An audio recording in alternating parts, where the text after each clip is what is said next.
Hello and welcome to the EWC OW2 Qualifiers FACEIT League Playoffs. Bam. This is not a working title. This is the fact. This is the real it. title. This is it. This is the real title. I will say it once, and that's it. That's what it's we're day number 1 of 6 overall. I'm here, joined once again by Jake, by Johnny. And they're here to break it all down. For all of you lovely folks watching, thank you so much for joining us. We have a lot to get through, but first, let's be polite. How are we doing? Feeling good? Life's good. Life's I'm a little good. sleepy, but I'm getting into it this morning. I'm well good Overwatch. rested. I'm kind of excited to see what the teams have cooked. You know, there's crazy innovations in the meta. Don't even... True. But even within Mauga, I still think there's a lot of interesting innovation. Different teams have different takes on it. What about the DPS? Is it the Casfara?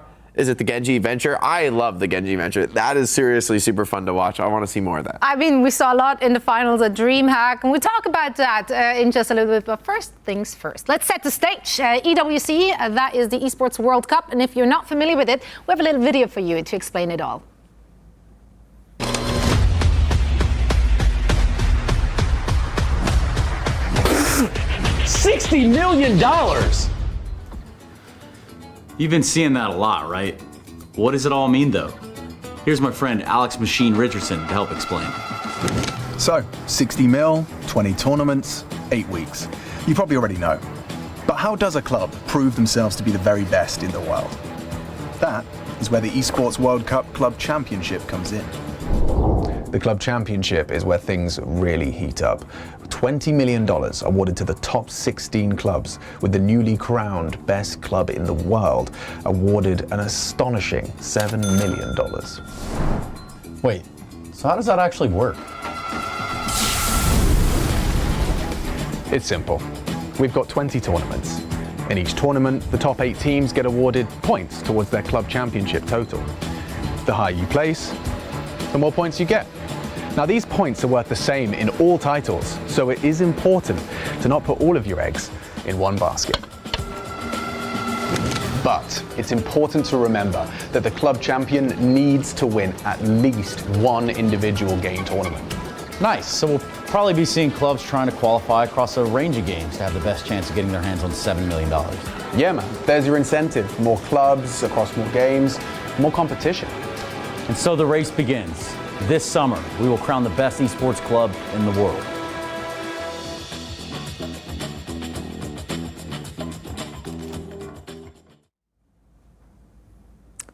Well, that video went places.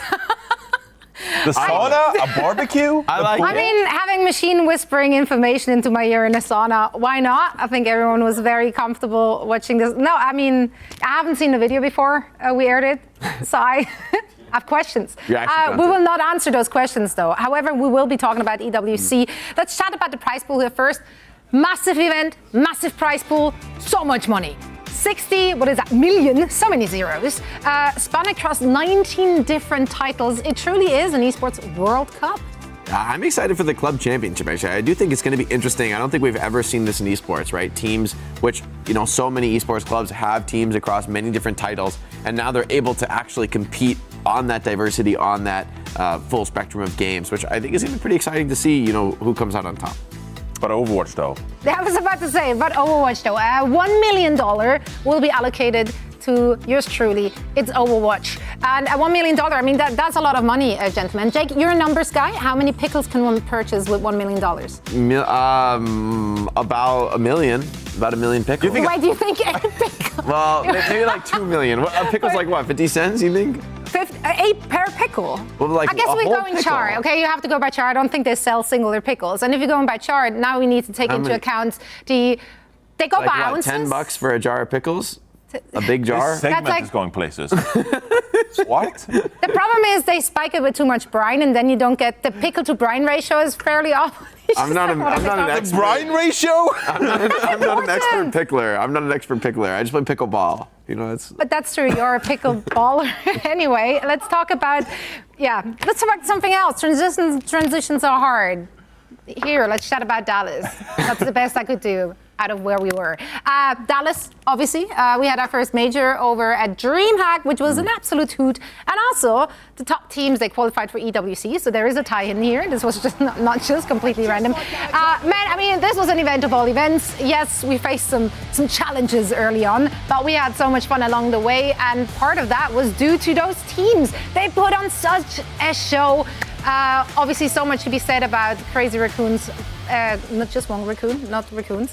Crazy Raccoon fighting their way back out of the lower bracket. It was just so great to be in person and watch some Overwatch with the fans as well. It was packed, of course. I liked the specific highlights. But Wait, who was that? huge play right there. Play. But yeah, we got to participate in a show match That as well. guy. Obviously, That guy. Hydron and Dante going head to head, and we got to show off on stage a little bit. I'm glad, Jake, because we both got some highlights. I got my emote pin right here. Right. I'm And who's this? Oh, watch out from the 3K, top rope. the Oh! It's 3 a.m. Wow. Still got it, baby. Actually, got it. And you guys got to, wow, okay, this got really intense really quickly. Looks like we got to recreate an iconic moment from the past between Kalush and, is that Reiner? That's Reiner on top. Now, Dante and Hydron, they weren't as committed. We weren't as near to the kiss as one would have liked. We could do better, but I like it. I like the recreating history here in Overwatch. I missed that history. Can you fill in the audience who didn't see it, just like me? I mean, yeah, it was Reiner and Kalush back in 2022. You remember the day vividly. Yeah, I mean that was one of the morning. best Overwatch tournaments of all time. The mid-season madness, of course. You know, lots of teams. So of course you got to remember that historic moment as an enjoyer of Overwatch history. Jake. All right, Grandpa. Let's get you to bed. How could I ever forget this amazing moment back in my day? That's some big dog energy. Dante and Hydron trying to live up to that. He was puffing it up. Kalush too. and Reiner, that's a hard bar to hit, though. Yeah. So, I respect the attempt. But they were efforting, and that's all that matters. Our teams in Dallas, of course, were efforting as well. Let's take a look at what went down and who qualified from all of those teams who played it out. Of course, with the Crazy Raccoon taking that top slot, that also means that they opened up the door for another team from the Asian region. And DAF, which is not called DAF anymore, they're called? Bleed Esports. That's right. This graphic has changed quite a bit the past week. Yeah. That is very true. Yeah, so Bleed Esports, formerly known as DAF, a team from Thailand, they now also got to qualify. Of course, we have also just so many new names here on the board. Zeta guys. Division and Fnatic both picking up the third and fourth teams, respectively, from Korea, who I think will be very, very serious contenders, even though we didn't see them in Dallas. I think they'll be very serious contenders. Yeah. But Crazy Raccoon and Falcons, I mean, these are monster teams. There's a reason they were top 2 in Dallas. And also, if you remember, once again came back, of course, the famous roster from China, formerly Hangzhou Spark, formerly once again, now Wufang LGD OA. So full circle. Esports I'm really stoked to see them in action because we haven't seen some of those players like Is this the first time we've seen LGD in Overwatch? No, LGD was in Overwatch before OWL was a thing. They were. That's what I mean. Yeah. I don't remember. I'm a big fan of Dota, so I watch Oh, you LGD missed gaming. out. I've been You watching missed out LGD on Dota early for a while. Chinese Overwatch. It was Rodog, it was Bastion back in Overwatch. But that's 1. all It in the was, past. Let's set our eyes onto the future. Oh, good because days. We So still good days. we still have some more teams which get to qualify. 3 from NA, 3 from EMEA, and then we have 1 spot from the OCE and SA, first place as well. They will be qualifying for the EWC. So many acronyms. I'm hating life right now. Well, the Oceanic region, we got players like Punk, Color Hex true. competing. So, there's some It's been familiar a hot faces minute. all around the world for the World Cup. It's cool that in this event we're going to have the opportunity to see some of those underrepresented regions that we don't get to see in OWCS, Absolutely. right? With South America and Australia able to send teams. I think that'll be exciting to see how they compete at the international stage. I think everybody's scared of Korea, though, and I think you should be. You should be scared of Korea. If you're not, you should be. Hey, I mean, there's a lot of tape on those Korean teams. They've been fighting through the gauntlets, whereas, some other teams, they might fly under the radar. We'll see. Let's talk about the format first, so we know exactly how they can get it done. We're keeping it simple here. Double elimination bracket, 8 teams in those brackets in all the different regions, and we will be playing in a, best of 5, and the finals will be a best of 7.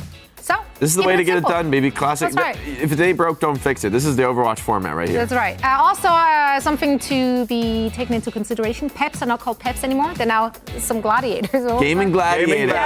Gaming Gladiators. You guys can't take Gaming Gladiators seriously. I'm a big fan of also Gaming Gladiators. Strong. And Dota also, team. one of the best teams in EMEA has, of course, been Ataraxia, who are now Virtus.Pro. Yep. So lots of teams. Even upsetting some of the teams we saw in Dallas. So, Exactly. I think VP could be a team to watch in this bracket. Definitely a team that is hungry to earn a spot here, and seriously could for Esports World Cup.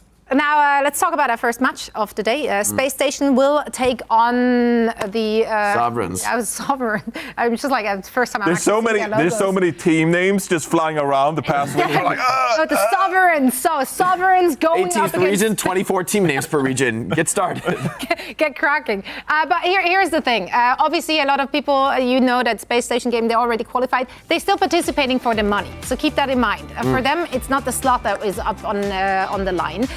Familiar faces. They showed us some real good, entertaining matches, which unfortunately didn't carry them very far in Dallas, but it was a sight to behold, Jake. I mean, I think they did impressively well, right? To be number 1 outside of Korea, for me, I would feel really good about this if I was Space Station. Yes, there's more to improve, but I think they showed really impressively how flexible they are, despite being very committed to playing Lucio, I'd say. They still made it look good on the Sigma, they made it look good on the Winston, and they have a lot more looks. So they do want to take it to the international teams. They aren't just accepting being the best in EU, but right now, I think being the best in Europe almost looks like a foregone conclusion for this team. I mean, I think they're incredibly favored in the match. Dan's only picture. Dan holding That's it down. actually so funny. So these are the sovereigns. Also, Some yeah. familiar names on the server, of course, there for sure. With Dan, Dollars in the team, Danit is in the team. Lots of D's was what I wanted to say, and I did say it in the end. But let's talk about Shax. They call him the Big D. Dan. There we go. This is kind of like what we're looking towards this week. You can see the compositions in your top right-hand corner. We've been seeing a lot of Mauga the past couple of weeks here, and it's going to be a big question whether Shax can pull out some heroic performances on this Tracer. Typically when we see these Mauga matchups, the Tracer, it's not as optimal as perhaps playing a Genji Venture kind of brawly compositions. We've been seeing some teams play a lot of like Pharah, Cassidy, for example. But a team like Sovereigns, they've been pretty committed to playing a lot of Cassidy and Tracer in this Mauga matchup. So we'll see if they can get the job done. It's obviously going to be an uphill battle against SSG. Question, gentlemen. Wow, you folded. Answers. I have answers. Okay. Whoa. Meta-wise, are we in for a cage-toe situation? Is it just going to be Sigma and Morga? Pretty much. Yeah. I'm going to bet that is going to be the majority of what we're going to see this weekend for most of the time. Unless there's some like EMEA. I think there's a few maps that gentleman's agreement, like, you want to play Ramatra? Yeah, let's play some Ramatra. But otherwise, mostly Mauga. Well, I think if both teams want to play Sig to counter each other's Mauga, it's very, very easy to swap countering that Sig again with whether it's like a Winston dive or a Ramatra rush, just brawling. So I think there's actually a lot of diversity in the meta right now. I do think, for me, the Mauga does look the strongest in the end, but there's still these weird maps in the pool that allow you to just play a very different style and force something out of your opponents with the loser map pick format. I want to see some good, honest Overwatch. Let's see if our first two teams will deliver just that. For all the action, we're going to send it over to Jack and Nekra. How are you doing, guys? Doing good. We need to work on that title, by the way. Hey. So the Toes Cage. There's something there. There's something there, isn't there? There's Yeah, that's what there. I was feeling it. She's cooking. She's cooking. And you'll be eating. Putting the toes in the something cage. Like that. That's gonna be. Well, there's got to be some sort of meta name and Toes and Cage. We can work. I'm that sure in. there's a subreddit for this particular There's one. something out there for everybody. I hope so. His mic wasn't live for that comment. That is okay. Go to the green room. What are you saying? Jail. Oh my god. Actually, jail. Well, swiftly moving on. Thank God. All right. So Base Station Gaming, who were just in Dallas, of course, Rose, against Sovereigns. Pretty upward hill battle here for Sovereigns, you got to admit. I mean, Space Station looks so good at LAN. They really are, and they showed up and just showed everybody what they've got. This is also the team that everybody's looking at, and they're no underdogs anymore. They're the top dogs. This is the team to beat, and Sovereigns definitely have their work cut out for them. Let's have a look way. at the map pool, though, because like Jake mentioned, like we've been doing, did at Dallas, going into a map pool and map pick format. So they can go anywhere if you lose. That doesn't have to be a hybrid, doesn't have to be an escort. No, you can just go anywhere. That hasn't been chosen before, or the mode at least. So here on your screen right now, you'll see Control, Hybrid, Flashpoint, Push, of course, and Escort, all the maps they can choose from. So if Space Station take that first map, it'll be Sovereign's pick for second. So, and that's where I think this actually ends up favoring the London Spitfire Space Station team, because they've been so good at basically every composition that they've brought to the table. They can play dive. They are amazing at brawl. So I think the Sovereigns are going to have a hard time actually figuring out a map that might bamboozle I just want to them. correct myself there real quick. It's same format as OWCS. We're not doing the loser picks there. So yeah, we'll just go into normal kind of format there with a map pool. Still, yeah, exactly. I think that point still stands with Space Station Gaming being pretty good at pretty much everything. And being the top dogs of EU at this current moment in time, like, Rose, what do you expect from them coming out? Are we going to see this Mauga, or is Hardy going to have a little bit of fun here in the upper bracket? Well, even in the Mauga meta that we saw at OWCS, they were not comfortable playing the Mauga. They opted to play a little bit more of the Ramatra, Sigma, and kind of stayed away from the Mauga. So I think that if Sovereigns decide to bring that out, it'll be very telling to see whether or not this Space Station team have actually worked that out for themselves and can bring it. All right, Samoa is the first map. Paraíso, Esperanza, New Junk City, and Route 66. That is going to be our maps for the moment. We'll have to wait and see what we want to bring out on Samoa, though. Of course, there's been quite the variation of compositions, especially at Dallas, but meta kind of solidifying itself right now, like Jay was saying, with the Mauga and with the Sigma. We'll have to wait and see what Hardy and Dan want to roll out with. I mean, it's important to note that we did play the OWCS Major on a different patch. We were now kind of looking at what the meta is going to settle into after having a lot of those changes reverted towards what we have on live. So, yeah, I would hope that we see Space Station actually run out of the Mauga. I think this is a composition they really are going to need to know well in order to actually find success in the tournament. Yeah, what's Sparker going to do, though? I mean, Jake was speaking about it a little bit earlier on to me, saying, you know, Genji Venture, pretty fun kind of composition to run with, pretty exciting to watch too. But of course, Sparker on the Cassidy, no real shock there. It's just been so good this entire year, in fact. But it'll be Sovereign's actually running out on the Venture. Genji here, we'll see what they can get done. Already killing a key target there in Sparker, perfectly executed too. With Sparker dead, where's your damage, really? I mean, you're looking at Psycho to really lift some heavy weights here of the rest of Space Station. It will be Sovereign taking this first fight. They do lose Dawn in the process, however. Yeah, but Dawn could come back with just an overrun, get to the point really fast. And I think that's where you start to see a big difference between the Cassidy versus the Venture. Venture has so many great engagement tools and just really high mobility, which Cassidy seems to lack at some times. So I think it makes a very static target for them to go after. Fi went in and Fi quickly exited. Left stage there. Well, Funny Astro finds the kill. Finds two, in fact, on the Lucio. Saw a lot of Astro stream yesterday. Just kind of practicing the brig. For what? Not sure. Maybe that comes into play a little bit later on in this series. That'll be a very quick fight from Space Station there. It'd be really interesting to see if they could run something like the Brig Ana that we've seen from some of the dive teams. But right now, still going to be the Lucio to just make sure that these engagements are quick. We're starting to get up to some of our first ultimates, though, Jack. I'm looking at the Genji Blade from Psycho. That's almost up and running. You could use that with the Rush, too, if you want to get in fast. Speaking about going fast, Sovereign's trying to get into the backline almost instantly. Sparker down again, but here comes the Blade. Suzu already used. He gets booped out of the way, so Psycho can't land that final slash onto the backline, but he stays alive with the help of Melon. Space Station Gaming still in control of the point. Blade for Shax now as they're trading just back and forth here in Space Station Gaming. Can they get a touch? No, no one close, so can't extend this point. However, they're going to be able to make a quick re-engage. They'll be running into Shax's Blade, however. Here comes the rush from both sides on the point, but he already using that Suzu. Here comes the sound barrier. It doesn't hit the Cassidy. Oh, but Shax has lost him. Somehow managed to slip out of there. Sparker just dodging out of the way of the Blade, and Shax unable to get that execute kill in the back line. That's cost them dearly. Wow, that's so expensive for Sovereigns to have to take. You were really hoping that you maybe get the cage up to try to match some of this, but now everybody's getting staggered, and Space Station's going to have the ultimate advantage heading into the next fight. The only issue is that they're going to have to deal with this big Venture ultimate from Fi. There's no shield, so there's not really a great way for you to be able to get away from all of the damage that the Venture's going to be pumping out. So if Sovereign's can have a good engagement here with the cage as well as that ultimate, then I think you're going to be good with the Tectonic the cage Shock combo, pretty scary. Got to be careful of your Astro here. He's going to be the one to help the rest of the team with that speed boost. However, everybody's just kind of lining all up for Fi and Shax, knocking them down. Cage, Shock. I mean, that is just disgusting stuff.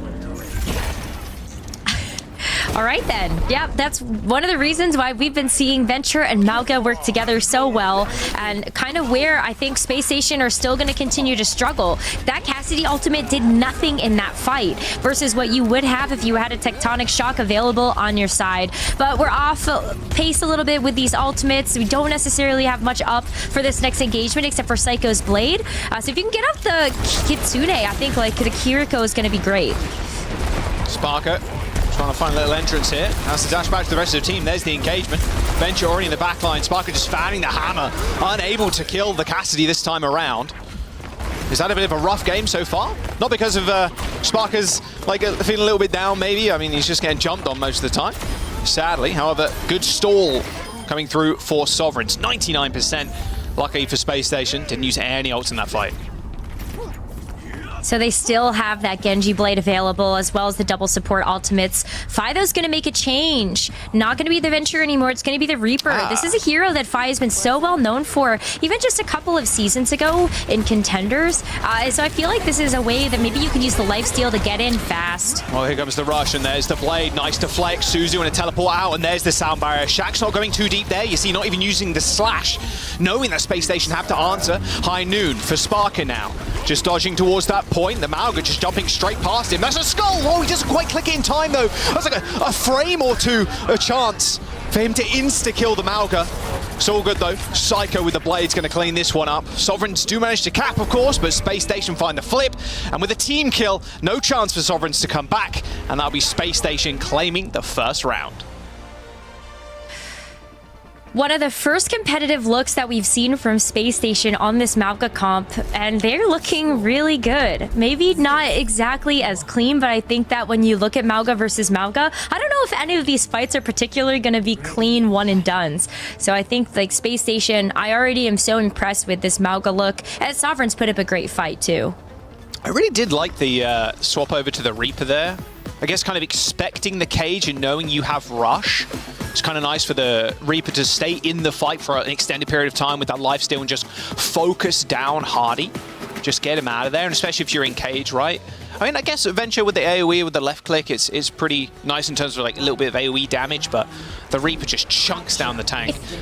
Right, let's have a look. Exactly. If you're comfortable with it, then you know that Reaper has been a very popular Winston counter going back to some of the older Overwatch metas. So I think that you have a great shot with that. But it's not going to be the Reaper this time around, Jack. It's going to be the Pharah. A little bit more of that aerial unit. And we've seen how much spam damage this Pharah is able to contribute to a fight. I'm going to take some, cheeky little angles here too. Just over the top here. You're not exposing your body too much. And with the ability to get onto the backline, it's normally pretty easy. Spark it down yet again for Space Station. Sovereigns know killing Sparker is going to be the Achilles heel of Space Station Gaming. However, they do end up trading for Dark. The sustain now on the side of Space Station, just way too much for Sovereigns. They need to end this fight quickly. You kind of let the Mauga kind of rotate those cooldowns. Nice deflection there from Psycho too, and reflecting that rocket straight back. It's actually Space Station coming out on top despite losing their main carry. And in fact, Dar's coming back on the board to try and extend this fight out a little bit longer.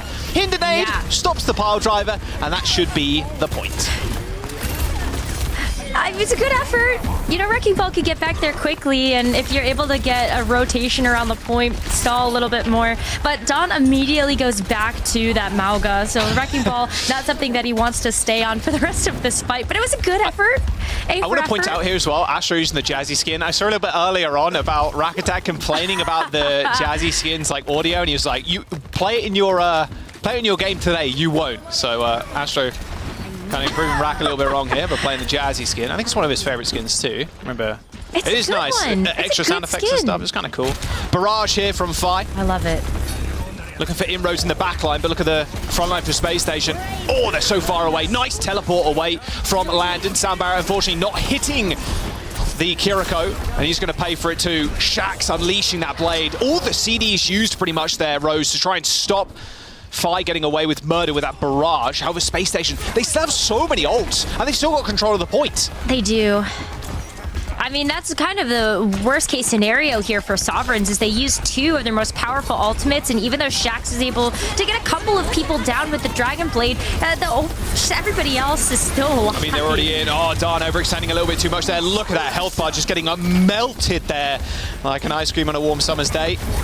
A little dash in here from Hardy, sliding into the back line, and I don't think the Soldier's going to last all too long. Same with that Lucio. They do end up capping there, so Space Station are losing progress in a sense.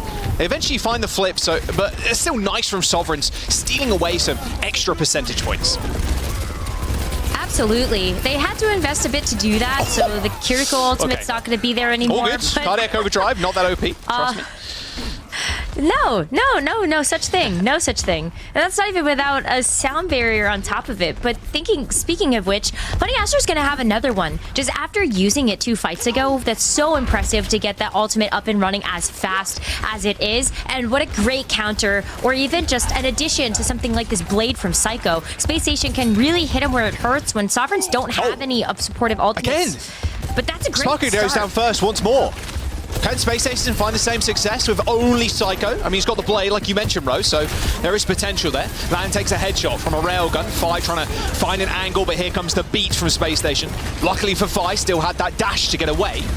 Sliding back to the back line, Astro caught a little bit too far forward, sets ablaze by those Gatling guns from Darn.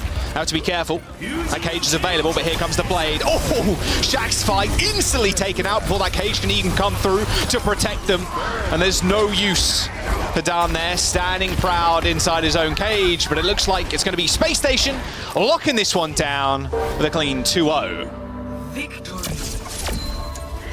Great start here for Space Station. They look so good on the Mauga composition, and even though they're not necessarily running the OP portion of the Mauga comp with the Venture, they're making it work for them, and that's something that Space Station's always been good at, is finding their own identity with these meta you comps. just stick Sparker on the Cassidy, and we saw like what 2-3 fights in that whole map. Like he's getting taken down first, like over and over and over again. You're like, God damn, like please, we've got to keep our Cass alive. And the moments he does survive, you can see a very clear win condition for Space Station. They do end up just easily kind of steamrolling the fight, and it's way harder for them with just Psycho on the Genji to try and regain tempo and end up winning it if they do lose the Cassidy. But they still end up beating out Sovereigns here 2-0 on Control. Pretty close though, especially on that first stage, it going all the way. Here's some highlights from that last map there as we jump into map 2 in just a moment.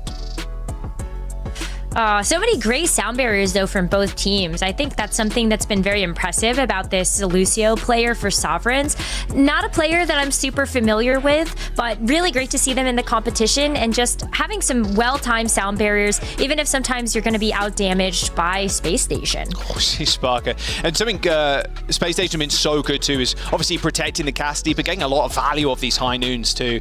Normally kind of sometimes a little bit of a cosmetic ult, it feels like, but being able to speed the Cassidy around corners like that and basically lock off people. You saw Darn like charging through him, trying to get some sort of small stun or like move him out the way and try and split the focus of Sparker is just so important. But Space Station, you can see how long they've kind of run with the Cassidy and just run with this whole comp, just so well versed in it. And having that LAN experience too against some of the top teams in the world, or the top teams in the world in Crazy Raccoon and Team Falcons, you can really see how much they've improved even just after the LAN.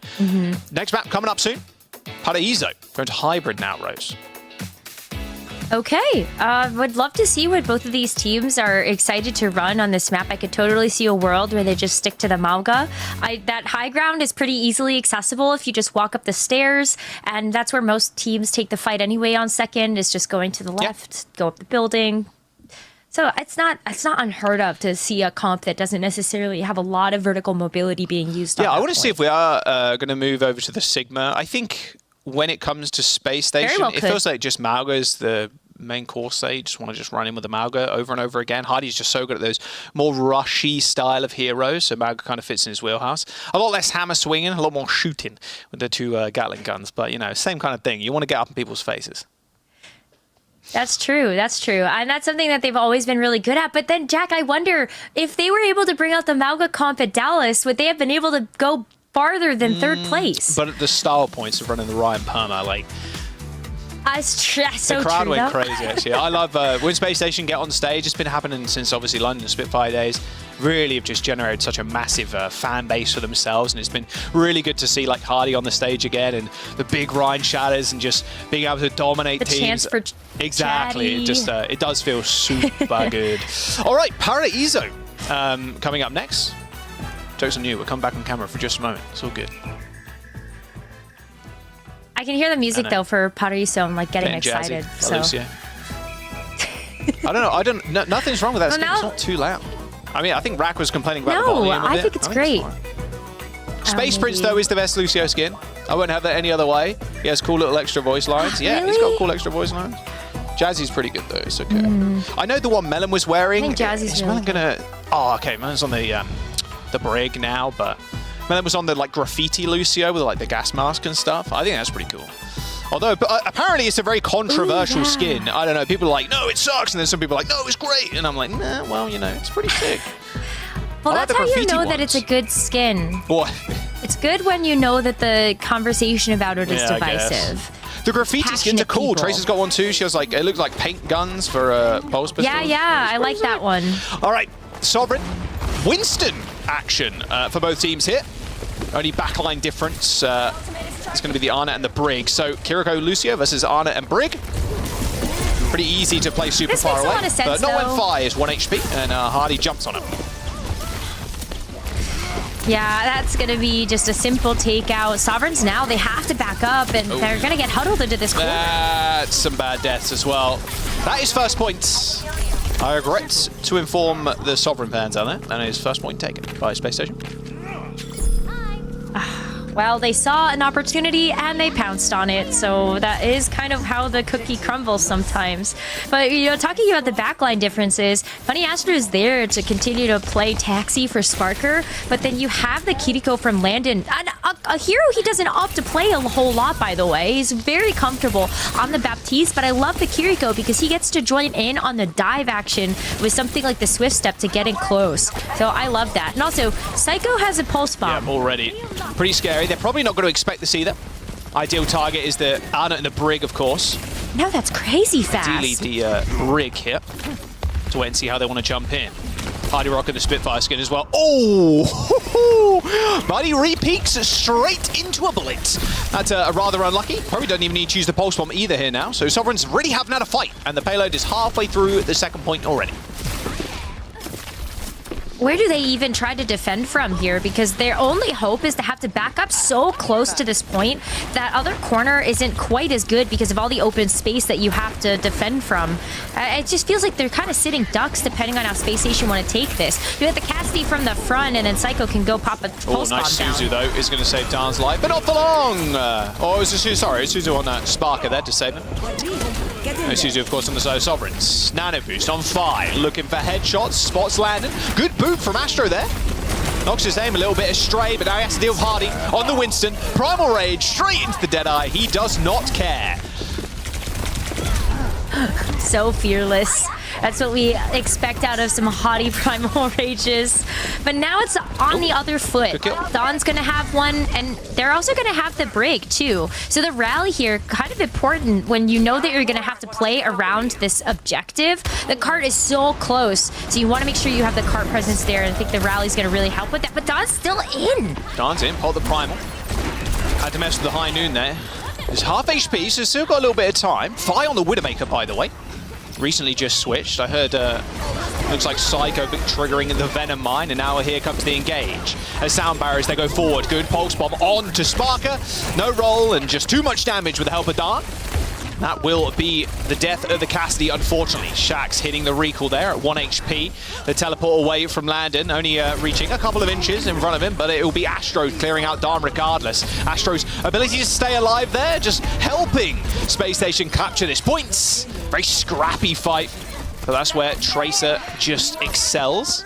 Oh, and a little bit of stagger as well. Yeah, and even more of a stagger. Nice boob. Nice body block. Oh, no. And the payload's going to go. Oh, the boob again. Oh, so They killed Astro. Okay, finally. Finally, Buddy gets reset.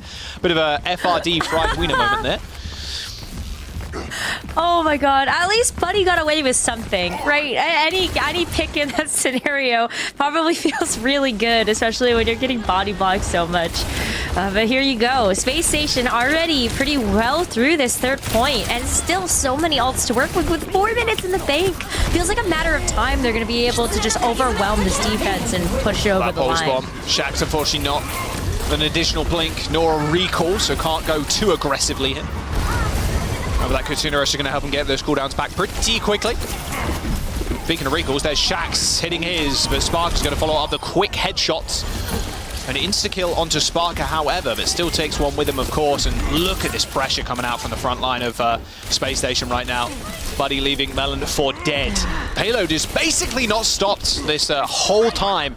Space Station continuing to put 3x there to try and get around this final corner. And Hottie can play bodyguard now. He just has the Primal Rage to stuff all of those squishy members back into the corner and kind of leave Dawn out to dry. Still bubble usage there as well, so there's unable to heal anybody in the front line. Buddy having to move through that. And in fact, the bubble is only just now broken. Sound barrier from Astro. Still moving the payload is the young Lucio. And with Sparker dead too, a very scrappy fight. But Space Station in full control, and look at that. Buddy left on the point, not able to even touch. 3 minutes in the time bank is disgusting for Buddy, isn't it? Space Station looking good. Ridiculous. And continuing to look at the top of the EU with that score. Oh, absolutely. I mean, look at their record. 30-3. Disgusting stuff, honestly. That's insane. It's actually insane. Sovereign's been putting up a great fight, though. There's been some really nice moments from Fi, just being able to win out some of the 1v1s between Sparker. Also having a lot of impact there with just being able to get some nice consistent damage down with something like that Cassidy. But has switched heroes a lot during this set. Even already just looking back to map number 1, we also saw the Widowmaker come out in map 2 around that second point. But yeah, if there's going to be a player that actually runs the Widowmaker, I'd almost expect it to potentially be Shax. Yeah, there is potential. I mean, probably here he's just going to go for the grapple shot onto the high ground. Yeah, at least try it. Go back over to the Tracer. Pineapple on pizza. Yes or no? Pineapple on pizza, Rose? Oh, no. Wrong answer. Unfortunate. Unfortunate. No, well, okay, it's more nuanced than that, actually. It has to be fresh pineapple. Like, it can't come out of a can. If it's not fresh pineapple, I don't want it. I don't mind canned pineapple, I'm just saying. I think that's reasonable. My standards for food is not that high, I will say. And going to dinner with Johnny is... Well, I mean, you came from the UK, exactly. so you can't have Wait high a second, standards. she spit it. Going to dinner with Johnny is like, hey, would you like this $300 steak with this $2,000 bottle of wine? I'm like, my guy, I'll take a steak from Costco. Well, they are pretty good, actually. I don't want to bash Costco too much. Hey, they don't really taste that different. Exactly. I'm not gonna lie. A $100 steak versus a $300 steak, they taste the same. They're both steak. Exactly. That's what I'm saying. That's what I'm saying. Johnny's like, if it's not been aged for 2 years, then I don't want it. And I'm like, okay, well, you're going to have to wait then, buddy, because I can beat by here right now. Nice kill onto Shax to start off with. Funny Astro on the brig now. Yeah, I don't think we see it.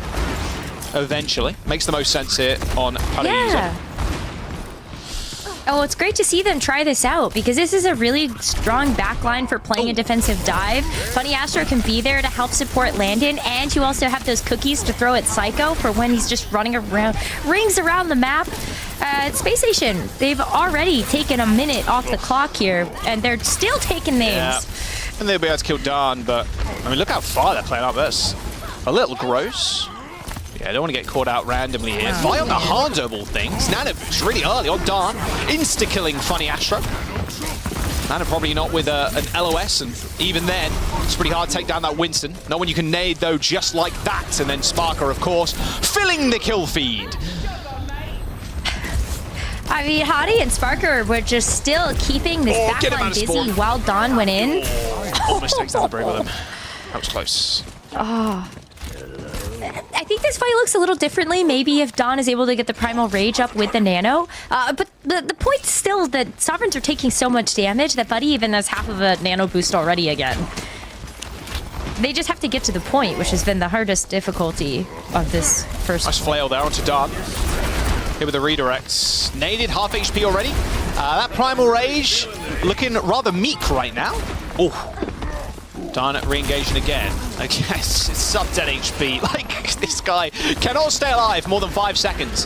When Sparker's looking at Magne here in the brig, but Fi dead. Yeah, this is a little differential here by Space Station on the defense. Maybe a little. Even Sparker gets so low there, but the Tesla cannon from Dawn just isn't enough to finish him off. He's standing there to say hello and goodbye. A nice block with a pulse bomb too. Having that Hail Mary from Shax blocked by Astro's shield. And they have so many ults too. I mean, they've just not used anything. Space Station haven't used any. Like none. Zero. This is insane. Like, a minute left, and they could just throw all 5 ultimates at the kitchen sink at this fight and win. Full hold. Easy. Easily a full hold in the doesn't hit much pulse, but oh, they lost the Nano. They lost the Nano. They lost the Nano. They lost the Nano. That's a rough one. Oh, that's so That's a rough one. Every Ana player has felt that. Felt that tremendous pain of throwing out the Nano as it sails through the air, because yes, it is a projectile. And no, I should not be blamed for it. It was the other team doing a good job of focusing down the target. rally for Space Station. Of course, they've lost Landon now, but Hardy with a Primal Rage should be able to see them through this fight. I mean, him and Psycho just, God, just tearing them to ribbons. 30 seconds to go.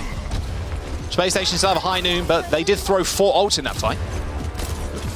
They did. The high noon is still good enough to be a zoning tool if they can get a good angle on it. Dawn has switched over to Doomfist. Fi is hoping to get this blade up for the Genji that he switched to not too long ago, but they're running out of time here. 10 seconds left. They're going to get the touch at least. Fi over the high ground. Blade not available. Nice counter punch there, but I think this might just be over. Although this massive nade from Buddy, it's going to find two. I mean, Shax now just needs to stay alive on the point. He's got double support pocket here. Pulse bomb on the ground, ends up missing. Melon using a shield to block that. There is a tick.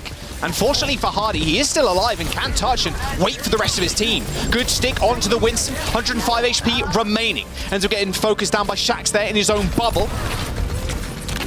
Our Space Station going to touch again. Doesn't look like it. Although they could. Oh, Shax taking down Funny Astro. However, Melon does end up falling over. Sparker's still with a high noon, but with Psycho dead, who is there to touch? Oh, they almost C9'd, but not quite. Sovereigns. Okay, they've taken the first point. I was going to say, Jack, it's the first day, but please, we don't deserve a C9 so early on in this Did you see it go tournament. down really quick, the OT? It was like, oh. I sure did. I was like, It was close. grabbing the arms of my close. chair. So scared. What a fat nade, though, by Buddy. Like, oh my god, that anti actually just clutched up that first point for them. Finally unlocked the payload. Things were looking really grim after they had run out of so much time. But the Doomfist is working. Fi now has a little bit more to work with, knowing that that blade is up and running. And if they can land another big nade like that, I mean, that's gold right there. Plus, they have the nano. Oh, for the Doomfist. Oh! Funny Astro. About 1 millimeter thick right now, unfortunately. Just squished into the wall. Landon is going to suffer the same fate by the looks of it. Nice nades, but there's no surviving that. Oh, nice punch onto Psycho, too. Good stuff from Dawn. Yeah, amazing stuff. I mean, Dawn has been so good at all of these more main tank or divey heroes. Plays a lot of Wrecking Ball, plays a lot of Winston. And so it doesn't really surprise me that the Doomfist is also well in his wheelhouse. And what a great form, too. Seen this Nano Boost and Doomfist combo before where you just get so much overwhelming damage that, yeah, a brig of all things just flies down like a piece of paper. Well, there's the rally from Sovereigns. Pulse bomb. Oh, a swing and a miss there. Fine was going down then. Okay, there you go. Does end up getting taken out anyway. Nice sleep dart from Landon. Stops that blade finding any value. Very early rally too, mind you, from Sovereigns. And with Hardy popping the bubble down, I mean, that overhealth not extending to the front line where they really needed it. Yeah, and this is a really bad spot for Sovereigns to have gotten stopped because you're just meters away from that objective and being able to go back and touch the cart. You're in so much open territory. Space Station have way better defensive points to try to hold from. And with ultimates to boot, Dan's going to switch over to the Roadhog. Okay, give it to him. If Jumpin did it, I can do it. Exactly. This is going to be rather devastating. Good nade, don't want to land it, and that's a kill. Sovereigns now in a 5v4.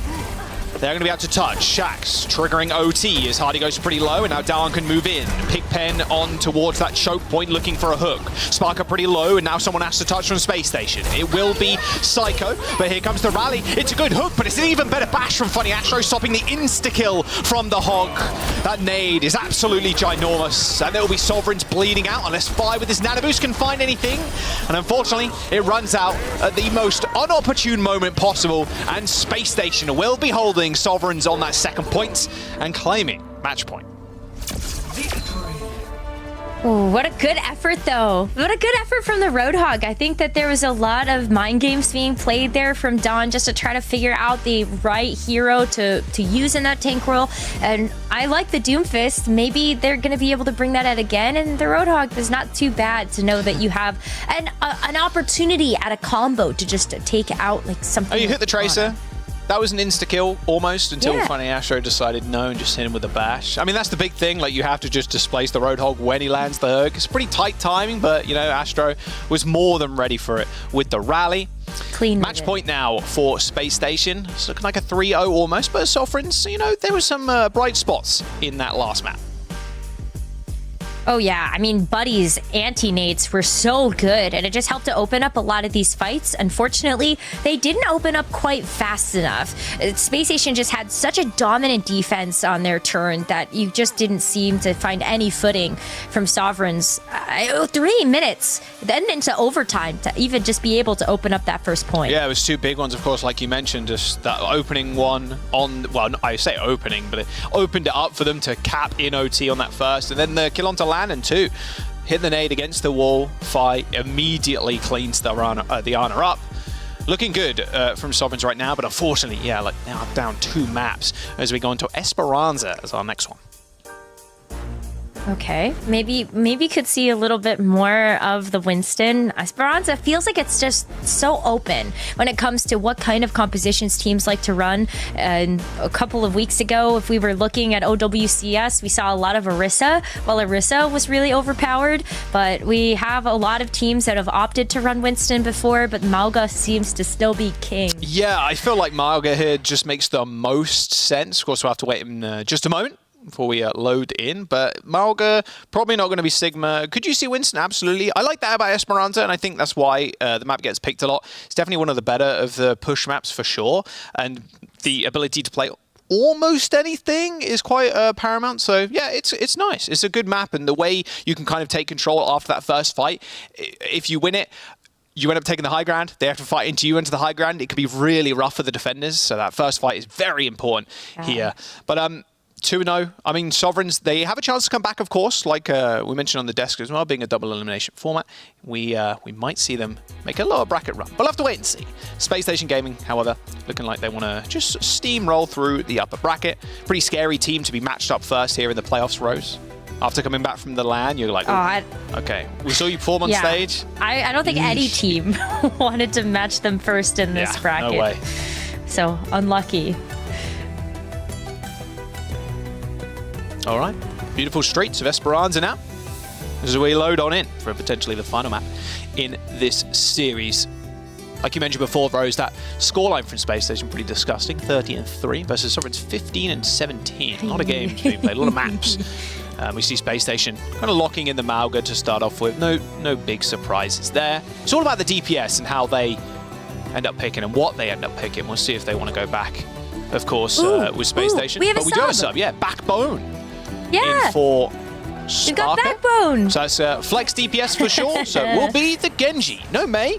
Backbone normally comes in when they want to play Mei, when they want to play Sim, but Backbone looking like he wants to have a little bit of fun. But Backbone is a good Genji too.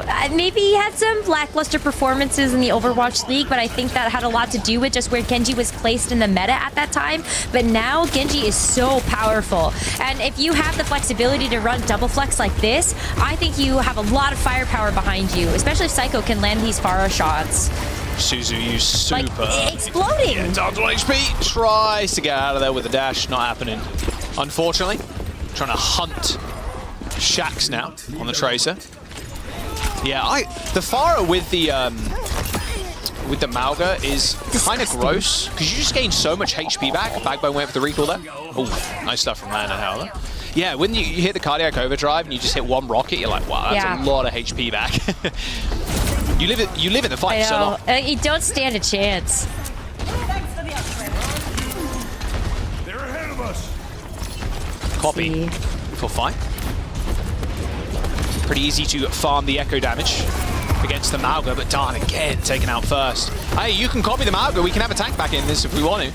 Although this push here from Space Station looking a little rough for Sovereigns. Melon almost getting out alive. 1 HP! No, Hardy tracking him. Oh. Yeah, this should be checkpoint now. It really should. There's too much pressure coming through that doorway for Sovereigns to potentially have a clean contest anyway. And you don't want to just run in and stagger yourself. You'd rather sit around this corner right by this point and prepare to have your defenses come out that way. But as you said, there's a duplicate here. So if I can come in and maybe even just copy a Mauga on both sides. I like it. The Pharah too. I like the ego copy. Trying to get shots down. Although, unfortunately for him, will be Space Station Gaming backing off, although free barrage available. A little bit of damage, but not too much. They're going to return in kind with a rush.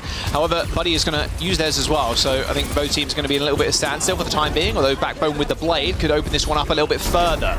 Still sound barriers on both sides are available, and here comes the push. Psycho with the barrage going to chunk around the overhealth. Look at the damage, but Psycho saved by finding Astro's sound barrier. You see all those sticky bombs landing on his screen, but fortunately for him, he had a lot of overhealth to survive that burst damage from the Echo.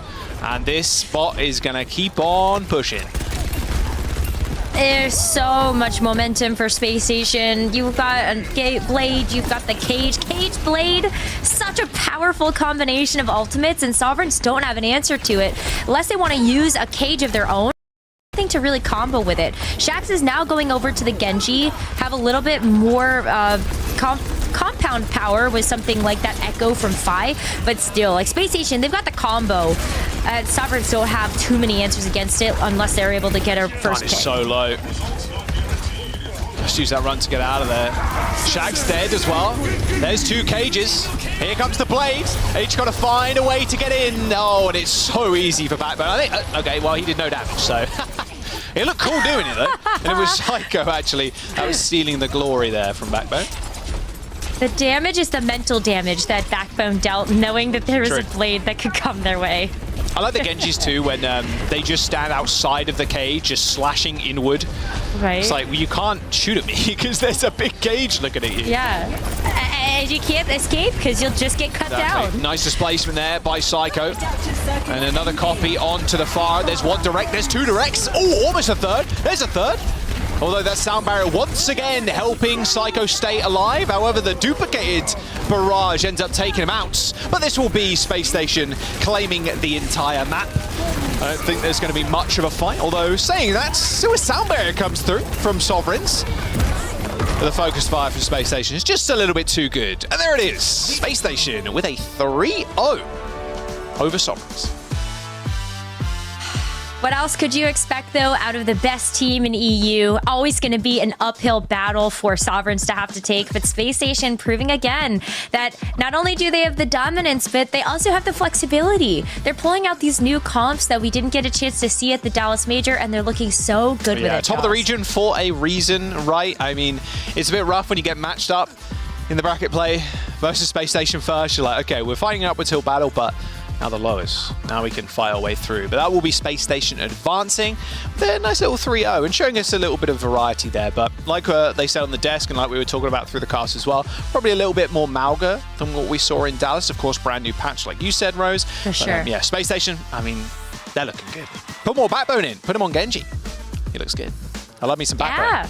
I mean, even though the Blade wasn't that flashy, it still served its purpose just to be able to keep everybody in the cage, make sure that the job could get done by that Pharah. But I think there were still some really bright moments there for Sovereigns, and maybe the desk can break down a couple of those to find the good details in there, right? Exactly. Let's throw it over to the desk. They can break down that game. Yeah, we were digging. Okay, we had to dig a little bit to find some highlights. Definitely saw some funny lowlights too, though, which we of course don't want to spare you as we're looking at the highlights from this very match. A 3-mapper, easy game for Space Station Gaming. They were the favorite coming into it, so not the biggest surprise. However, if we're looking at the other side, Sovereigns were trying things out, okay? They came out of ball. You're trying to hype them up. I am trying, I'm efforting, things are happening. I mean, realistically, this is the most one-sided match in the entire bracket. And that's okay, because we gotta have those as well. I mean, as I said, you requested this ball highlight, Zoe. Why didn't you want to see this? Because Don He's on just ball. stalling the point. Oh no! You specifically requested that. I specifically made sure that makes it into the highlight. I think it just also tells the story a little bit here. Nice skin from does. Astro. Does the breaking ball tell the story? I will say, the Doom on Paraiso was getting me a little excited. Yeah. I like a little Doom guy. Yeah, you were shimmying in the green room. I was feeling good about the Doom guy. So, you know, the little creativity. But it's also good to see Space Station, a lot of Mauga play, looking very, very good though. But when they come out on the Winston, Really solid. I mean, I was Lucio just carry. thrilled to see Winston, going to Paraiso, because I have a feeling there's going to be a lot more Mauga this weekend. So if I go to Paraiso and see a lot of Winston being played, at least like you said, Jake, it promises some variety throughout these next couple of weekends, right? So, but yeah, I mean, they look pretty impressive. Down got downed as well. Big punch onto Funny Astro when he played the break, for example, here on the attack. So there was a little bit of momentum here after they found their groove and down flicks over to Rodog this final fight. Maybe not the most optimal pick, but everyone wants to beat Junbin in the end. Don't we all? That's right. Sometimes you got to throw a wrench in the works. They were doing that, in this game. They were making Space Station. That's what you have to do. A little bit, but in the end, it wasn't. I mean, there's a big gap in between these teams, right? I think there's some individual skill on both teams, but Space Station, the team play, it's just flawless, and that's why you have some close fights on cost. You make the rounds close, but in the end, it never felt like it was really. I guess I kind of liked as well, though, that Sovereigns did flex around a little bit, because they had played a lot of Cassidy and Tracer before leading up to this weekend in the qualifiers. And so the fact that they were able to, Shax play a lot more Genji, for example, maybe flexing your damage players onto more brawly heroes could be a recipe for them moving forward in the lower bracket. Yeah, and here's your player of the match, Funny Astro. Of course, it was an uphill battle for the opposition if you're going up against some of the best in class. Funny Astro player of the match. I know. Main support. What a day. Who would have thought? Not me, Jake. Who would have thought? We got to give the main support some love, especially Funny Astro. He's out there putting in good work for the squad. Exactly. Somebody's got to show them appreciation. Jaws was yapping about the Lucio, so. He was, and you know what? The man of the hour. He's here with us today, right now, in the big screen. Let's bring in Funny Astro. #1 background of all interviews we've ever conducted as well. Funny Astro, how are you feeling? That was an easy 3-0 sweep. Yeah, it's pretty nice. It's kind of nice to have a easy match, and then I can go have a nice early dinner today. I gotta ask you. So I know this is not match related, and I apologize, it's not match related. But Jaws was talking about the Lucio skin you were wearing during the match. This is match related. This is match related. Like, what's the deal here? Rack Attack was like talking about the optimal Lucio skin or something. What's the story here? People hate on the Jazzy skin because it makes a funny noise every time you press shift, but I kind of like the funny noise. I like it too. So I just like rocking the Jazzy skin. It's a cool skin, cool little gun. It makes you really want to go to speed. So it's pretty good. You want to turn the speed on. Stop doing this heal and shoot people with Lucio that everyone's supposed to do. No. Like, go to speed and make a funny noise. Yeah. So I'm curious, Astro, playing a game like this where you guys are really favored, and you ever turn it up a notch on Lucio? You ever get in there and get a little bit sillier, or what are the vibes like for the team in a match like this? You're pretty favored. I don't think we're a very silly team. I think we're very calm and just like chilled. Everyone wants to win quick, just full cap on push and then just go next. Yeah, I gotta ask one serious question about the match though, so before Please do. So obviously, best team in the West in Dallas. You earned yourself that title at least, which is no small accomplishment. But since Dallas and how the meta has been developing, I'm curious what do you think we'll see more of? Like, how's it been like in scrims? And what have you guys been focusing on since Dallas going into these 2 weeks? We already started scrimming again like 2 days ago. We took a kind of long break after Dallas, but I think a lot of teams are just going to copy Korea because, they're the best reason. So copy whatever they're playing. I think you'll probably see a lot more Mauga, which is something everyone loves to watch. Let's go. Obviously the best tank in the game to play with. Other than that, I think you might see a little bit of dive, but yeah, mostly just Mauga. And now say it as if you're really excited about it. Yeah, I love Mauga. Mauga's great. There you go. You heard it from Funny Astro himself. We all love Mauga. We also love Space Station Gaming. You made it through in the upper bracket, so best of luck, of course, in your next game. And thank you so much for taking the time for a quick chat. Thank you. Make sure you buy the We Spitfire hoodie.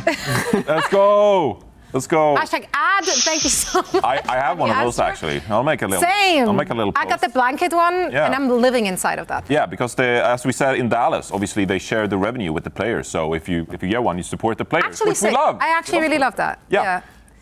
Also, you know what I did recently, talking about Funny Astro's background. Mm-hmm. I got myself a snake plant. Do recommend. It would fit in nicely, Funny Astro, in your background. They're hardy. They're some good plants. Yeah. Some good plants for some good players who play good Overwatch. And we have more of that coming. Let's take a look at that bracket. to see where we're at. like they took care Quick of first game, 3-0. Sovereign's now falling to the lower bracket where they will be either meeting, what is it, Peps or Twisted Minds? Yeah. Sorry, Blood. Gaming Blood. Gladiators. Gaming Gladiators, Peps Zoe. or Yep, Twisted Minds. sorry, that's the other ones. That's right. Peps, Gaming Gladiators. We have to change the graphics because I'm just Ron Burgundy. I'm just reading what I'm seeing. But yeah, that's their potential next opponent. That's going to be an interesting one. Time to figure out who's the real plant. It's actually a pretty contested match. I think this is probably the most contested match, I would say, of this stage of the bracket. Yes, with, absolutely. Peps having good results in the past. Twisted Minds falling flat last time we've seen them in OWCS, but this is a very different Twisted Minds roster that is going to be showing today the team that they've really been scrimming with, what they've been working towards to actually qualifying. And this is a team that's very motivated to qualify, that has a chip on their shoulder, having had really great placements in the past in OWCS. But Jake, save the ammo. I have to toss us to a break, and then we have to repeat that again because otherwise we don't have any talking. I'll hold him back. Toss to the break, Zoe. I'll hold him back. We're heading to a break. Don't analyze. Don't analyze, Kate. Goodbye.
Hello and welcome back, friends. Zoe here, joined by Jake and by Johnny, and we're about to break down all the action in the EMEA region. Game number 2. All of it. All of it. Actually, not that much. All of it. Just 2 more matches. Hour-long death segments. Hours. Because people want to see Don't get me us started. yapping. Don't get me started. He could cover all day. Production really getting its money's worth. We tried that. Guys, go take a nap. We did try that and Go done it. chill. Anyway, I want to talk about the matches. I want to talk about these particular 2 teams. Obviously, some history there as well from the OWCS. Let's dive a little deeper, starting with the Gaming Gladiators Peps, a team which, quite frankly, they fell short stage 1 in the OWCS, and they really ramped it up stage 2. They almost qualified for Dallas, and now they're here trying once again to get into that main event. Yeah, I think this is a super exciting team, especially in this meta. I think they really found their groove, and I think the key word is going to be flexibility for this team. Naga, I think, is a bit of a star player in this regard, in that he can play a lot of different heroes in this meta. Whether you need to play Brawl, for example, you can play the Genji, even play some of the Venture, of course, and that's going to be really useful. Tread has notoriously maybe played a bit of like Winston earlier this year, but now actually Tread can flex over to the Mauga, and even Exodial to some extent. He's been playing a lot of long-range hit scan, right? Well, even now, we've seen them play a bit of a like close brawl where Naga can play the Genji, and Exodial has even flexed into Venture to some points, right? So I think this is a really flexible roster. They've had some recent good performances, so don't sleep on this team. Yeah, there's some depths to that as well. Now, Twisted Minds, of course, they're having roster struggles in Dallas, right? So we can leave that behind us, though, because the team which is participating in the FACEIT League's qualifier here, it's a bit of a Overwatch World Cup reunion, and then somehow Kellen and Vigilante are also there. I mean, this is the reason that they had lackluster performance in OWCS Dallas. I was criticizing them a lot at Dallas because the roster wasn't competitive. They didn't really come to play because they've been scrimming with this new roster. They've been really like, this is the roster they actually wanted to build around, the team that they want to bring to the Esports World Cup. And I think they have a very competitive chance of doing so with a bunch of players from the Kingdom of Saudi Arabia World Championship winning team from Overwatch World Cup, coming back together with Vigilante and Kellen. There's a lot of strength on this roster that they can work with. I think UB and Quartz have been what everyone's been focused on, but with Labda on the backbench as well, you got the option if you needed to play double flex DPS in a version of the Mauga meta on some of the more close range maps. But I still think there's a lot of viability of different counter swaps in the Mauga meta. We've seen a lot of teams still making the Cassidy work, the Genji, the Pharah. The Venture is big. The Tracer is the one I don't want to see. I think a few teams are still playing Tracer, but I think it's really bad in the Mauga mirror. But some teams are just full committed to it, right? A lot of teams have these players who are just so invested in the Tracer, they don't want to swap. Will Twisted Minds be committed to it? I don't think so. I think this is a very flexible team. I don't think they're going to be a team that needs to force, some comfort pick. Maybe they'll be a team that wants to keep Quartz in and play like a Cassidy, even in the Mauga comp. But as Space Station just showed, I mean, it's totally viable. You can make it work. Well, there's only one way to find out what they are bringing to the table, and that's getting the match started. So once again, we're going to send it over to our friends. It's Jack, it's Rose. How are we feeling? I feel good. I feel great. Good. Because I get to cast good. Vigilante and Kellen again. It's been a while. It's been a while. A hot minute, they would say. Really has. It really has, though, and I'm so excited to see them be able to perform on a roster like this. I think this is exactly what Twisted Minds need in order to glue their roster back together.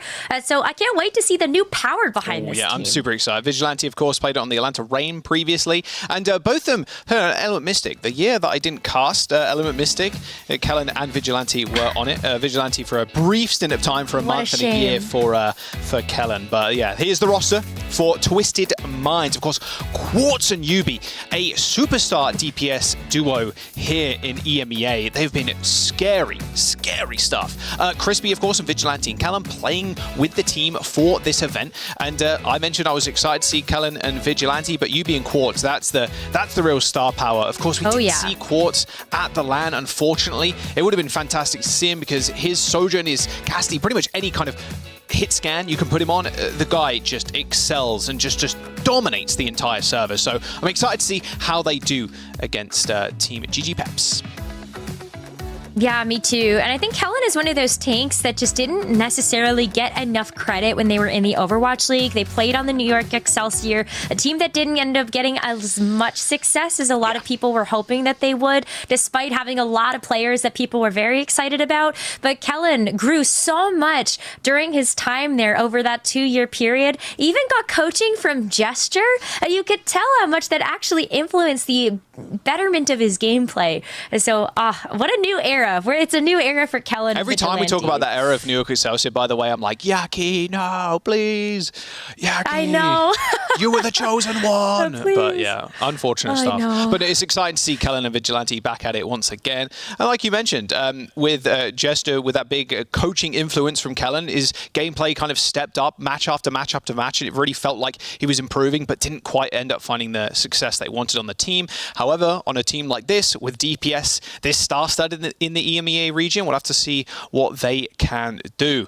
And I can't imagine it's going to be as one-sided as we saw previously, because Team Peps, they got some hitters as well. I mean, Exodial on the DPS has been such a superstar, like brand new player that's come into the forefront. He's been around EU for quite some time, but a very young gun that's ready to prove himself. Absolutely. This Team Peps roster also have a bit of a chip on their shoulder. I think this is a tough road for them. Looking at main event 2 for the Overwatch Champions Series, Jaws, they got so close to being able to make it over to the LAN. They were 1 win away from making the amount of championship points they needed to actually go to the LAN and participate. And I think everyone is sad that they didn't have a chance to be there. We're going to load into Oasis as our first map, and it's worth keeping in mind too, both GG Peps and Twisted Minds haven't secured a spot in the Esports World Cup right now, so they are fighting for that chance. Space Station Gaming in our previous match have already secured that spot, so you know they're sitting pretty at this current moment in time, but we've still got a few more slots to actually fill, so both teams fighting for a chance to be there. Oasis, Eichenwalde, Esperanza, New Junk City, and Route 66 is going to be the map set. Okay, I mean, you take a look at this and you think, well, you know, Oasis, great for dive. We see some dive on Eichenwalde, Esperanza. I think these are maps that could potentially favor the Gaming Gladiators, just knowing that they do love to run the Winston, with Tread also playing a bit of the Orisa. But I think, like, this is going to be a very competitive series. I expect both of these teams to come in at full power, maybe give a little bit of more credit over to Twisted Minds. Yeah, sure. Maybe it's Hopium. I just really want to see them do well after what happened in Dallas. It was been unfortunate circumstances for them, and rebuilding and kind of adding Kellen, Vigilante, and Crispy. I mean, they're looking pretty good. We'll have to wait and see how the series obviously ends up going down. Unfortunately, though, we do have to toss to a quick break, so don't go anywhere. We've got GG Peps versus Twisted Minds after this.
Welcome back. We've saved you from the break. Should have sorted out all the technical issues, and we will jump into the game in just a moment. Of course, is Gaming Gladiators Peps versus Twisted Minds. Two teams that we expect to be incredibly competitive. If you're looking at some of the top teams in the European region, well, both of them have already proven themselves in the OWCS main event 1 as well as main event 2. So I can't wait to see if both of these teams can kind of find redemption for themselves in Team Peps, in the sense that Astro's still around. Funny Astro jump scare. Live co-streamer from the studio. Also, Astro going out the beard too. Anybody notice that? You're looking pretty clean, Astro. I'm not gonna lie. I did notice Better that, facial hair than actually. mine. I'll tell you that right now. Good God. Or that's what a land does to you. The stress and the pressure of the land. Turn my hair white almost. No, not quite. In my family, it's pretty common for the guys to go like grey, white hair very early on in their life. My dad always warned me, but I've reached the age of 30 and I've not had a grey hair yet. I've just jinxed it, but you know, I'm hoping we don't see that soon. I'm crossing my fingers for you and knocking on my wooden desk. All right, let's get to the game at hand. Kellen on the Winston versus Tread on the Mauga. Might see Naga on one of his better picks in the Farah. Taking the high ground's super important. Quick rotation for GG Peps, of course. Taking that away from Twisted Minds. But Mauga is able to do so much damage. I feel like Kellen's going to have a hard time being able to get in and even jump on a target. Not to mention the fact that there isn't really a good one outside of Exodial. Well, Exodial's picking up kills, so don't need to worry about him by the looks of it. Yeah, so if you couldn't jump him before, you definitely can't jump him now as you're Kellen. Oh, almost turned into Fee God there, almost, as Quartz almost took his head off. GG Peps. And we've seen this a million times before, Rose, but how hard it is to dislodge the Mauga comp on this point. And that is Kellen just isolated himself, jumping into the back line, and that will be Peps winning that fight. I think he's got a reset here. I don't know if the Winston's going to be able to get the job done. Maybe you be able to help even the scales. Well, Quartz does have Railgun. Overclock can be deployed whenever he chooses. Of course, finding an angle might be a little bit difficult. They're focusing down the tank right now. Tread has to back up all the way. They're going to forgo the point for now. UB might be able to extend this fight somewhat. Oh! Double shot, double kunai straight to UB's head. No chance to use that pulse bomb, however, the overclock is going to send them reeling. Going to cause Johan to use that rush to try and push Twisted Minds all the way back. And they've done so quite successfully, and now trying to cap that point again. Rush, a later one from Twisted Minds. Naga trying to find entrance into the back line. However, matched by UB in the spawn.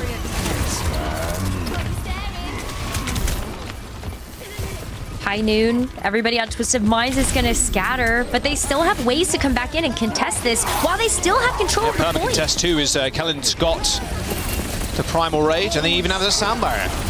Sound Barrier later used from Twisted Minds there as Naga tries to find a target for this Pulse Bomb. Fire's almost never ending. It's been about, I don't know, 13 minutes at this point. Pulse Bomb on the ground. Lucio, Crispy, jumping into it, but still manages to survive somehow. Quartz, Exodial end up trading there as Tread finds the cap on the point for GG Peps. Finally getting the cap, but not before Twisted Minds are able to get maybe about 50% on this point and counting. GG Peps, though, they are going to have the ultimate advantage heading into this next one. You've got that rush on top of the cage from Tread. Maybe a bit difficult to dislodge the Winston, but if you can get the Winston to come to you, it's going to be stuck. Teleport there from Johan. Use that Suzu. Keeping Tread alive. Cage available in a couple of percent, as well as that rush. Pretty deadly combo if you want to use them together, but it looks like Johan's going to instinctively just use it straight off the bat. After the dive came through from Twisted Minds on the right-hand side. Now Tread's on the point, trying to contest for as long as possible. Cage in a couple of percentage points, and that is the perfect person to get in there. I mean, Quartz and Yubi just caught out, and that'll be GG Peps locking this one. 85% and counting now for GG Peps. It's been one continuous team fight, it felt like, as Twisted Minds' Crispy is now looking for this final touch. He's going to be able to get it, you'd imagine. Oh, the kunai. The kunais and Exodial taking him out of the skies. Yeah, I mean, it's just going to be a stall before the inevitable end unless Quartz can get something done with this overclock. He's found FD got, but no one's given him the chance to even get a couple of kills, and with this high noon, it's going to be even more difficult. Vigilante's got this rush down on point, but no one can use it. Scared of the high noon, scared to get their brains just splattered across the tarmac. They're still managing to stall this out. Kellen needs this primal rage as Quartz just jumps in to the back line. I mean, sure, why not? You're going to have to find something here. And with Kellen dead, it's the inevitable now that Twisted Minds just end up losing this fight. A slow bleed out as GG Peps end up claiming the first round. Here I come. It's so weird to see Twisted Minds, this team that has been so good at all of these, like, Ramatra, Malga initiations or something like a teleporter, actually play a dive comp. Like, I get part of it is the fact that you have Kellen that's in your roster, one of the best Winstons in the world now, but I think you have to match the Malga in order to actually find success here. The Winston just wasn't cutting it, too slow to deal with the firepower and raw damage output of something like the Malga. So Trent in the chat, ring around the rosy. I mean, that's basically what that map is like, I just kind of chill on the point, cardiac overdrive the rest of my team, and just survive for as long as possible. Like, that's just how it's done. Kellen now switching over to the Malga. Thinks better of the Winston here, even though Winston's pretty good on these more divey points. Double flex DPS for Twisted Minds. Yubi on the Venture, Quartz on the Genji. Got to be careful though. These rockets pretty easy to land with the Venture when they do use that burrow and then come up from the ground. With Tread dead, not a good start, although Exodio and Naga just kind of tag teaming there. Just those rockets come in, a quick reset from Exodio.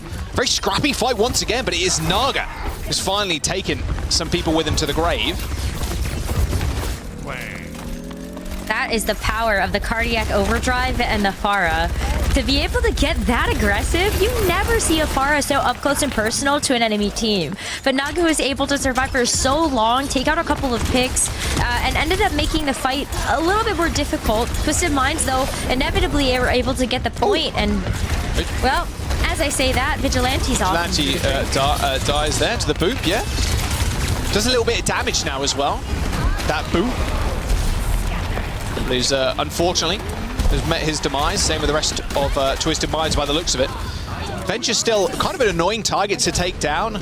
The amount of mobility, of course, the Venture has with the burrow and the drill dash, but when you are using those abilities, sometimes it's pretty easy for Naga to kind of predict where you're going to fly to. Yeah, Naga's been so good with the direct rockets so far, it wouldn't surprise me you'd be able to play that prediction game and actually nab that Venture as soon as they pop their head up. But we're about to have ultimates online. Double supports here for Peps and this barrage. Vigilante did not stand a chance. Double sound barrier coming in. Naga's still looking for a target. He's in this very small room with a very low ceiling, but doesn't really seem to care at all. Like you said, that cardiac overdrive and these rockets, Rose, basically healing himself. And look at that. One rocket, 2 kills. GG Peps. Maintaining control. Oh, that's so gross. Naga was so high HP like the entire time. Like. This is where Naga kind of made his name for himself too. On the Pharah, this map and this round specifically. Oh, nice blade from Exodio. Barrage in the spawn. Vigilante trades with Naga. 2 big DPS ultimates used there by GG Peps. They still have the cage, though, so I don't think that they're too upset about what they used there. Big difference, though, is in the cage for Peps and the cage from Twisted Minds is that Quartz has this blade. So a little bit more firepower here from Twisted Minds. Double cage, there is the blade, and Quartz is just hiding behind that barrier. I mean, it's just disgusting, that combo. The cage blade and Quartz with 4 kills. Disgusting. Actually just disgusting. Yubi should have given it to him. Like, I'm not gonna lie, Yeah. you kind of did your teammate dirty troll. like that. You could have given it the 5K. 77% though That's for all. GG Peps. No ultimates really on either side here. As they roll back into this point. Yeah, but the Kitsune rushes are going to be coming up first for both teams. I think it's going to come down to who gets the later rush, if they're going to be up close to each other. But Peps is going to have it first. A lot of pick potential on the side of GG Peps as well. Saw it earlier on with Naga landing the rockets, then Exodio getting the resets with a dash. Slowly but surely they're working up to that rush. They finally got it, so now might be the time to go. You see them now stepping up.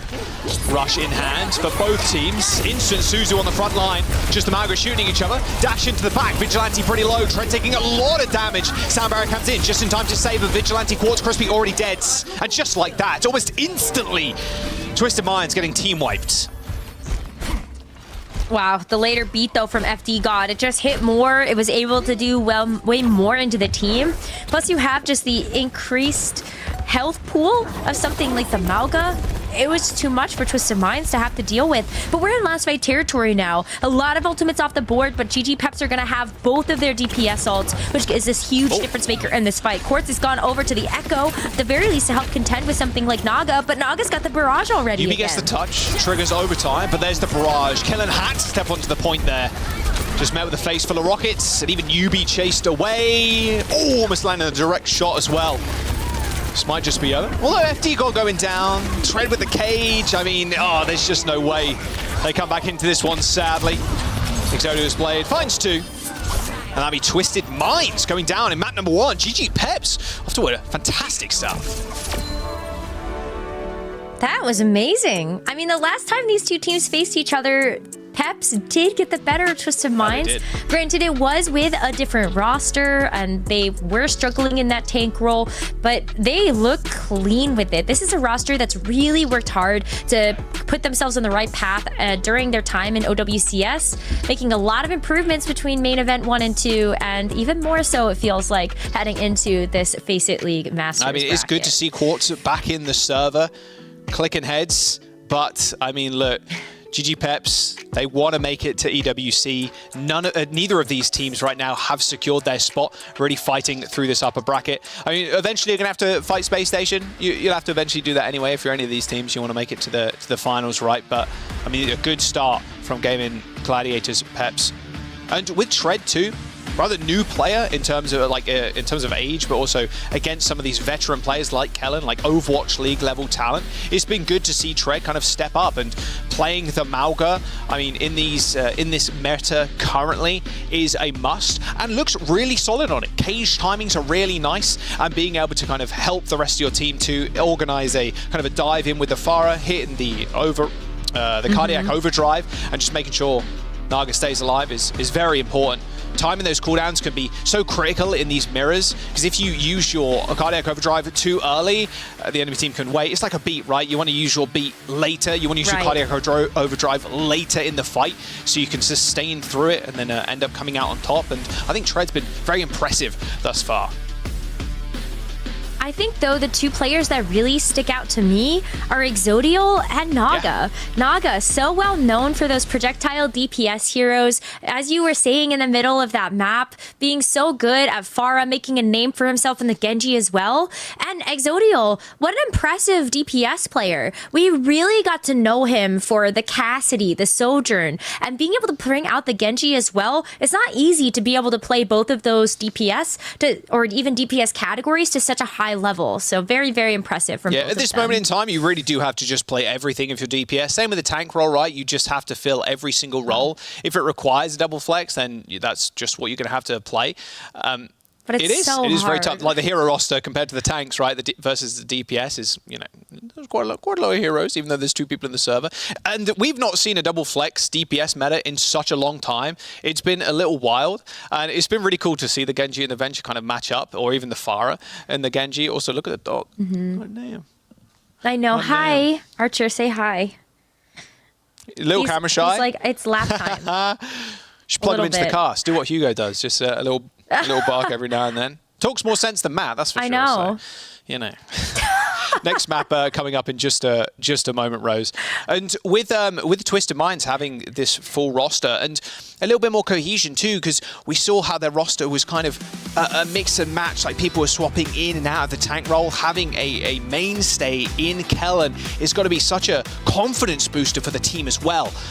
Next map is Icon Boulder, was picked by Twisted Minds, as we load into that one in just a moment.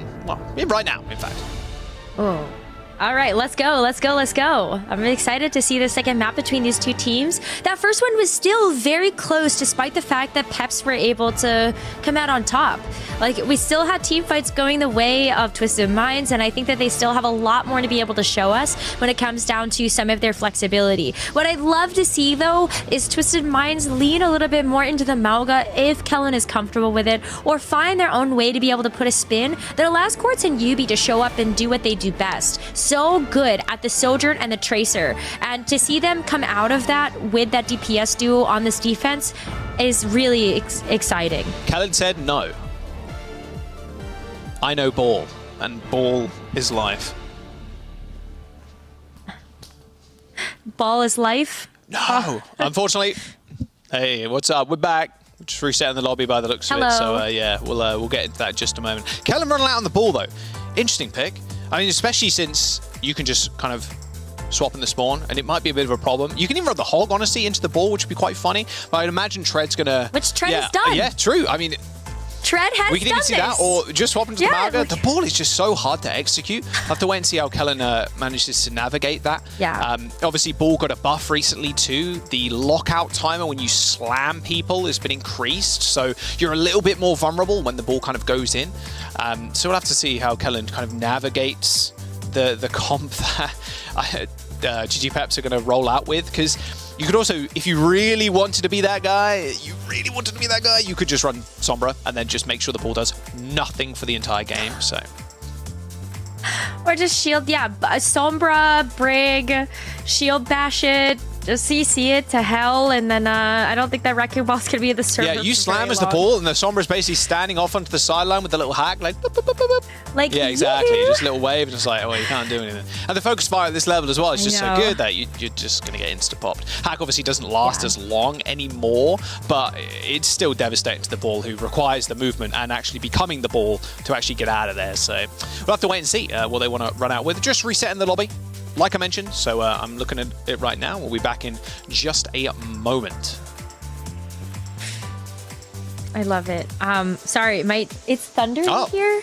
I was not expecting it to be storming, so my dog is very scared. Okay. I'd be scared too, I'm going to be honest with you. Although we don't really get much thunder and lightning over here in sunny California. You guys don't really get rain, It's actually. Good. It's great. It's been a bit overcast recently, but that's about it. I mean, me complaining about overcast, where where it storms and stuff when you are. How sad for a California. It's just so crazy.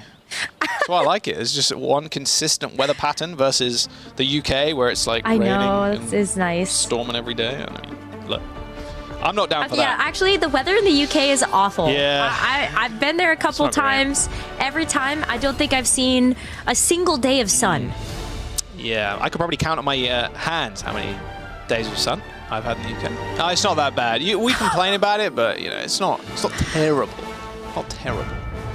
Maybe I'm just going at the wrong times of year. Well, I mean, I don't know. 2 days in July, like maybe you're gonna get like really nice sun. Oh, okay. It's kind of the joke. Everybody goes out for those 2 days and then is stuck inside for the rest of time. But there you go. We're going to. I can bolt it out. And Naga on the Sombra, maybe a little bit of scouting. Kellen, still running out on the ball here. Okay, they're committed to this then. I don't hate it, because like, if you're gonna run Wrecking Ball at literally any point, the points that we do see it are usually on point A if I can vault, and then you switch to something else. But look, like Naga spotted it already. You saw the hack, like attempt onto Kellen. Both Lucio's dead. Empty God also falls to Naga. Zodio is going to be the main focus fire here for Twisted Minds, you'd imagine. And now Kellen can basically do whatever he so chooses as Naga falls to Quartz's railgun.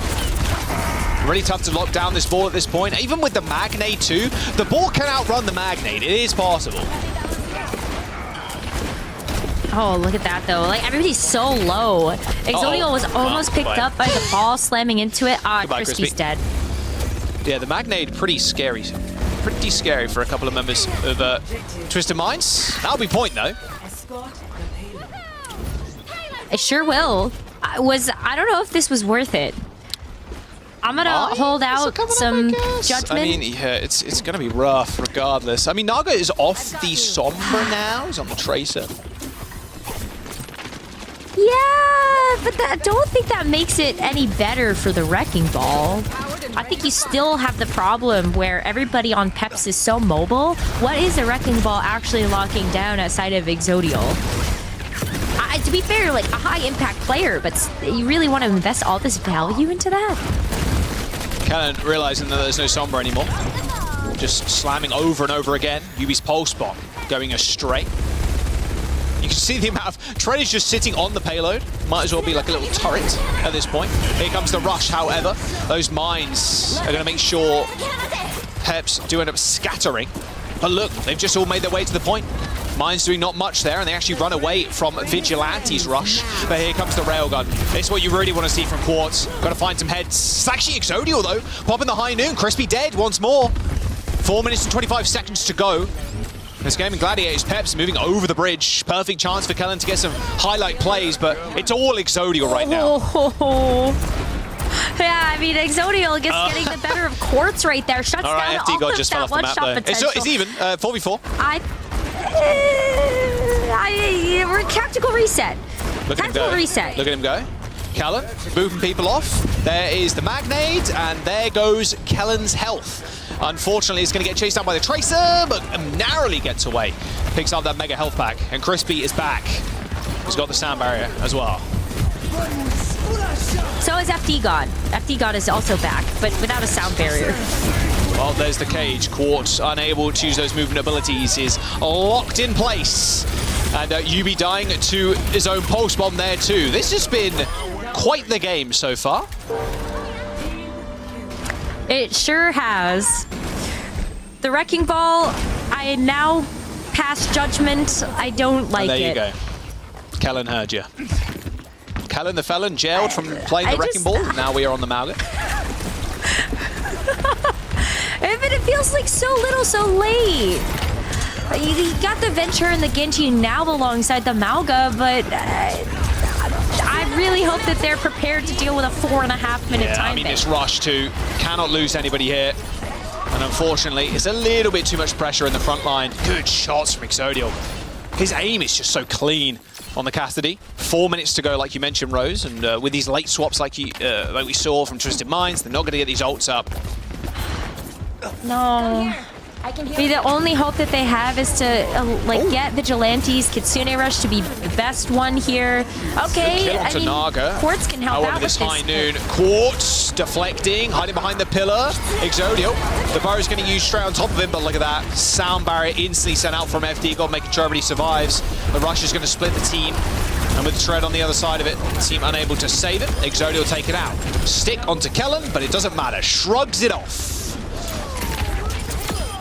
That's a good defense for Twisted Minds. I actually think... Naga got it! Naga got... Oh my, Naga got it. Oh,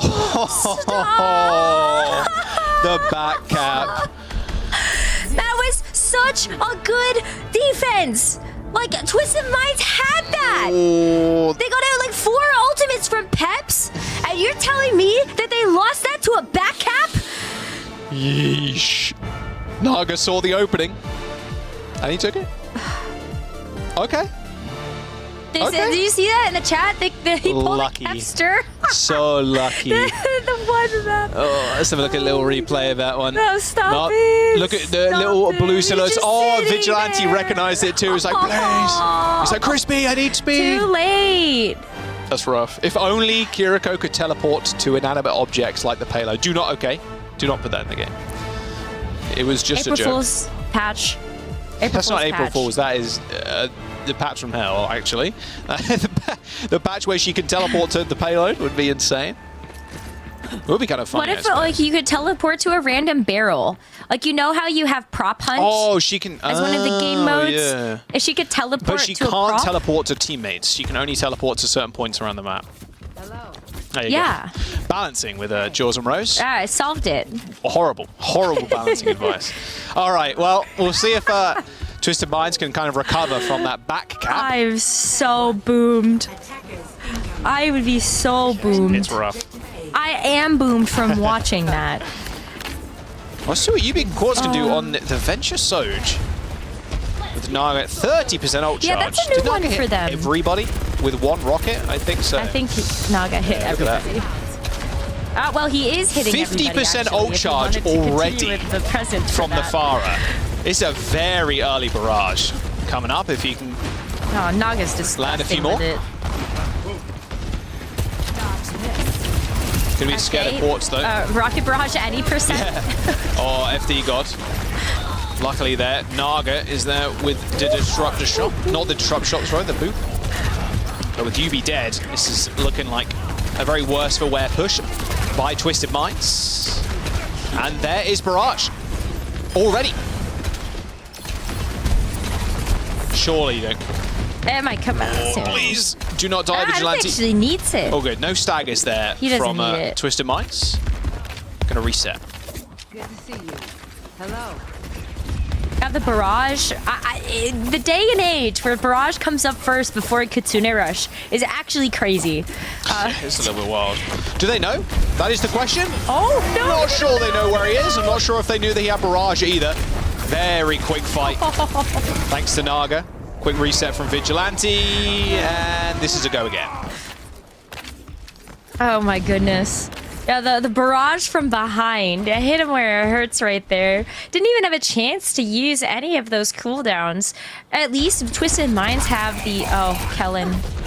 I was gonna say at least Twisted Minds might have the cage up soon, but Kellen switched over to the ball, and UB is behind. I see we have entered the deathmatch server. Where is UB going? Like, for just the try and stay alive, I suppose. Slam into the back. Kellen pretty low. UB spot in the back line. Kellen trying to get healed up ASAP, but the staying power from the ball is going to be pretty devastating here if he can just swing around that payload. But I mean, with Tread just kind of sitting there with Exodo, it's going to be a little bit tough. Oh, look how fast the Cassidy's shooting too. I mean, the rush is just too great of an ultimate here for Johan and the rest of GG Peps. A minute and 30 to go. Twisted Minds only getting 39% on the point. It's still something. It's good to walk away with literally any progress right now, and that means that Twisted Minds have an easier road to try to finish it off.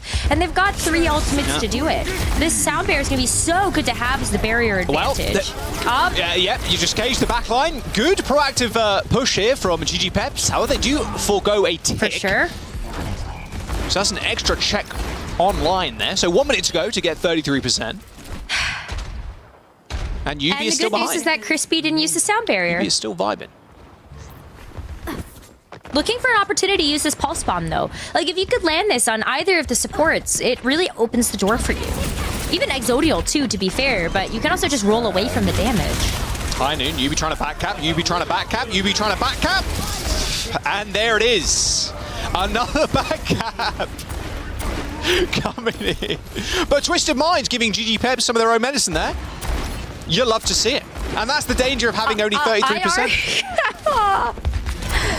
I argue that the one that we just saw is a little bit more important, but this one does give them an extra life. Oh my god. Series is what is happening Series is turning today? into a Monty Python sketch pretty quickly. All good though. 2 minutes and 40 seconds to go. Gates are opening. Oh, and the barrage straight over the top as well. Naga. Bit of a jump scare. More of a horror film now, especially against Quartz and this railgun. Overclock. FD God trying to dodge out the way. Somehow stays alive with the help of Tread. Takes down the scary Soj. Oh, good shots from Naga to even the playing field. Another very sketchy looking fight from both teams. The mines for Kellen, lay those up at the point. Maybe they can have a bit of impact there. They still have that increased health pool, so they're a little bit harder to take out. But I just wonder how they're gonna manage this. GG Peps just have all of the ground enforcements. And the rush too, yeah. No chance to use the mines. Like, Kellen's not even there. Yeah, I mean, that's the thing with the ball, right? You're looking for these slam engages, help UB kind of set up for kills, or even slam and then Quartz lands a railgun. And that way you get like an insta-kill and impact in the fight. But GG Peps, they can just go as 5. They can just go and... Oh! Yeah. All right. Naga regretting the Farah pick there for a brief moment. And this, okay, this is what I signed up for. Yeah, a little NS in the chat. Nice shot. That's a nice shot. mad respect from, okay, the Widowmaker's eventually dead, but this is what I'm saying, right? With the Mauga against the Wrecking Ball pick, all you need to do is, as soon as you hear the ball behind trying to set up, you just run at the enemy team. You run at the back line, just lock people down. Even if you are Lucio Kiri, you use one of your movement abilities, like the Swift Step or even the speed up, the amp on the speed. Still tough sometimes to get away. See, everybody's in the cage. Well, Kellen is still behind the team. Mine's been used, but yeah, found nothing there. So they just speed away from it. UV's trying again. Is Quartz? Try to get the back Quartz cap. going to not stick on the Widow, sadly. Oh, too bad. UV just throwing ults in too. That is one dead Tracer. Fortunately. There's 30 seconds left. There is 30 seconds left for Twisted Minds to get this to the second point, and they only have this Kitsune Rush to work with. Peps can hit them with another barrage from behind. They're going to have the rush. Exodial has been able to actually get some big picks here with this Cassidy ult, too. It just feels like Twisted Minds are really up a creek without a paddle. Indeed. Well, they got 10 seconds. Peps have a decent control of this high ground, too. Oh, crispy. Double headshot from Exodial. And the guy, he's just so clean with it. I mean, OT, I mean, that's it. Gaming Gladiators, Peps take that one with ease by the looks of it. I mean, this series, and what we thought was going to be a pretty close one, just Twisted Minds just can't seem to grasp anything. It's been really tough for them to lock people down. I mean, Kellen's ball, Kellen's ball is pretty decent, but against what Peps are running right now, I mean, it just does not feel like it's it. I mean, that's a 2-0 right now for Gaming Gladiators, Peps. Such a tough meta call when you know that the meta is going to be very Mauga focused. The Wrecking Ball just doesn't nearly have the same type of point presence or the staying power as something like the Mauga, which can play together with the team. So you saw it, just how many times Team Peps were able to take advantage of the fact that Kellen was out of the fight, AWOL, and just rush at them. And I think that's something that Team Peps got to give them a lot of credit for, because they have improved so much over the last couple of stages that we've seen them for the Overwatch Champions series, and they're showing again why they should be considered one of the top teams in EU. Fighting for a place in the upper bracket. Of course, neither team have locked in their spot at EWC. Jump into some highlights here. We'll probably get the back caps, don't worry. We got them in here somewhere. Oh, two ridiculous back caps.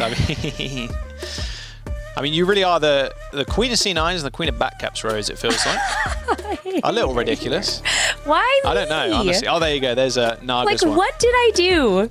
Don't know. I don't know what you did to deserve this. Not sure. Not sure.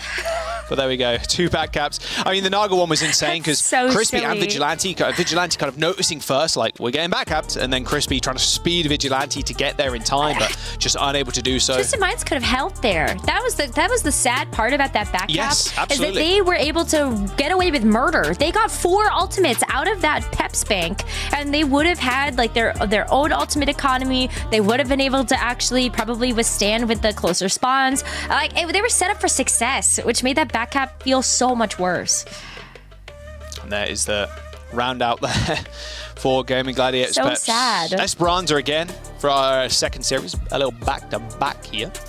2-0 right now. I mean, what could Twisted Minds really do? What is Kellen going to play as we jump into the server, Rose? Like, that's the big question on my list. We got to see him play the Mauga. Right. We have to see him play the Mauga, because I think right now, yes, he's so good at Wrecking Ball. This meta makes it look a little bit worse, but it's just so tough to run any of these dive heroes into a Mauga. Who are you diving? And these engagements, they take so long to set up when the Mauga's already run over half your team. Yeah, it was a very, very good understanding of like how that composition works from the side of Gaming Gladiators Peps, where Tread sees the ball, trying to set up, or in a position where they can just run in. We use the speed boost, we get onto the back line, either the DPS die, or one of the supports gets caught by the cage, or just get stomped after they use their movement cooldowns, and that's it. It's very tough to kind of run away from that. The sheer firepower of Mauga too does a very decent amount of damage up close and personal. There is the viewer predictions. Still, a lot of people believing in Twisted Minds. I mean, I would be too, especially at the top of the series. You're seeing Quartz back in, and he's still looking good. You know, jumps on the Widowmaker, kills Naga pretty quickly, and then such a good shot. He's exceptional on the Sojourn. This series, unfortunately, though, looking way more one-sided than a lot of the viewers, I'd imagine, predicted as well. And which is so interesting to think about because Twisted Minds were so good at that Mauga comp. Yes, I understand that it was with KSA in the roster, but you still have such a strong tank at your helm with Kellen. It's a little surprising that they haven't figured out a way to integrate him into the roster to have that similar same strength when it comes to playing a Brawl comp that we've seen Twisted Minds be able to do. Yeah, I mean, Esperanza, we mentioned it in the previous series, but it's a map that you can play a lot of things. You can play the dive, you can play the sig if you need to. Mauga obviously does seem to be the mainstay here, and I can imagine that will continue forward. But there's a lot of different options you can go towards. We'll see what Twisted Minds want to run, of course. We're going to jump into the map in just a moment here. But it has been good also to see Naga back on the Farah. On Oasis, especially Gardens phase, that's where he really made a name for himself on Paris Eternal back in the day.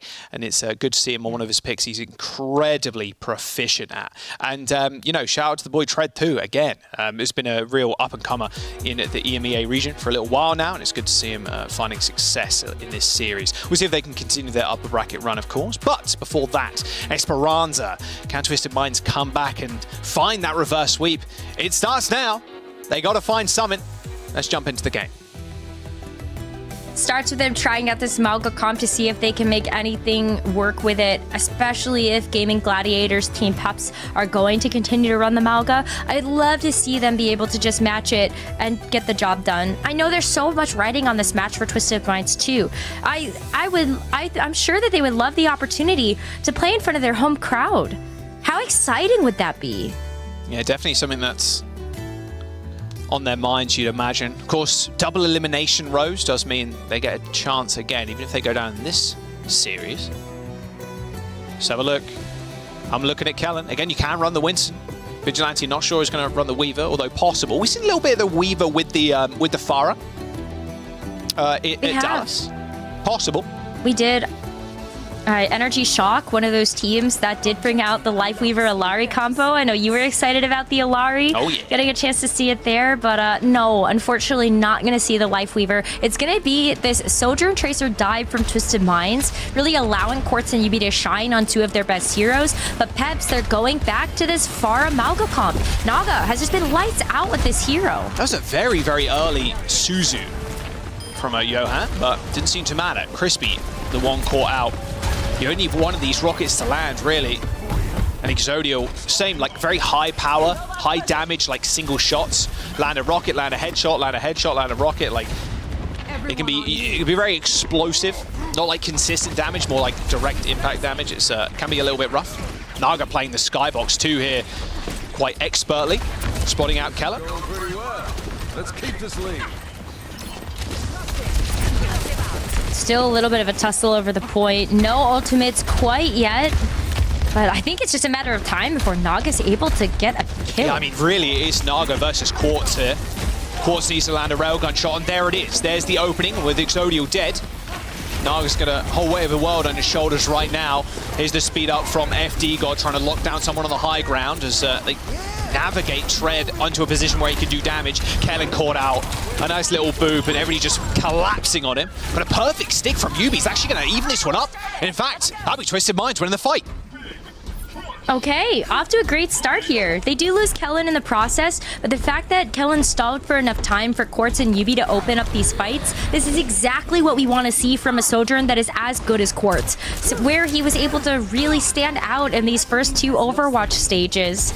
And I'm excited to see if he can kind of keep it up. Overclock's almost online too, so what better way than to snowball this momentum by just being able to pick up a couple Overclock kills. But Naga might have something to say about that. Do they know? There's the barrage. Vigilante using the Suzu on him. And luckily saved by that sound barrier is Naga, but it is Vigilante once again falling. And Quartz in a good position, good angle here to find some damage, but he's alone. And no Vigilante to teleport to him and just assist him getting this overclock off. It will be the Sojourn isolated and killed by Tread from afar. Bot in control of GG Peps again. And now Peps have the cage. So if you weren't scared of the Farah before, you better be scared of the Farah with it in a cage with the cardiac overdrive.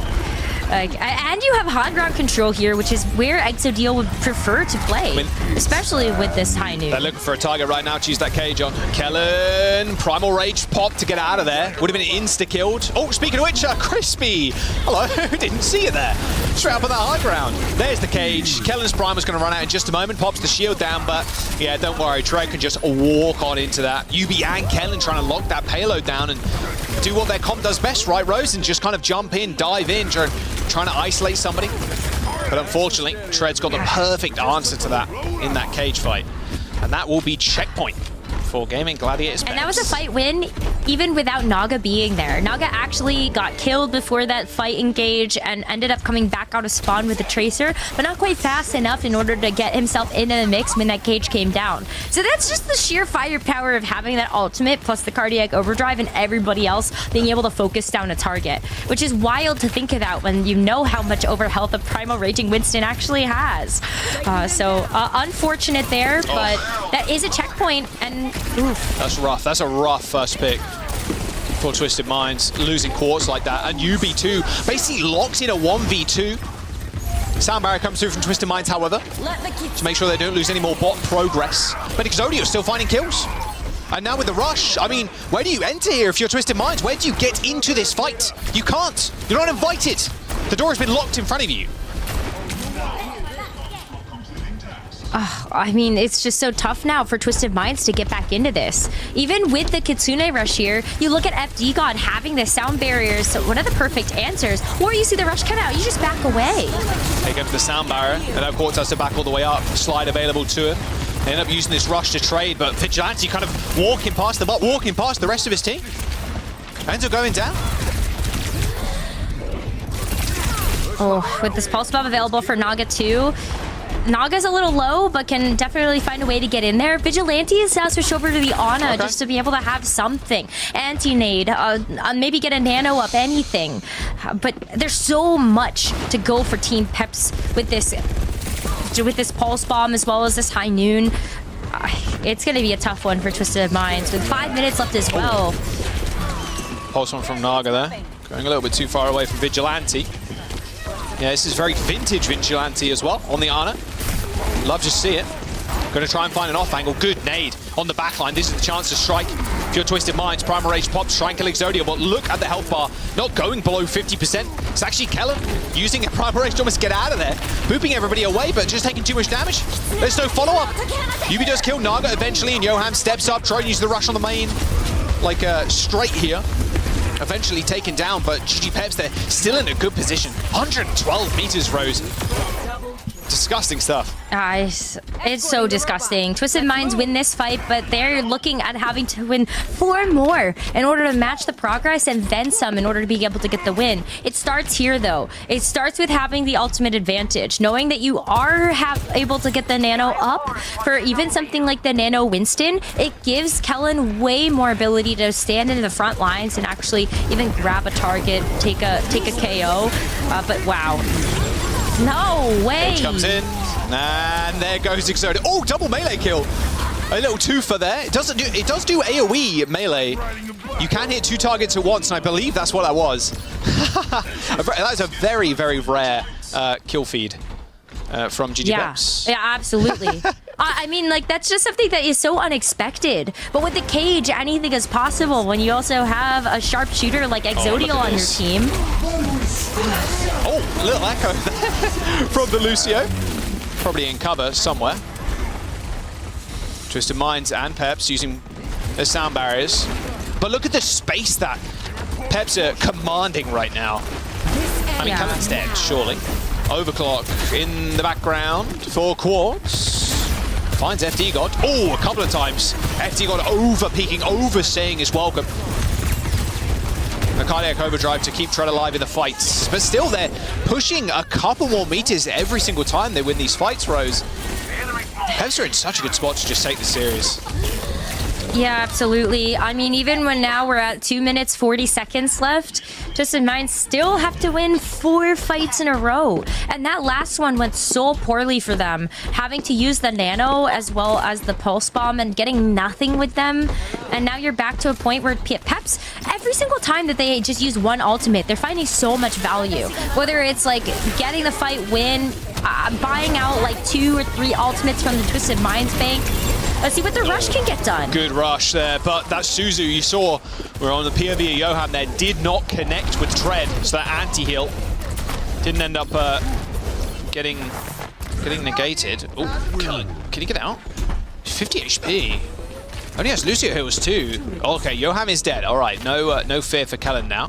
Can just gradually heal with the help of the Lucio. And just a passive healing too. And there's the checkpoint. Okay, comeback starts here for Twisted Minds now. Hey, that's 2 fights out of the way. 2 more to go. They can do it. It's just their backs are against the wall right now. 1 minute and 40 seconds left. So this final fight may even be in overtime. And you look at the point presence that Twisted Minds have. Bettered by this Nano. Okay. Oh, it's over. Not it's anymore. Over. Exodo just hit the double heady on Vigilante. I think it might be over. Wow. Tread even switched over to the Winston too. Giving out the Malga completely. That's almost what Twisted Minds wanted. But good trade though. FD God just put himself in a corner there. Checkmated himself on the board. Twisted Minds with Vigilante coming back with a nano boost. Even with this overclock too, if you really want to double layer the ult, you can. Turn into quite the super soldier on the battlefield. Exodio, I mean, just over peaks and yeah, punishes Quartz for doing the same thing.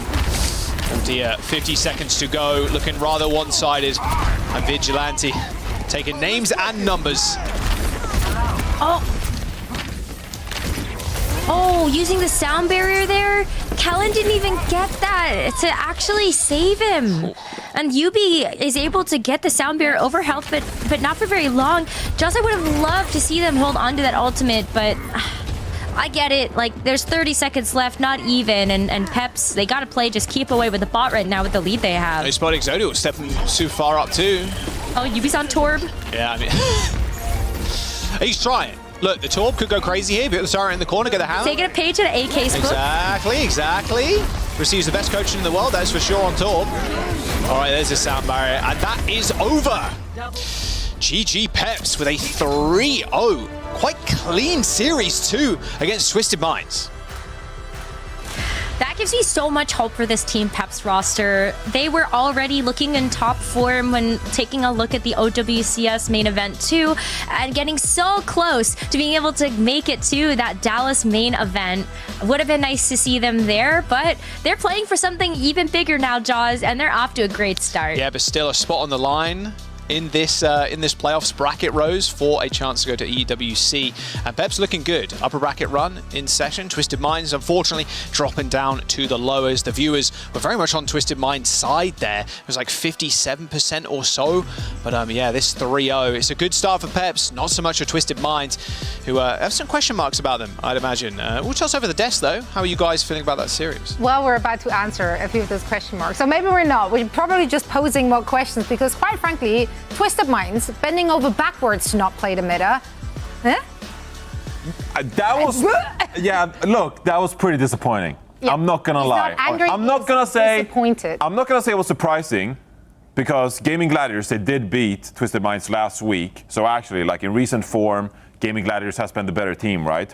But Twisted Minds with Callan and Vigilante, this is kind of what you were looking forward to. Just like, oh, we couldn't fill our best roster at OWCS Dallas, but we're gonna focus on FACEIT. But this one's the one. And now this is what we've been waiting for. And like it comes out, all right, you're playing Mauga, Venture, Genji. You're like, this is meta. This is what I think is kind of like the best composition most of the time, unless you're like Crazy Raccoon.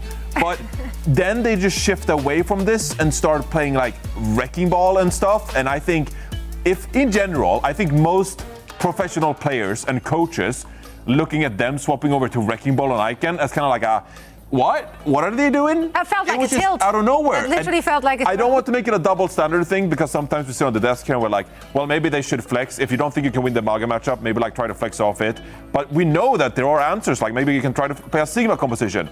You know, even play Rodok to an extent. But forcing this wrecking ball into the Mauga, I was just like, they're cooking way too hard. I don't like this at all. I think it was, honestly, a really disappointing performance to the point where now, if I'm considering Twisted Minds in the lower bracket, I'm like, I don't know if they're going to make it. I mean, okay, overcooked right there a little bit, maybe with the composition. Jake, do they have what it takes to bring it back? I mean, we saw the Mauga at the very beginning. Was it good enough? Can they actually hang with the greats of Mauga? I can't believe I said that. Yeah, I mean, I do think Gaming Gladiators, they look really solid on the Mauga comp. I think Naga's flexibility really comes in clutch, looks really great on the Pharah, the Genji, the Venture, all the heroes that he might be asked to play in a meta like this. Exodio, on a hitscan comfortable map, he looks amazing. We've seen him on the hitscan, but I was impressed. He even brought out a little bit of Genji in this series, and that's something that not many hitscan players are willing to do in a match scenario. So at least having the confidence to go to double flex DPS, I think this team can absolutely hang in everything in the meta, but I think you guys are absolutely right to kind of call out Twisted Minds here. I mean, there's way too much name value on this team to be okay with that kind of a lackluster performance. I mean, that was not close. They got absolutely stomped. The ball on Ike, it's like, sure, on New Queen Street, on maybe some Ilios maps, like maybe there's a way to make the ball work, but Ike first point wrecking ball, I mean, that's looking like Gilbert's nightmare. I mean, we don't even scrim, we just troll in the matches, so that's not good. These are teams that want to be qualifying. Twisted Minds, they want to be making it to the Esports World Cup. Yeah, Necro brought it up. It's so important for them, right? I mean, this would be them playing in front of the home crowd. That would be huge for them. I mean, Yubi and Quartz, I mean, they're hometown heroes in that regard. They're World Cup champions, right? So, of course, they want to play in that tournament. But I just didn't like what I saw in this performance. And, I mean, so last week when they did lose to Gaming Gladiators, they played a lot of Lab that was playing the Pharah, actually. So they played a lot of Pharah Cassidy, pretty much exclusively.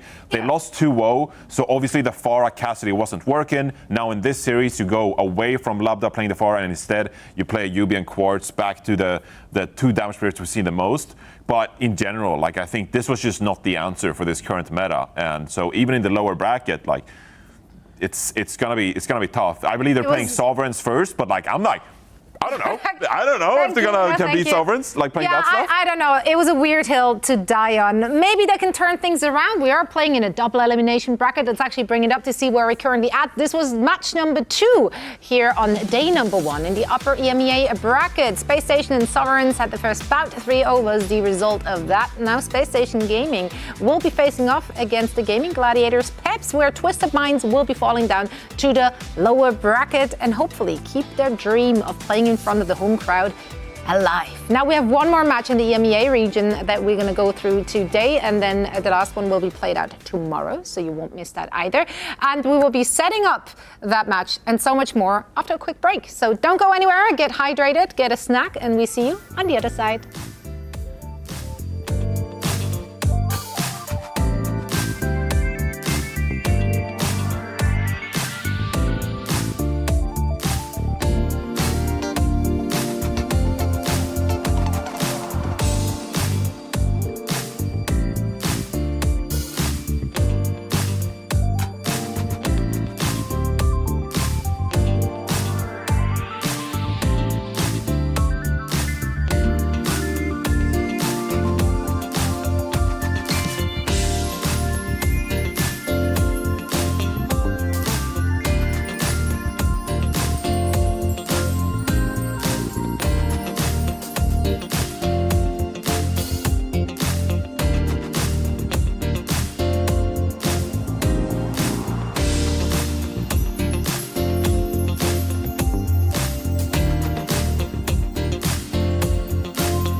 EWC OW2 qualifiers FACEIT playoffs. What? You're getting good at it, actually. I'm getting good. I got caught. Kind of rolls off the tongue. It's a little. I tripped up on my own laughing. We're here to set up the stage for the last match of the EMEA region for the day. We do have 6 days, of course, overall of qualifiers. So let's dive straight into it. It's going to be Newage going up against Ataraxia, now called Virtus.Pro. So let's look at Virtus.Pro here first. Because quite frankly, they have 3 Finnish players on their team. What can possibly go wrong? Finnish Overwatch strong. The Finns go ham in Overwatch. Finns go hard. You know, I think Shockwave and Sauna are DPS players a lot of people have been highlighting, and I think they really will fit in really well this meta. And we've talked so much about DPS flexibility. These guys both bring it. I mean, they can both play hit scan, but they can both play pretty much every hero in the DPS roster is where I would put these folks. So I think that flexibility is going to be key. A lot of pressure on the tank, though. This Mauga, you know, it can look insanely strong when your coordination is good, but as we saw in previous games, if you're getting gapped a little bit in your synchronicity, your team coordination, it can just fall apart pretty much just as easily. So well, I'm excited to see more from Rajaro as well. Obviously, a new name on the scene, very young player in that regard, but it's been impressive so far. And looking at Newage, I mean, this is a team that perhaps prefer historically to play some more dive kind of composition. I love Thomas' post. Sorry, super off topic, but like, what are we doing? That's a big shirt. They have that's a massive shirt. They have one of the Godhand brothers on the support line. They do.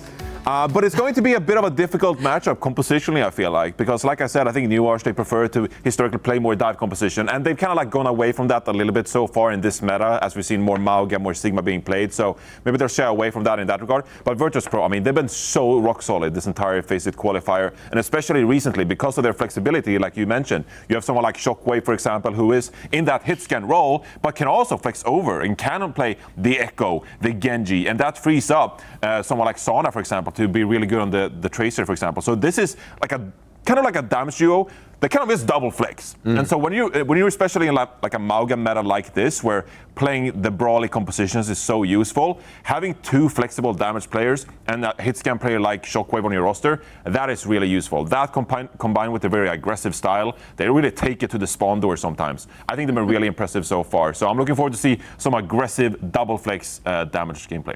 Yeah, so they definitely took that leaf out of the Koreans' playbook from what we saw in Dallas.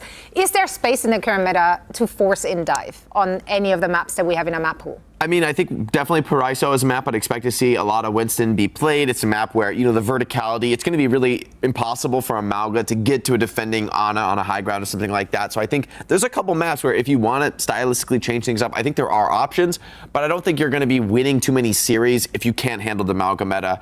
One thing I think is going to be particularly important is not just DPS flexibility in terms of hero pools, but also your ability to be like a team leader on DPS, especially the Venture. I think this hero is like textbook for rare for DPS, and that it's like should be a main calling hero. You can be the first one in, you can be scouting everything out with your burrow, and your whole team can all be hiding patiently listening to your call. So if you can like have that leadership vibe, and I know Shockwave has done that in the past, right? He's talked about being a veteran on a team with more inexperienced players and feeling comfortable in the role. And I think on DPS, especially in a double flex meta, that's going to be super valuable for the team. Get everyone in on the same page, following up your DPS players if they're able to lead effectively in the comms.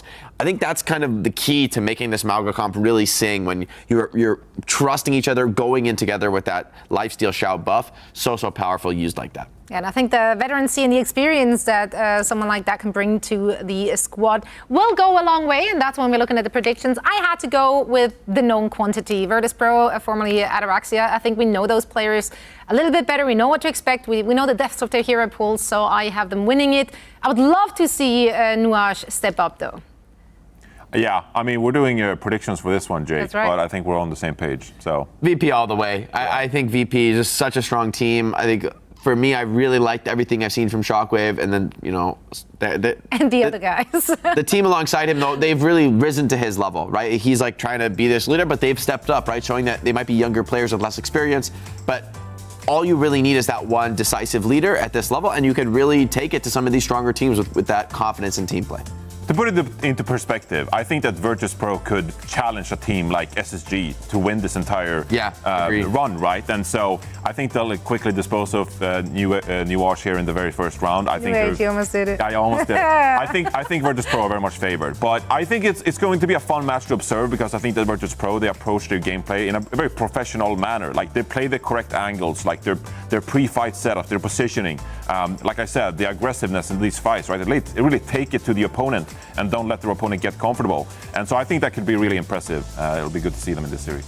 Well, let's find out if we will continue our stroll through Sweep City or if maybe this is going to be a bit more competitive. What do you think, Jack Thank you very much. Yeah, I want to know what unprofessional Overwatch looks like, Johnny. You said they approach the game in a very professional way.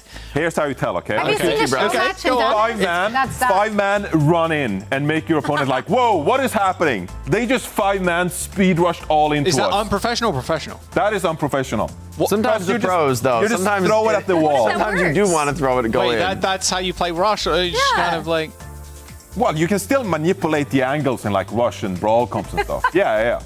You can set up appropriately. But if just it works, speed and it go. works. Yeah, sure. But slowly poking, prodding, I'm with Necra here. getting If the it upper works, hand. It works, I got you, Necra. yeah. So what If it kind of works, it Overwatch did you works. play, Johnny? Yeah. Unprofessional or professional? Oh, we didn't know what professional Overwatch was back then. I was charging in, making space. My guy was playing We were unprofessional revolutionizers Overwatch. all the time. Well, luckily, these guys are pros. They're professionals. Virtus.Pro versus Newage Rose. Yeah, I mean, look, former Ataraxia in Virtus.Pro here.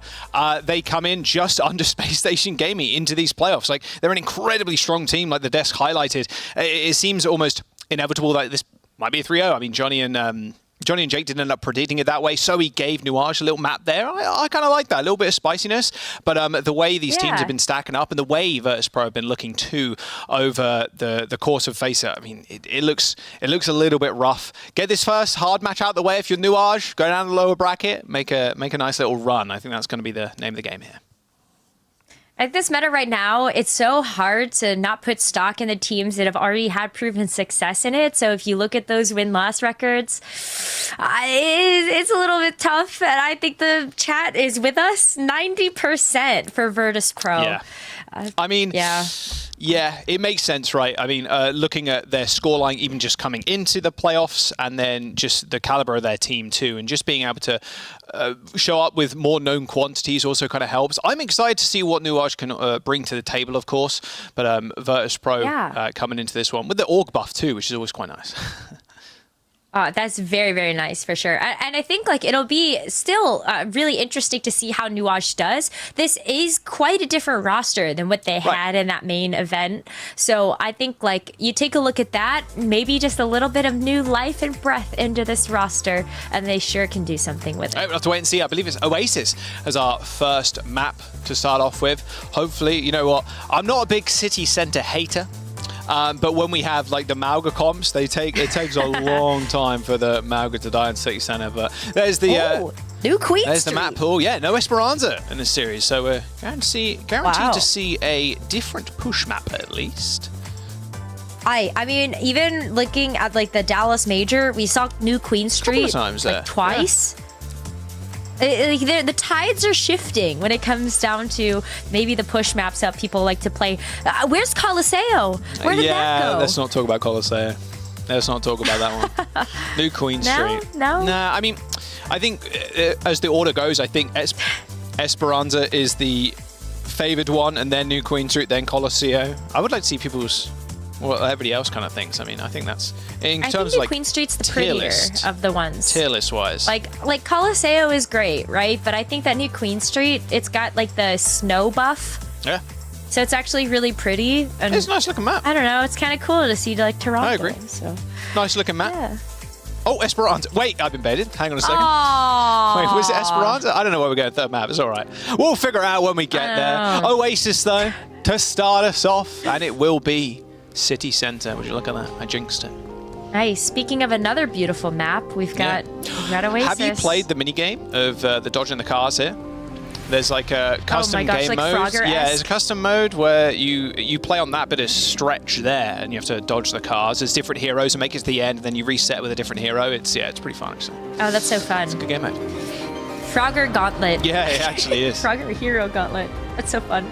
All right, 10 seconds till they roll out the gate. Newage versus Virtus.Pro. You can see the map score records there for both teams. 27-4 versus 15-17. Virtus.Pro coming in just under Space Station Gaming into these playoffs. Well, we are seeing a little bit of a rerun of the story we told last time, except Rajaro is with the hog. Yes. Oh, jumping. I repeat. I mean, look. There is a hog. A lot of the teams are going to be playing like the Korean teams, and this is exactly how Jumbin was playing on the hog. Didn't see Ash, but if it's the hands of Shockwave, I'd be pretty scared. Right, let's see how this hog does. Another very hard target to remove from the point. That was close, but you have Newage that has taken this high ground, and the hog is one way to try to isolate somebody. But Tom's already proven a little bit better here with this Sharp did not even see where Shockwave was there. It's like behind his head. Around the corner. Well, Rajaro just managed to force the Swift Step. And it is all Shockwave right now. Rajaro is just playing doorman, just waiting for people to come towards him. Tries to land a hook, and then Shockwave just pops him in the head. Good first cap. Oh, nice hook too. This Roadhog has so much sustainability, especially if you're not going to play something that's easily able to chunk away at that big health pool. Like a Cassidy could do just that. But instead, like this Roadhog, you've got your own source of healing. You're very chunky. Oh, Shockwave one. Tama does have to back off, but now using this rush. Both teams, pulse bomb from Sharp, there we go. Takes care of the menace that is Shockwave. Now Rajaro can be focused down eventually. Breather runs out, and there it is. Without the Ana, without some sort of anti-heal, can be pretty tough, but they managed to make it work regardless. And it's nice for Newage because they didn't let Virtus.Pro get too much, and now they're going to have the Sound Bearer as well. Really outpacing Gala, actually. So Natsuki going to have that first. Got the barrier advantage alongside other things like the Primal Rage is coming up soon, so a ton of sustain for Newage just to keep stalling out this point, even if they don't get a full team fight win. But of course, they hope for that with Dip's overclock. Shockwave closing in this Bob too. Sauna with the pulse bomb, but he jumps up and finds the team is already gone. There's the Sound Barrier coming in, and Eli's engaged there, but handled perfectly. Oh, that is one dead Lucio there on the on the tarmac. Natsuki using the Sound Barrier to get in, but unfortunately, they weren't able to get any kills. A Bob came out from Shockwave, just laying down some cover fire, and that's Virtus.Pro winning that fight easily. Wow, didn't even get a chance to use all of that stall either. So I wonder where Newage is going to try to weave in these things like the Primal Rage. Overclock didn't come out either. And Virtus.Pro now going to be the ones that have that barrier advantage. So you imagine that Virtus.Pro will be able to win this next team fight. Rajaro hits the breather there real quick to get out of that bubble. Very quick engagement here from Dip, trying to find an angle, but good little hook. Sound Barrier comes through from Virtus.Pro to keep them in the fight a little bit more. Gala with the dip kill. He's going to dip out of there too. Oh, the whole hog. No chance in this fight, unfortunately, I don't think, for Newage, as they are still looking for blood with these hooks. And they are just burning down this clock too. They've got 85%, forcing Newage to walk into them.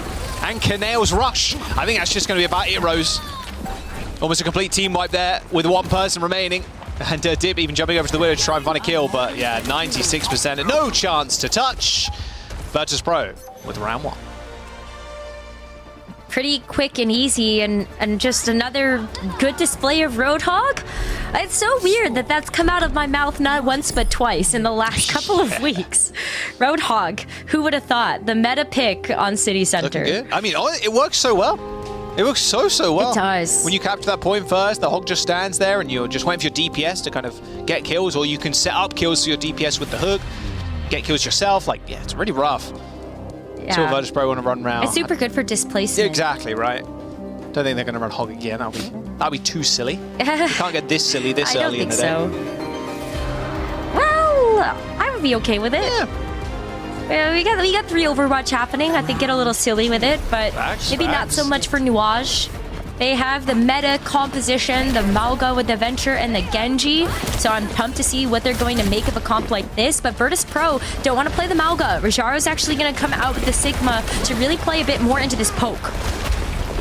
They've already used the burrow. Can't find a way to get into the backline. Pretty tough too. Coach gun, rock, poop.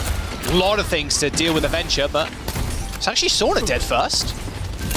Sauna was just hanging out in the backline there, as you would do with the Tracer, finding an off-angle Rose. But here comes the engagement. Dip burrows up to the skies, pooped away. Everybody else kind of running too. Oh, goodbye, off the map. Oh no. Yeah, pretty devastating. Both Lucios finding a nice little boop kill there.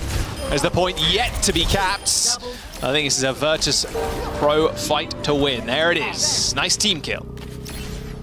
Yeah, Sauna's actually going to switch over to the Echo, so you have a little bit less vulnerability when it comes down to playing into something like the Venture or even the Genji, to be fair.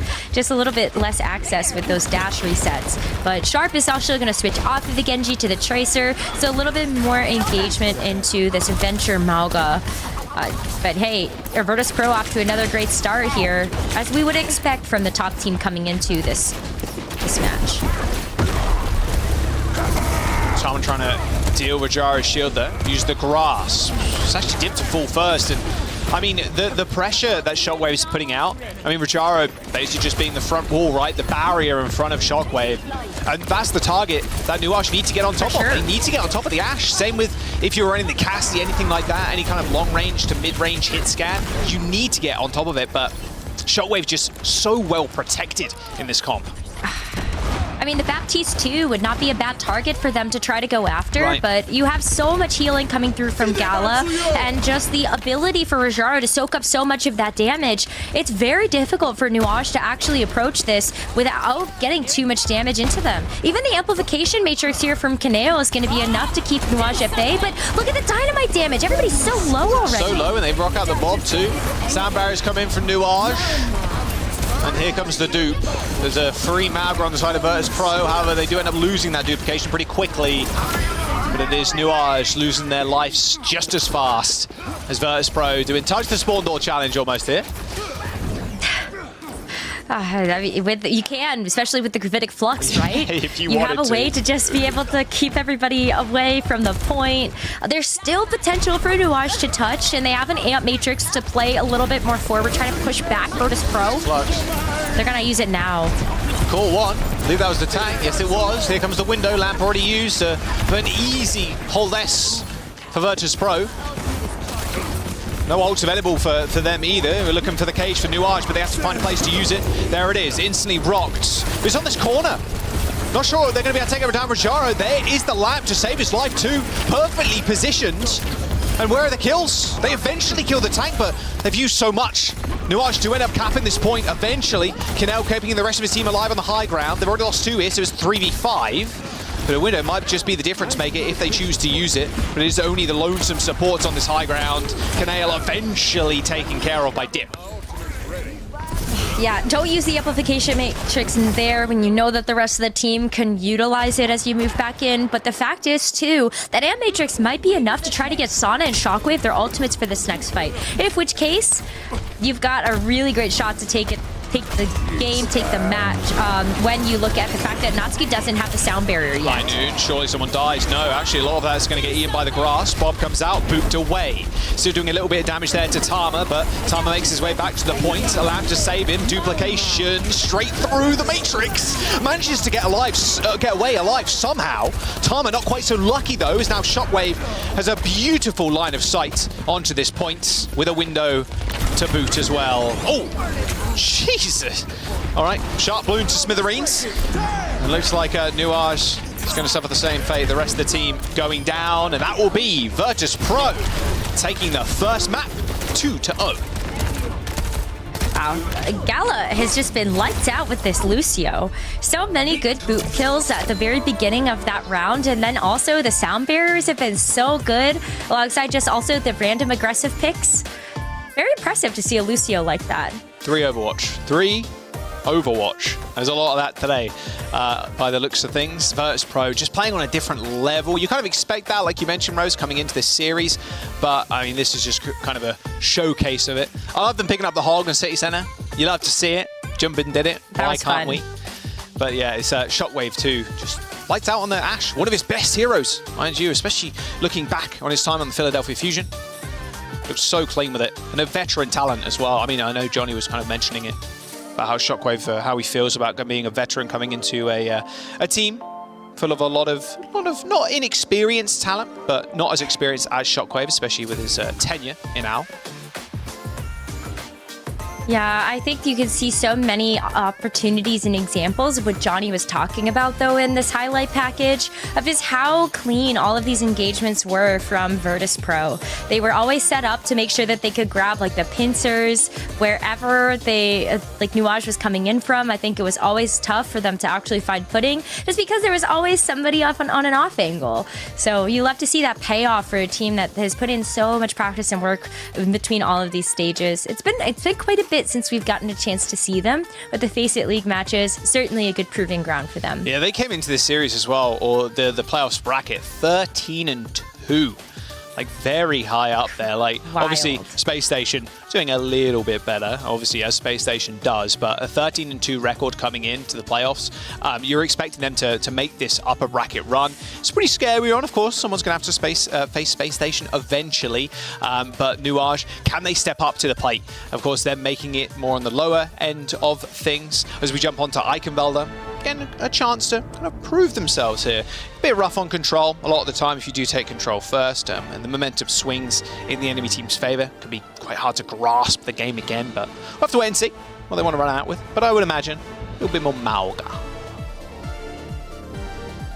Mauga, Genji, and Venture. And you know what? Deep's Venture was actually quite impressive.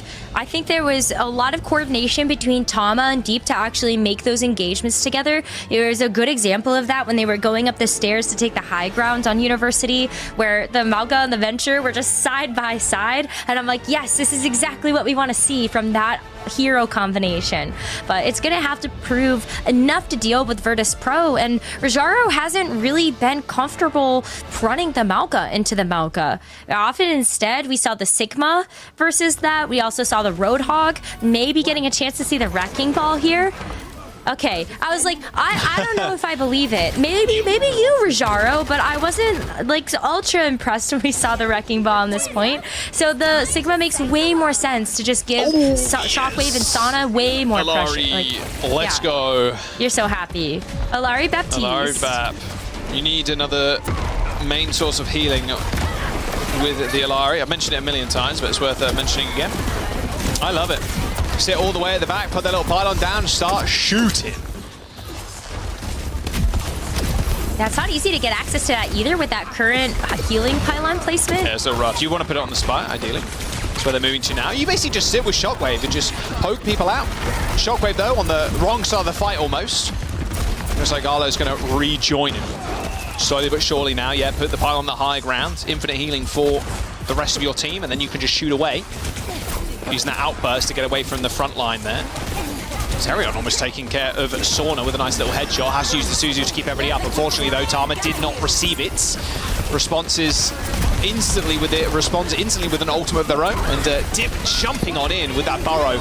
No one going down just yet. And first ult of the game. Oh, yes. It's Alari's. It did manage to hit, and Dip detonates. There we go. Wow, that might just be the opening that Virtus.Pro need to get in here and start taking percentage on this point. Love to see the Sunstrike actually working out, and they might not need too much else on top of that. Yeah, it's so like with the Alari ult too. Oh, they're gonna change, aren't they? No! I mean, with the Alari ult too, it's so hard to get down. Like, everything blocks the Alari ult, and it's a very slow-moving projectile. But when you're in a comp without, when you're going against a comp without shields, the only real thing you have to worry about is watching out for the Suzu. But ideally, Nuage's comp is playing a little bit more split, especially with Sharp on kind of an off angle, waiting to kind of go in after Tama. So just isolating one target and getting them down, forcing a big cooldown like the Suzu is sometimes even worth it with the Alario. But it ended up working out. Well, but Garlis, unfortunately, switched to the Lucio now. Yes, I was going to say, unfortunately, we don't get a chance to see too more of that, but we'll get your TED Talk about Alari some other time, I'm sure. Yeah. Gala switches back over to the Lucio. This is so sad. All good, though. Genji Blade for Sharp. Show us what he can do.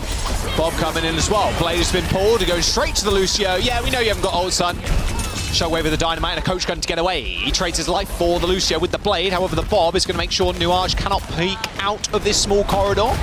Shockwave with CD's back is looking for Dip to unburrow themselves. But it's actually Natsuki who goes down first to a rock, playing a little bit too far off. And now Zerion way more vulnerable than they want to be in that front line without that Lucio.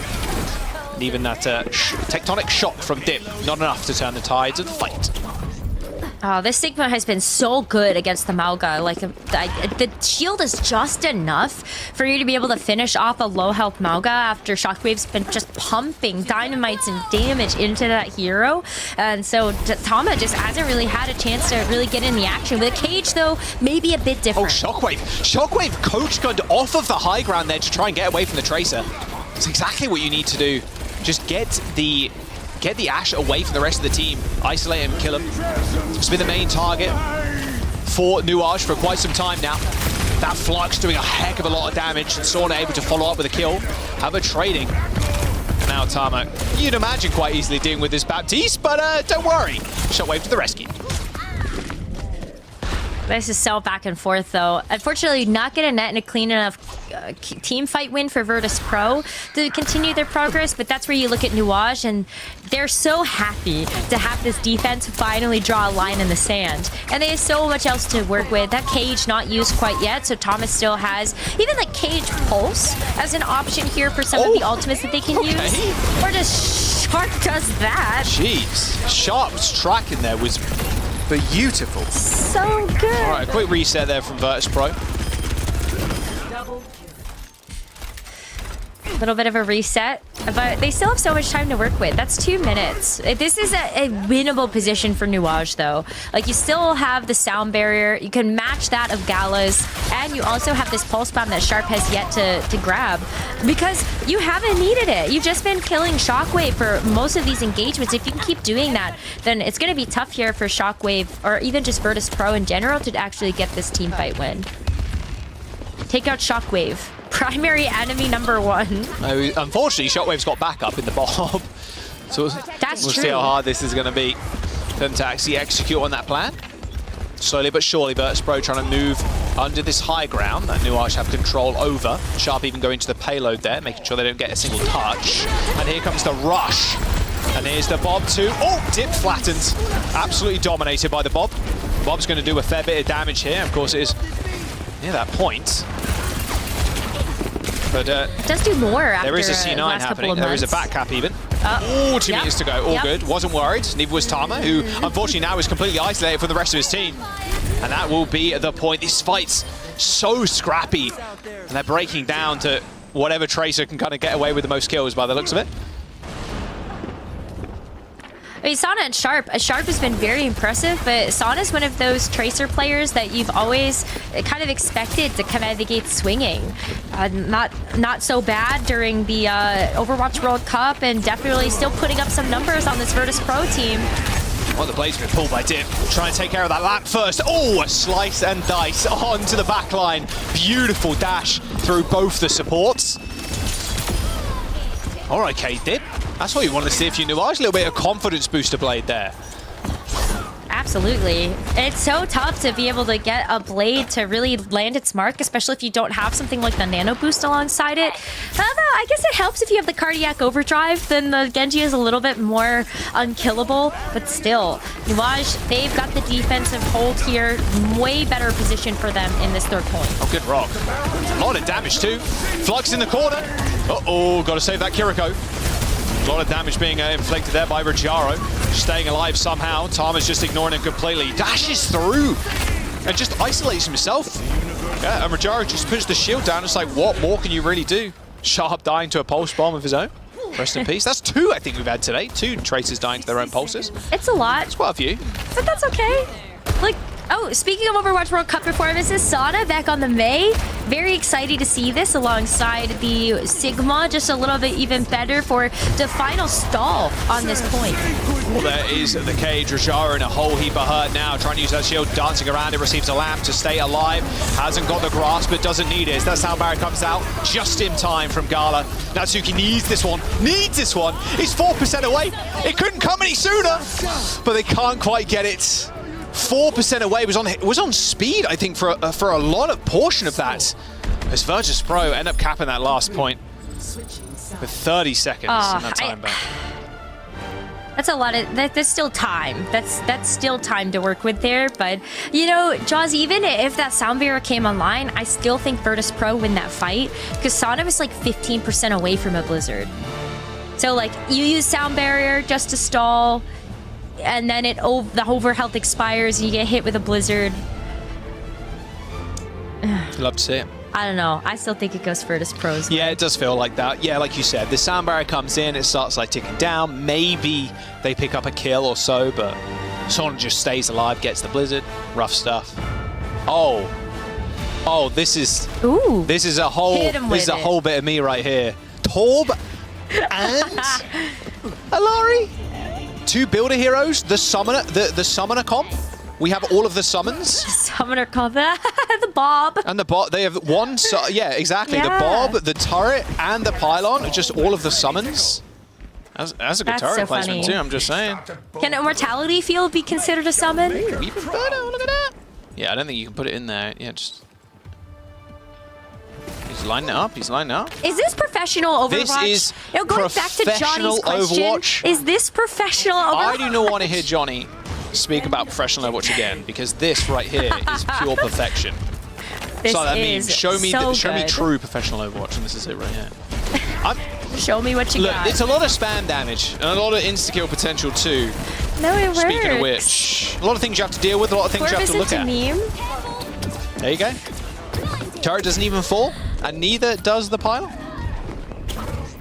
Look at that. Torb isn't a meme. We've seen a lot of the Korean players lean into playing Torbjorn. Pelican? Pelican is one of them. Just do what the Koreans do. You're going to be fine. Look, Torb very, very hard to dive, to be fair. Newage want to get on the backline right. He hits the E. Almost immortal, because he has the overhealth, the armor, etc. Genji and Tracer can't flank. Yeah, good luck, because you have the little turret. Yeah, you have to figure out the turret first, then you have to do a pylon. Like I said, the summons, they go crazy.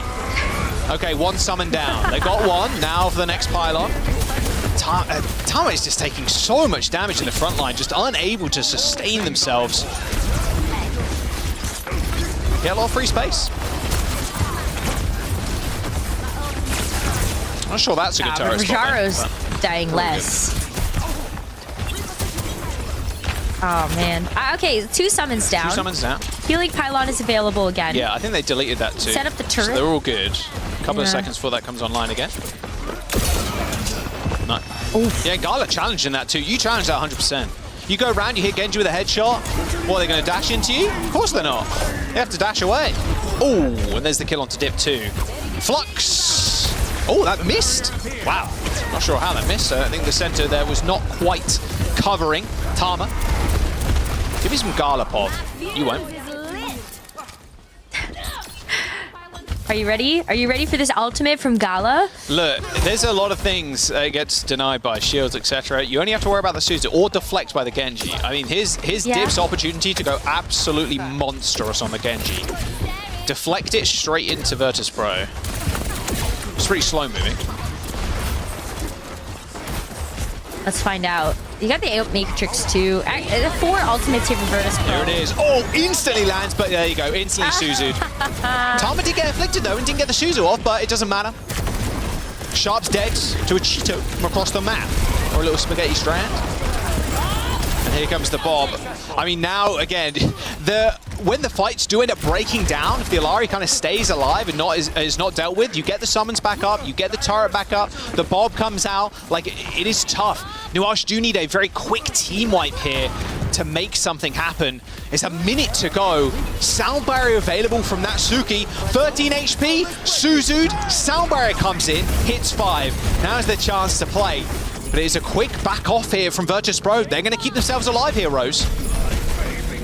They are, but Virtus.Pro still have a chance to come back in and contest with this Torb. Oh, you want to touch the point now, huh? Thoughts on this? Good spray pattern as well from Sauna. All I'm saying, that covers most of the point. Cage comes in. Lamp dead. And here comes the blade. Okay, and now we're looking for success, but the turret is actually going to waylay Dip's blade completely. And Virtus.Pro, they can come back in with this one. The rush has to come out here from Newage to keep this push alive, and they've got less than 30 seconds to go. How is Kaneo not dead? How is Kaneo not dead? Eventually taken down to a deflection. He spotted the pylon. No more healing there, really, for the rest of Virtus.Pro. Torb has popped the E, but, I mean, sort of still left standing. Same with Shockwave. Oh, man. It took a while, but they killed all 3 summons, and they capped the point. Virtus.Pro, and they're getting wiped. And that will defend second now. My God, that was some messy They're only gonna Overwatch, take, but I'm here for it. That was wild. That's professional Overwatch right there, Josh. She's spit. Sauna switch though, so no more Torbjorn. Gonna go back over to the Tracer, as Tama is actually gonna make a change as well. Wants to play the Winston for better verticality on the second point, but gonna have to think twice about making that move forward when you're just getting killed. Yeah, the high ground is just so nice. You can't really kill the pylon either, so it's just kind of sitting up there. I wonder if they do play super far forward here. I wouldn't mind it, yeah. Like, where does the Winston go? Right. Like, you're so out in the open, which is exactly where Shockwave wants to play. You want to get this Ashe damage down in this open sight line. You have Captive Sun. You got ult. You do. And as soon as they funnel through the doors, I mean, the second forbidden combo, the Gravitic Flux and the Captive Sun. But yeah, the Bastion ultimate is just Captive Sun. Well, there it is. Captive Sun used. Did land on the Lucio there, looking for targets. However, that sound barrier is going to negate the explosions. The detonations. This is a really nice spot too. It is dipped to fall. Pylon thrown at the other support. Unfortunately, Kaneo couldn't quite get a lot of that healing. Not a lot of burst healing, sadly, from the Alari. Oh, but it's just 1 minute left here. And they're stalling for so long, Rose. It's so much stall. Like, they can barely make any progress here. Newage is going to have a very difficult time if Virtus.Pro can keep up this defense. Even still, like, you just want to get them down into overtime throughout this second stretch. It's going to be very difficult for them to complete Gala it. gets out too. Nice footwork there. Fancy stuff. 30 seconds, like you said, and look at the ults. Again, this Blade's going to have to a lot of ultimates go for insane. Newage. Kaneo already pulling. Is going to have to pull something. Maybe the window. Something's going to happen. Doesn't need it, apparently. They end up backing off. Pulse Bomb does manage to kill the Bab. And then with the Bob gone, Lo's point presence here for Virtus.Pro, but it might not matter. Very scrappy fight, kind of breaking down. Eventually, Gala dies. Eventually.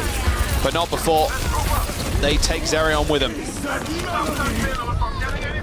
Yeah, I mean, they use so many ultimates. They need the Primal Rage just to get to the point to trigger the overtime. What am I witnessing? Okay. Sharp doing sharp things. Yeah. The Primal Rage is good, able to get a big kill. And Virtus.Pro now actually going to switch Rajaro over to the Malga to get back and contest this point. With Shockwave down, it's not going to be a full contest of 5, but you still want to get Sauna into touch. Captive Sun coming through. Did hear a connection. There it is. Oh, and everybody afflicted. And that should be it. Virtus.Pro 2-0 in the series. Starting the series off strong. And Newage, hey, dealing with the Torb, dealing with the Alari. A little bit too much for them by the looks of it on Eichenwalder. They called out an AJ at the end there also. I don't know if Match Chat be spitting with that one. We're gonna get a replay of it for sure. But yeah, that Captive Sun went crazy. Yeah. I feel like it must feel so good. Speak to this, Jaws. It must feel so good as an Alari player when you know you've chained 3 people. Yeah, I will say the sound effects on the Captive Sun and like the detonations and stuff, some of the best sound work in the game for sure. And speaking about, like, not even joking, speaking about the ultimate on that last fight there, everybody is kind of bundling onto the point too, and when the fight does end up kind of breaking down, all the like different CDs have been used, you hear the Suzu go off, like you pop Captive Sun, everybody's around the point because it's OT, you hit somebody, everybody is gonna die.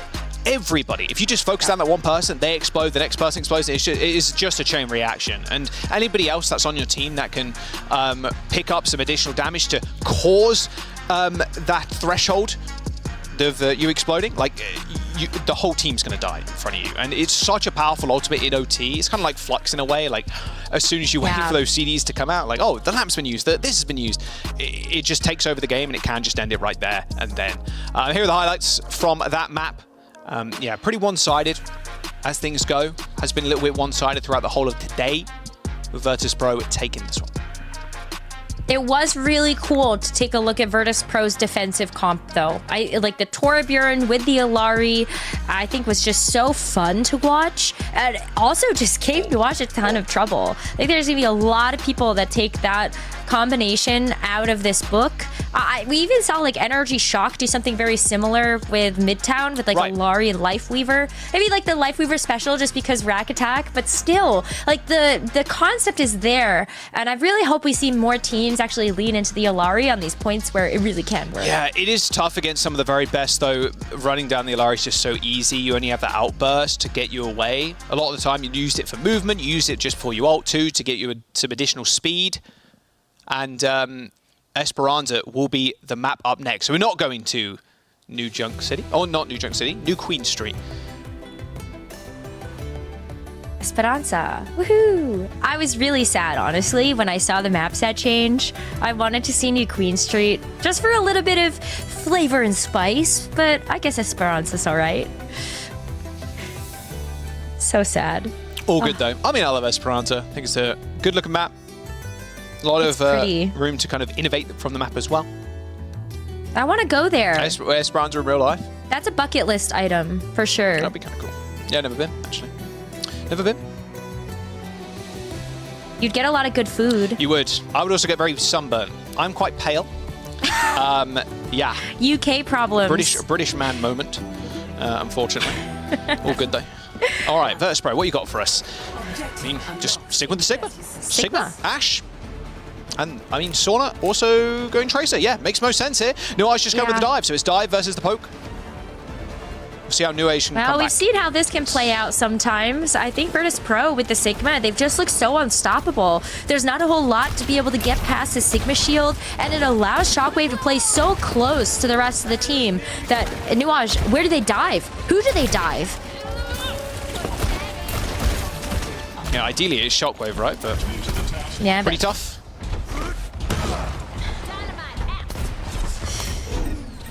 So split. Look at this. Virtus.Pro actually has Rajaro playing around the Spire. You have the high ground being taken here by Sauna and Shockwave. Yeah. Very split. No. Oh my God. Gala. Gala's moving at Mach 1 there through the skies. Never getting away with that, though. It doesn't really matter, though, it seems. Traded. That's what you call that. Me in the server as I randomly die and then my team get kills. I traded, guys. Yeah, exactly. I helped. Exactly, man. The charitable look at it is just drawing away attention as the lone Lucio flying through the skybox. But that's a great start here for Virtus.Pro. They've got the checkpoint in their sights, and Newage got to come back into this one. They've got the Brig and Ana, which can really help out with some of the amount of backline access that Sauna's hoping to get. But you still have to deal with this Ashe, which has just been so impenetrable. Oh, Sauna, that's a good start, though. Sauna going down to Sharp in the 1v1. All right, now Dip's chance to turn up. Snade's going to be quite hard to, like, get around. Oh, looks like Natsuki potentially asking for a P here, but... Pause. We'll have to wait and see if that ends up going through. To double tap the P to cause a pause. Looks like Zerion is going to go down, however. Do end up trading. We'll see if... yeah, okay, there is the pause, yeah. Just didn't see that called out. So, yeah, there you go. Quick pause. Natsuki calling that one for the team. So hopefully everything is all good, but we'll get back into things as quickly as we can. But yeah, I still not too far into the game mode yet, but I feel like Virtus.Pro, they've just been so difficult to actually break down the Sigma comp. And with the Winston dive, you're really hoping to take advantage of the fact that the Sigma is going to play a little bit slower than something like the Mauga. But you got to deal with Shockwave, and Shockwave is protected by the Sigma shield. and also just by the natural terrain. And the BAP. And he's and probably else. killing you before you're gonna get close. Yeah, I mean, we saw Natsuki there too, jumping over to the Brig instead of the Lucio there, so a little bit slower. However, it does kind of protect your backline. So it's a bit of kind of back and forth. Like, you want to be able to go in with something like a Lucio, but at the same time, you want to be able to protect your Ana as well. Ana's so valuable in that comp because there's no Suzu on the other side. They have a BAP. So you want to land the nades. The nades have to be very, very high impact. Then your Winston has to follow up. And then all the meanwhile, you're looking to protect that Ana from any dive, from Sauna, like from anybody else, right? So here we are. We're back in. All good. No more pause. I like the break though too because it allows your Tracer to help win out some of those 1v1s if you're able to give them those armor packs. Similarly, you could still help your Winston from afar as long as you do have LOS on them. But it is so tough, and Virtus.Pro with this one, they're just gonna get the checkpoint. That was a smart little stagger there too. Staggering out Dip, only just spawning now. An extra meter here will be good for Virtus.Pro as they set up on the high ground. That's exactly what Sauna's gonna do. There you go. Moves it past the checkpoint. Slowly but surely. And now Virtus.Pro. We're going to hit the El Clasico here and just stand on the high ground, waiting for Newage to push. They're putting the onus here on Newage to have to make the first move, where Newage would really want to defend from this corner by the trolley car. But Virtus.Pro, they're going to back up to almost bait them to have to come out into the center here. Oh, Tom is so low, but hoping that the nano would be enough to try to make this engage. Gets booped. There's something in like an anti-nade too. Gets booped. Oh, gets double booped on the high ground. That's going to wait for the leap. Leaps back up, and everybody's already evacuated the high ground. Yeah. Unfortunate for the Winston there. There's too many boops. And the pulse bomb landing onto Natsuki. Now Zerion's going to have a tough time staying alive. Flux ends up missing. Nice little reaction timing there from Tama, getting out of the way of the Flux, but I think the fight is already over. And there we go. Pulse bomb kill into the Gravitic Flux. That's more progress here for Virtus.Pro. But the good news is that Newage hasn't really used very much of anything. They haven't really had a chance to, but they still have 4 ultimates in their bank. Zerion is going to switch over to the Kiriko, so no more Ana to help support, so the Kiriko can get into the action just a little bit faster. I think Sana was proving to be a lot of problems back there. Well, here comes the Bob to try and match this overclock. Well, I mean, Dip can't do much, sadly. Bob's doing his job. Just standing there, existing, vibing, surviving. Not for long. Ends up getting taken down by Dip in the end. Getting an ult, though, is going to be good enough. And they end up killing Sauna, at least on the exit. But here comes the sound barrier. Virtus.Pro still want to see themselves through this fight. Shoko taking a lot of damage from afar. Dip landing these railgun shots. Unfortunately, no insta headshots, but it's actually Sharp that falls. Primal Rage available from Tama as he jumps past the window, unable to get it off. It feels like such unfortunate timing because of all the burst damage that ended up coming through. But it wouldn't surprise me at all to see Natsuki consider switching off of the Brig. It feels like it's been difficult for Natsuki to actually get into the action. And because Zerion had switched over to the Kiriko, the Lucio makes a lot of sense to switch to just to make sure that you are able to engage as a full team. And again, Sana's been a problem. It's been very difficult for Zerion and Natsuki to stay alive, knowing that Sana has been a thorn in their side this entire game. Well, Tama there with a collision course with the rock. Just jumps in, pops the bubble down, instantly rocks, instantly killed. Is this going to be another full cap, I wonder? Curious. It could. Curious. They're set up to have it. Like, Sana could get a Pulse Bomb pick, and then Rajaro's going to have this Gravitic Flux. Like, Tama's got to use this Primal Rage, though. Yeah. That is a saving grace this team has. Oh, Sauna almost hit the one clip. Zerion, however, Zerion does get out alive. Bot has been stolen for the brief moment. They are looking for Sauna. They know roughly where he is. So he's going to be able to get out, yeah, saving those blinks. Even as the mega health back too. Doesn't want to be too greedy with it, ends up taking it almost instantly. And here we go, back to the stall of the choke points. Oh, but here's Bob. I mean, Bob in the Primal Rage. Someone has to kill Shockwave right now. But Tama's just taking so much damage. The Bob is just rolling him. Oh dear, there's the Flux. And that Suzu was used a moment too late there, or too early, sorry. Nice rock. Oh, the rocket to the pick. Yeah. Oh my goodness. Frajaro's just been so clean with it. Those accretions have been so nasty, just stopping a lot of the squishy heroes. Newage, they've got the Doomfist as a last-ditch effort, as they know Shockwave's going to be coming back as well. But with this Amp Matrix, they have to scatter. Yeah, legend has it was actually Rajaro that killed the dinosaurs with those rocks. Virtus.Pro, they got a Pulse Bomb, they got a Sound Barrier against Nuage's Pulse and Sound Barrier. All right, here we go. Doomfist, yeah, a bit more of a desperation pick, like you mentioned, Rose. Oh, there's the stick. Straight after that block goes down. Easy kill onto the Doomfist. Sound barriers are going to come out. Oh, not quite in time for Gala to save Sauna. Although, will it matter in the end? Dip just marching his way forward down the stretch, trying to find kills with this overclock, but not to be the shield, and a bullet to the face there as Shockwave takes him out. 2.5 minutes to go. Virtus.Pro bracking off. All right, not before they take down Sharp with him, though. Nice stuff. I mean, this could still be a full cap here. You're just buying time for reinforcements to come back from Virtus.Pro. You've got the closer spawns because of the checkpoints. Shockwave is on fire. Give it to him, son. Let him hang. 2.5 minutes to go. No. Goodbye, Lucio. And I think that'll be it. There it is. Chat, I think we are done here. However, the rush is going to come through just to try and save him. And this is almost a complete shutout too. Newage have 0 meters on the board. And there it is. Motivating the robot.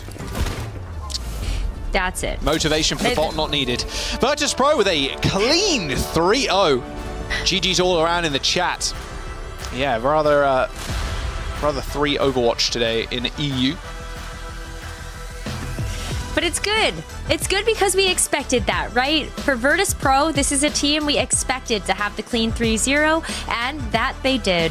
Newage is going to have to go down to the lower bracket where they still get a chance to prove themselves again. But for Virtus.Pro, we wanted to see a performance like that, so it's nice to know that they were able to provide that. Yeah, Shockwave looking incredible on the Ashe too. I like the change up here. Not seeing a lot of Casti there, just no double flex, just on the Ashe. Just doing his daily push-ups, doing his daily carry on the Ashe. Sure. I mean, look, the Ashe, we're seeing a lot less of it now compared to like Casti and Sojourn, just the sheer strength of those two picks. But Shockwave has been playing Ashe for quite some time now and had a lot of success with it in the Overwatch League and even on Philadelphia Fusion. And like you mentioned as well, Rose, kind of expected this from Virtus.Pro as they move through this upper bracket. But we'll jump over to the desk. They can round out EMEA and set us up for NA. Thanks. What you got there, Johnny? You might be wondering why this is here. About 3 seconds before Joss threw it over here. There's a large bug under here. That's another one, though. We removed that one. This is a new one. Yeah, it's a new. So I'm gonna go over to the telestrator later, and maybe someone can get the bug while I'm there. That's all you. But that's just a suggestion. So can you make them show it? Just no, he's gonna be mad. No. You're sitting over there. You think that's a great idea? Oh, it's crawling. Show it now. Oh, come on, guys. Just put it on top of it. It's fine. Okay, it's coming. It likes me though. Yeah, you can sit here. There we go. Well, clearly this is. It didn't work. It just crawled out last time. What are we doing? Oh, should we? Jack is just angering it, and he's gonna. What are you doing? Get out! We're trying to leave the bug unharmed and escort it off the studio space. I don't know if you noticed, but this is not a safe container for the bug. Anyway, so that's my personal highlight of the day. There were, of course, also match highlights that we want to look at, and maybe the bug disappears whilst we're doing that. But, All right. Don't put a pip. Get us out of here. We're pipped. We're pipped. The people want to know what's going on. We didn't see a lot of great plays this match. I feel Virtus.Pro, they do look really solid. From all the comps they're playing, bringing out the Sigma with Shockwave's Ashe. Yep. And so we're a bit distracted. Yeah, I mean, look, this is, again, Virtus.Pro, they're playing like actual Sigma, Echo kind of compositions, right? And they're actually making it difficult for the Mauga to get a lot of value, Jake.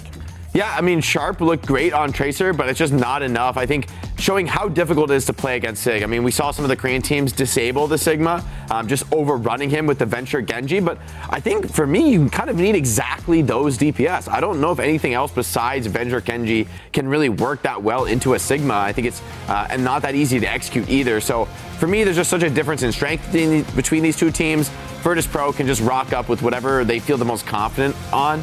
I do think, though, as the tournament progresses, they could face tougher tests as teams really rush over the top of the Sigma and do run potentially Genji and Venture getting to your backline. But Shockwave on the Ashe, it might not be the meta, but I mean, he's just been so good on this hero every time it comes out. It needs to be the meta. Also, you can bring the pit back. I removed the bug in collaboration with Steve. Saved. Zoe did it. Zoe did it. She saved the day. Yeah. Basically, me and Shockwave, we really stood out today. Yeah. Obviously, player of the match is not Shockwave. Had no transition Rajaro. there. Yeah. But yeah, I don't Rajaro. think that's. I think that's pretty respectable. You know, obviously played the Sigma really well, and being this flexible as well in this meta. Again, like Virtus.Pro, they're one of those teams that they really abuse the fact that they can swap into compositions to make it difficult for their opponents, right? So playing the Roadhog here, for example, if you're trying to play Winston into this, I think Tama had a quite difficult time, wasn't exactly sure how to deal with the Roadhog, and sometimes just like jumped right on top of the Roadhog, which you wouldn't usually recommend for Winstons, but they tried to play that cooldown cycling game somewhat. So I think Rajaro did a pretty good job this series, affecting his muscles here. 18 years old, from Finland. Up and comer here in the scene, so he's definitely. I like these young tanks, coming up in the era of Overwatch, because they're not really off-tank or main tank players. They're not this jaded as our. Those roles are. I mean, those roles are outdated, right? You really want a tank that can handle everything, that can keep you in the lead, swapping back and forth. That's true. Well, I did like the different looks we've seen here. Also, some different approaches to certain maps. Iliari, one of the heroes we usually just see on Midtown. As of late. Now we did get to see her on Eichenwalde. And you have a demonstration for us. On I want to show some professional Overwatch. So actually professional Overwatch. Show us how it's done, baby. Not that Mauga isn't professional, but you can really use angles and different positionings here when you're playing this kind of poke composition. And this is actually something that Virtus.Pro has done in the past, especially on hybrid maps. They like putting Gala on this kind of Illari pick, as well as playing Rajari on the Sigma and Sona as well on the Torb. I think we've seen this on Hollywood a couple of times. And so they're going to make it difficult for this Newage kind of Mauga composition, right? Because if you're in this composition, you like to brawl, you like to play together, and so they're going to try to penetrate this defense on this Eichenwalde defense. The problem is that when you're playing this many poke heroes from Virtus.Pro, you're kind of spread out, right? You're playing so many different angles. So really, if you're trying to commit here from Virtus.Pro, then you're always going to get shot from these different angles, right? They're going to hit you from all sides as you try to push onto the point. And so I think the Virtus.Pro, as we play this one out, it's going to be a long clip. I'm going to be yapping for 90 seconds. I love that. So we can see here, of course, the ultimate is going to come out. It gets Susu'd. But now, after 8 seconds into this fight, the brawl kind of dies down. Obviously, Sharp goes down. So, maybe you're thinking, okay, we'll just wait for Sharp to respawn. But you pushed in once, and then pushing in a second time without the speed boost, maybe without the cardiac drive. We're only 4 people. It's pretty scary. And so this is where Virtus.Pro, they really excel. They play far back. They hit a lot of poke damage onto Newage, who has to approach this point in a pretty awkward manner because you're going to take so much damage from all these kind of flanks. I like this push here. You got a sound barrier, almost goes down there. It's very scary to go down there. But they flipped the point, and so now they're making it difficult for Virtus.Pro. Hey, we flipped the point. Now actually we're playing angles pretty close, so we like brawling here. Well, actually we see the Molten Core come out from Sona. We're going to retake this space from Virtus.Pro, and now actually you're spread out again. This is really difficult from Newage because you have to stay alive. You can't get poked down. Someone can't make an individual mistake. And now finally, they actually go for a second push around Virtus.Pro here. They flip the map one more time. Again, this is really difficult to do, to execute without someone on Newage going down here. They re-engage onto the point, and now they're finally on top of Virtus.Pro. But it took so long. It took speeding around the point and flipping the map. It took a sound barrier just to get in positioning, and then you back out once more when the Molten Core comes in, and then you engage on Shockwave, and then finally, a fourth time essentially, you got the Kitsune Rush on the point, right? So it's really hard to play around these Sigma compositions, and that is what is professional about Virtus.Pro. These poke compositions, they set up so nicely and make it really difficult for the brawl, 5-man kind of go-in compositions, right? That's where it gets difficult if you don't know how to deal with that. Exactly. How do you deal with that? Well, that's what I just showed. They did a great job, like rotating around the map and like trying to get on top of the Sigma composition. And then finally, of course, you know, Barjaro did a good job of disengaging. I'm trolling here. You just go again. We can't troll on the desk. We need to have an honest conversation on the desk. I am having we can't be trolling each other. That's because we won't go anywhere. Look, I do a little trolling. It's just a little, you know, a dash of trolling. Obviously, the teams were having fun with some of the stuff we saw today. Not to the trolling point or extent, but we did get to see some exciting plays. So we got some $1 million plays for you in just a second. But first, behold your bracket. This is the upper EMEA bracket. It is beheld currently by at least 3 people right now. Is that ends Quick Esports. They will be playing tomorrow, so we're going to finish and wrap things up in the upper bracket. However, if we're looking at the lower bracket now, Johnny, here's the thing. You know, the road to EWC with ENCE and Space Station Gaming having already qualified. Yeah. I mean, there's a lot of opportunities for these teams here. Yeah, there are 3 spots available in this region. And like you said, because ENCE and SSG has already qualified, essentially if you make top 5 at this event, you qualify for EWC. So 5 out of the 8 teams in this bracket, they qualify. You can't be the bottom 3. If you go out in last place, or like 6th. It's just the bottom 2. It's just the bottom. So the thing is, if you go out first, you're 7th, 8th, you go loss, out of the losers bracket, you're done. You're done. Go home. But even if you get eliminated one step later as a 5th, 6th, which are the next 2 teams to be eliminated after the 7th, 8th teams, those 2 teams are going to play a head-to-head decider, presuming that ENCE and SSG are in the top 5, but we're presuming. That's a fair presumption, I think.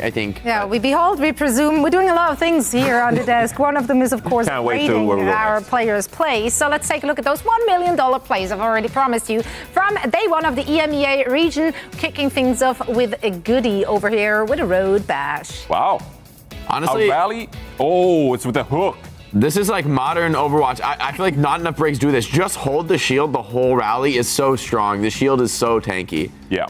And especially now with the rally, you reset the cooldown of shield bash, right? One more bash. Yeah. This one is a good one. This C9 was pretty egregious. Yeah. That's a Kevster right there. That's a Kevester? Kevester in the chat? Who said Kevester? Was it Exodial? I feel like this play broke the back of Twisted Minds. Yeah, like their mental boomed from that play. It almost seemed like maybe they could hold. No, not needed. Also, love the alt chat.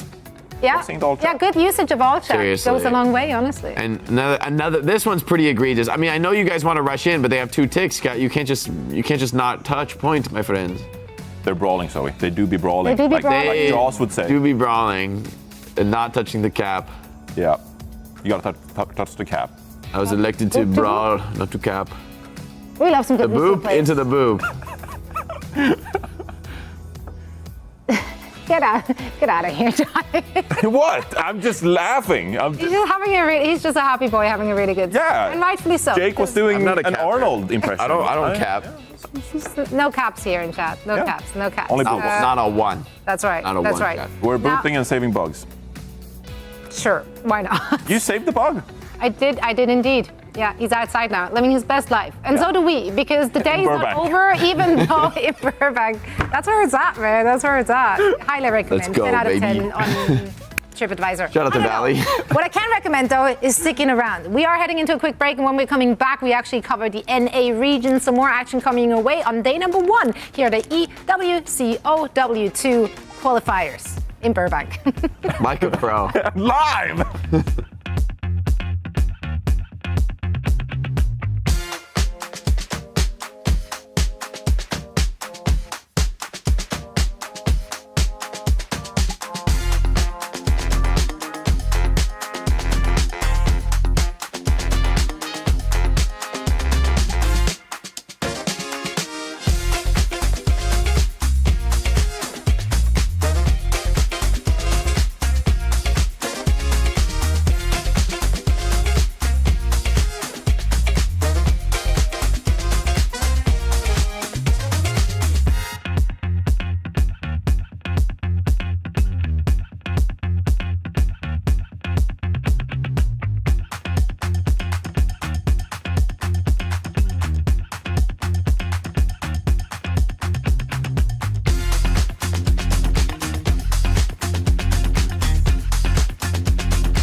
Just where's my tank?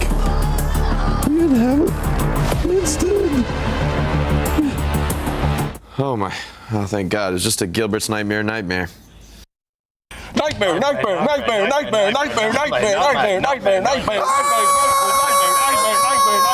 Hey heroes.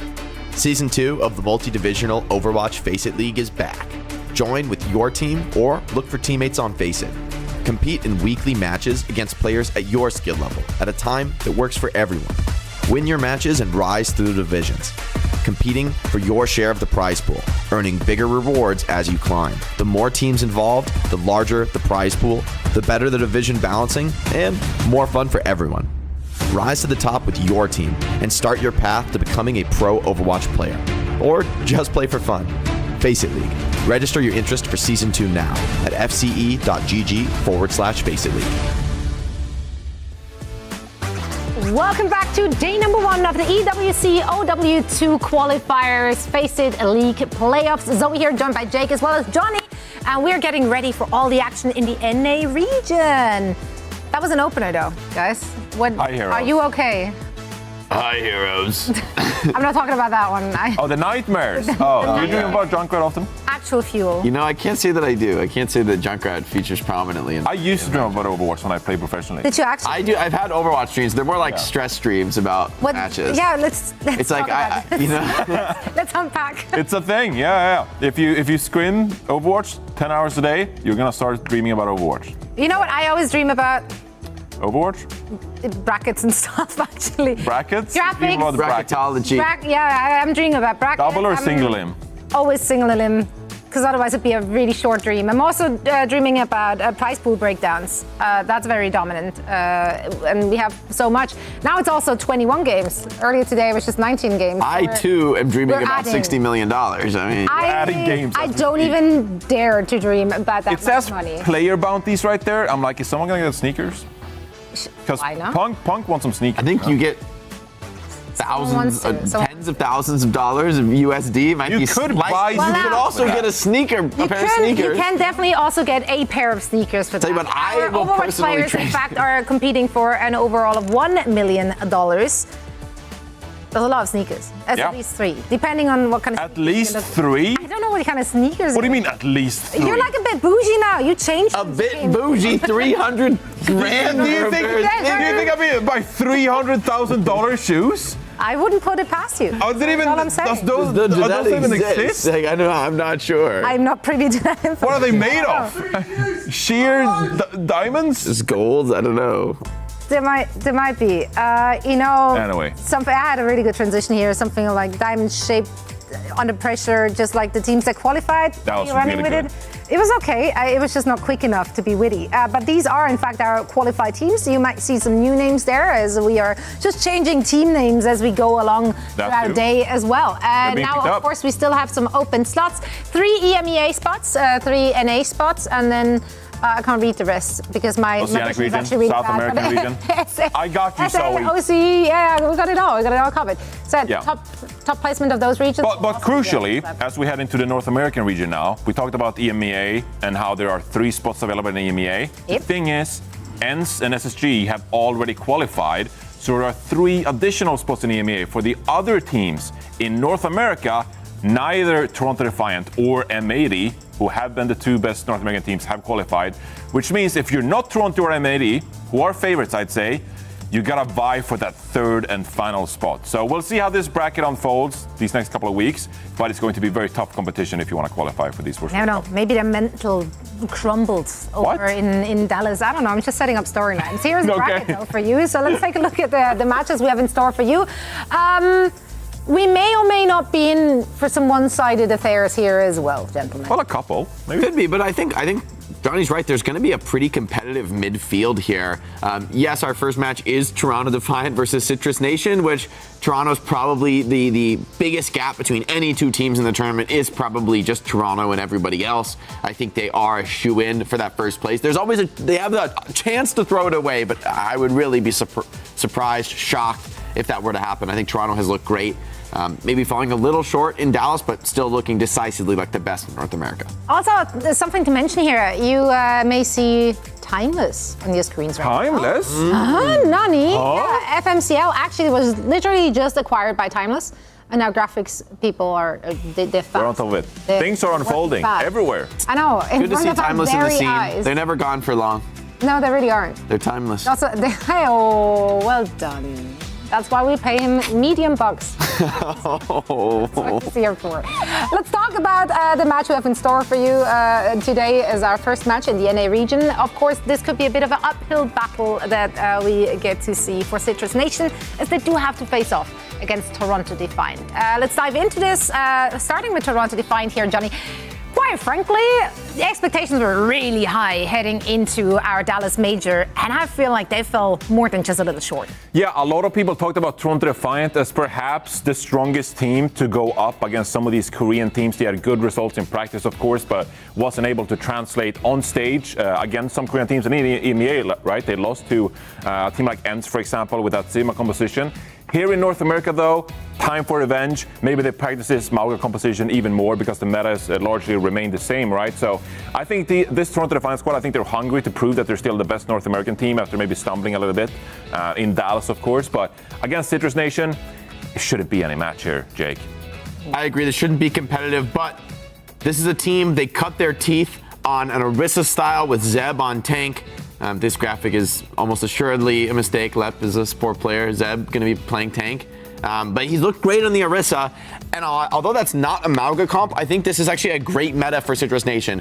Put Lethal on the Cassidy, play fast and aggressive with Lep's Lucio. He's a great main caller. And then, if Zeb can handle the Mauga as well, I think this team actually could be threatening. Toronto might be a bridge too far, but this is a very serious competitor, a team that really does want to fight for potentially that third or second place spot and make it to the Esports World Cup. It's going to be interesting because another one of these squads that have a hit scan player, like Lethal, for example, which helped carry Citrus Nation to some really good performances in Stage 2. But recently, they've actually played a lot of echoing Genji and putting Lethal on the Genji instead. So another one of these teams that have a dedicated hit scan player that is really skilled, like Lethal, flexing over to the Genji, trying to force double flex damage compositions instead. So Lethal is your player to watch out for here.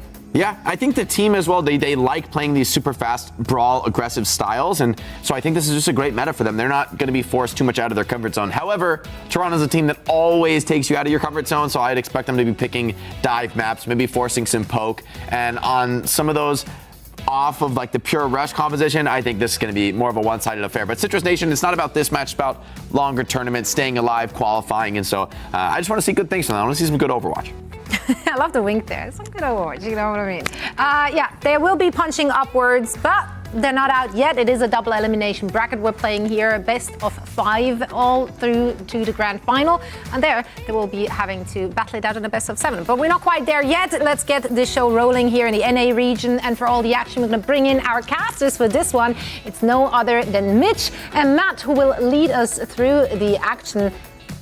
Over there. That's Over right. there. Pan, slow pan, Slow bam. pan, We're over dramatic. here. Absolutely loving it. How you doing, guys?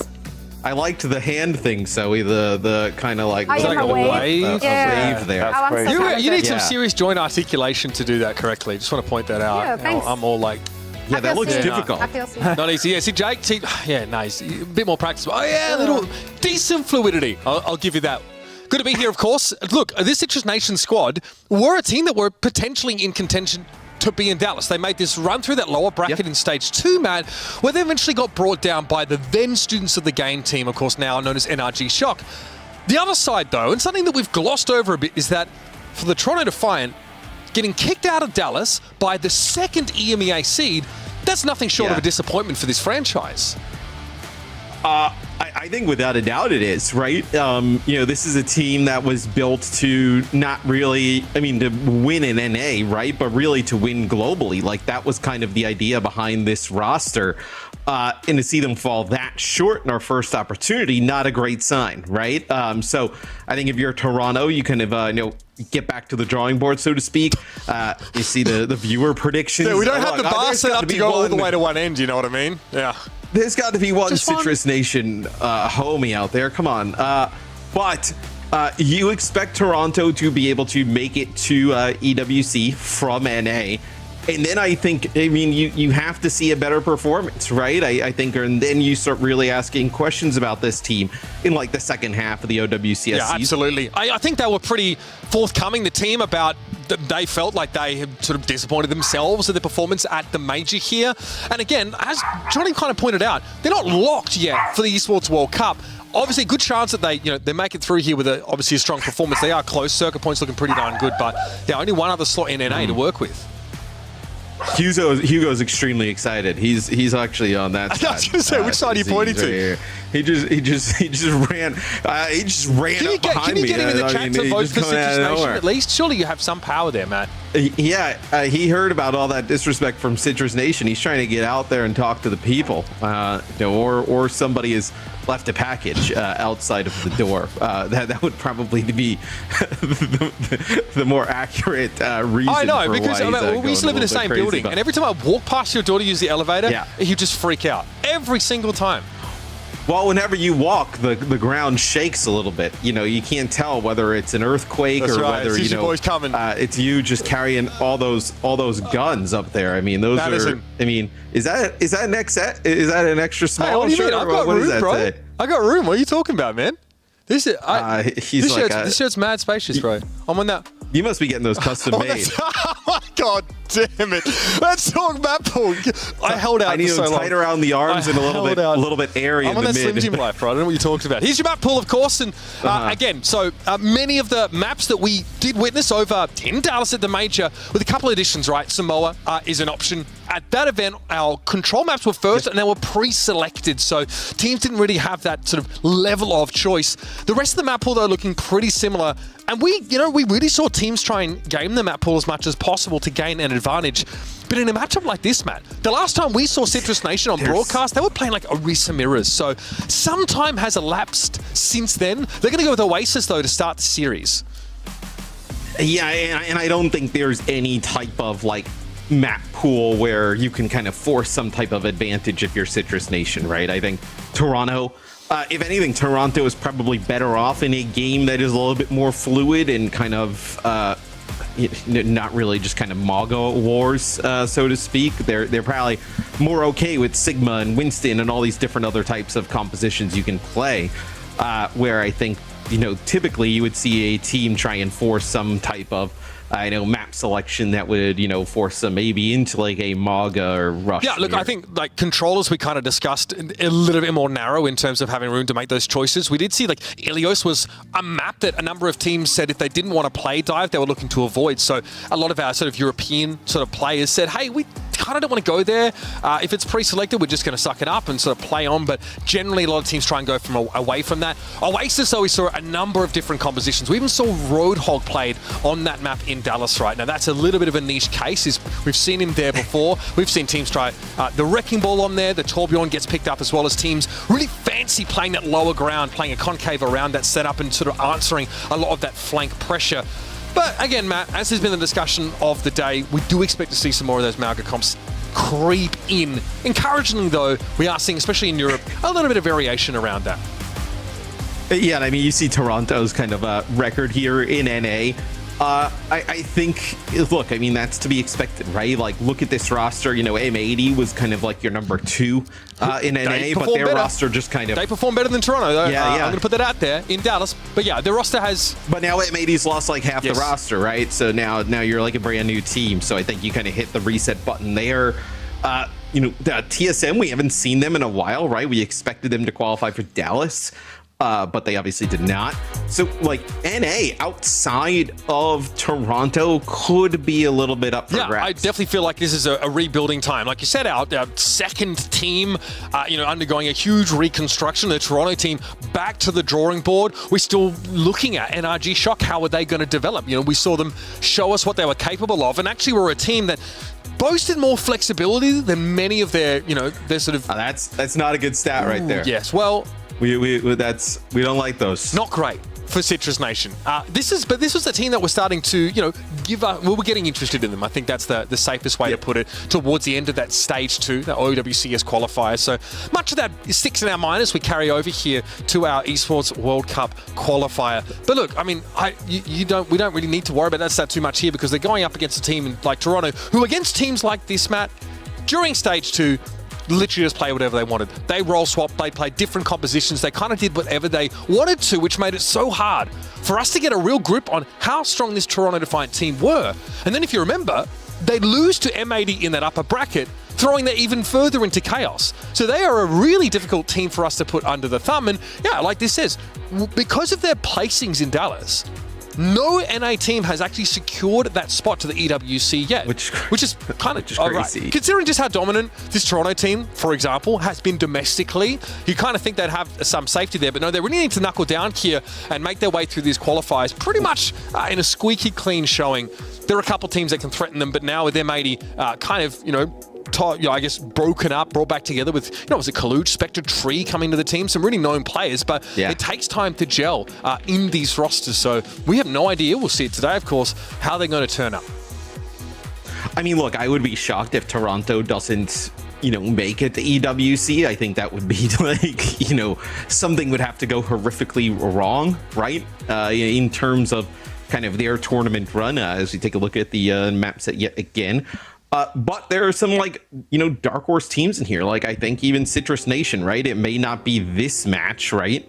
But like we actually thought Citrus Nation was a team that could actually keep it close with a lot of these, upper echelon teams in NA going into stage 2 with OWCS. It just didn't end up happening.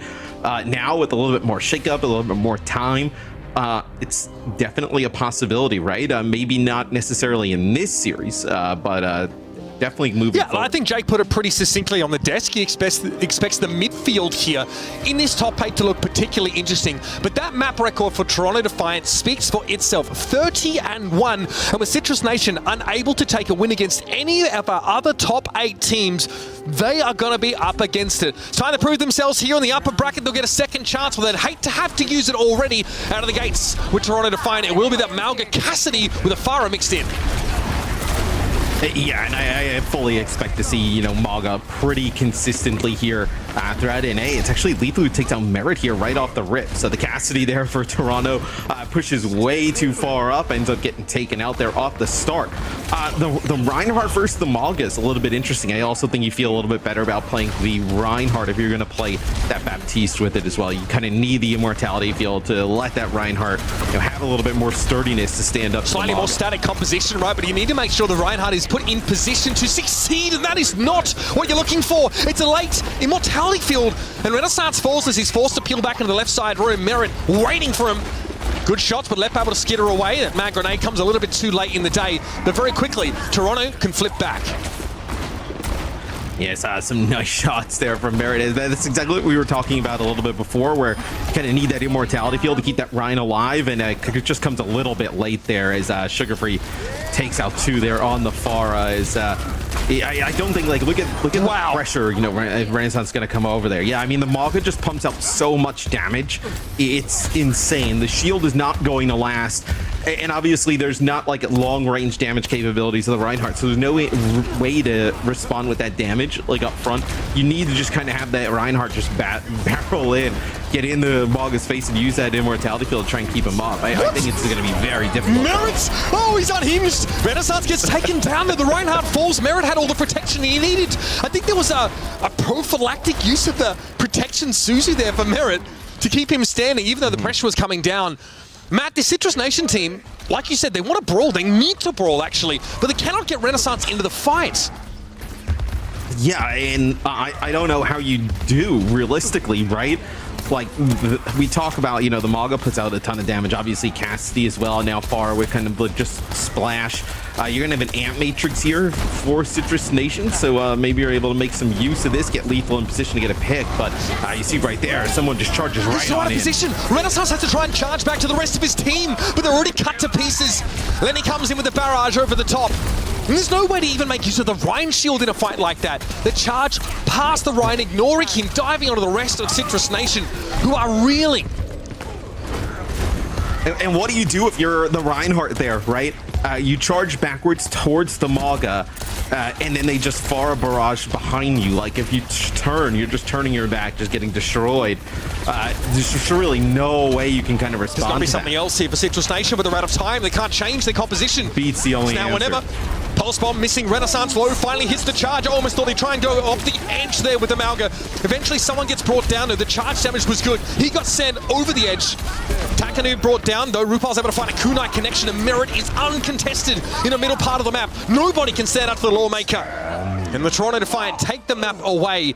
Renaissance charge looking a little bit like Johnny in the show match over in Dallas, and has the same result, a map loss. Yeah, as RuPaul with an MTD in the chat. I mean, can you even, I mean, look, obviously someone's, probably one of the best. I mean, he is one of the best tanks in the world, but like, Mauga versus Reinhardt, you're not exactly given the fairest matchup here. Well, you're not putting yourself in a position to succeed. Yeah, I don't know what to tell you. Yeah, you're putting yourself in a position to get MTD'd, not to do the MTDing. So, Toronto, like how you mentioned earlier, with how they've played in NA, they can really kind of make like any of these compositions work. It's like right now they're hovering like a Doomfist based composition, maybe Sugar Free switches like Tracer here potentially. Yeah, so you're gonna have a Tracer in play. So Sojourn, Tracer, Doomfist, now an Ana in play. So gonna play a little bit more aggressive here for the Defiant. But they can do this type of stuff in NA, right? They are the kings of NA right now. They seem like they can just kind of handle anybody, doing just about anything. Let's be fair. Again, this Reinhardt setup is far from the optimal look on City Center. Very exploitable. I mean, Renaissance cannot make use of the high ground in the same way that someone can, transitioning between those platforms. And for Reinhardt, he will get battered around, knocked out of position, flanked here by a Tracer, and then having to use charge just for mobility to get back to your squad. In the meantime, your Tracer gets picked off. I mean, it's very, very hard for this composition to find openings against Toronto Defiant, who are swarming all over them. Yeah, and I wonder if you see a swap here from Citrus Nation. Man, someone's got a bone to pick with my man, right? My guy, you're Toronto Defiant. My guy. Now they drop the twinings on him. Lethal low. Disrupt the shot there. Force him off the angle. Tap would love to find his way back in, but Merit will be standing in that doorway, rather sugar-free. Who backs off here and gives a little bit of room for Citrus Nation to work back in, but they have very little to go with here, Matt. Maybe an Ant Matrix in the next few moments, but they are not flush with ults yet. Yeah, but you know that like they're going to be able to kind of dodge this, right? You have just high ground control here for Toronto Defiant. Makes it very difficult to say. They found Vega. That's a pretty huge pick. So no speed here in the mix for Toronto, but Citrus Nation needs to be the team that's more aggressive. Nice bio grenade that comes through. Nothing you could do. Neutral did know that Lethal was struggling, but it couldn't get him back up. Didn't want to use the immortality field, I guess, to protect against that. And so he loses his Cassidy as a result. Now we're down to 50% and counting for the Toronto Defiant, and someone is limbering up, my guy. His knees are about to explode from all that strain. Yes, so Toronto for the next fight, you have this nano that you probably give on to someone as he kind of makes his way into the back line there. They're putting even more pressure on Lethal. I mean, it's like a hinder onto someone. It just doesn't even matter though, right? You need to have some pressure from Sugar Free on the opposite side. So you have the nano for someone to get a little bit more aggressive here. Sound barriers well in case it gets quite dangerous as this looks like it potentially could be final fight here for Citrus Nation. Going to take a while to develop. Okay, well, they still haven't built a beat this round, Matthew. Very, very hard for Citrus Nation to get into a powerful position. They're going to be facing someone now who collapses on them with the nano boost. Knocked to the ground briefly was Renaissance. Lethal goes up high from the bounce and then gets caught on the way down. Merit able to deal with him there as Neutral's immortality field was not nearly enough to keep Citrus Nation standing. This is a stinker. Absolute booty. Renaissance. Well, you know what they say about what goes up, Matt. Eventually it'll come down, just not where you want it to. What on earth am I watching? What is this? The largest earth shatter of all time. Yep. Couldn't quite land it. Let's put it nicely. Yep. Sound barrier here just for Lep and no one else to stall the point out just a little bit longer. And he won't make it. Merit's able to clean him up there with that concussive blast, and someone will push the line of scrimmage up. That is the first map. A clowning, if you will. Citrus Nation there getting absolutely romped. Yeah, some would say that was one-sided. The question is, what do you mean, who would say that wasn't one-sided? probably the family members of the Citrus Nation. Okay, those with a vested interest in making them look as good as possible, even under these circumstances. All those 100% viewers are looking pretty good right now there. Bro, I feel like we just got a live look at the abattoir. That was absolutely dirty stuff from the Toronto Defiant, who in fairness... Okay, so... come on.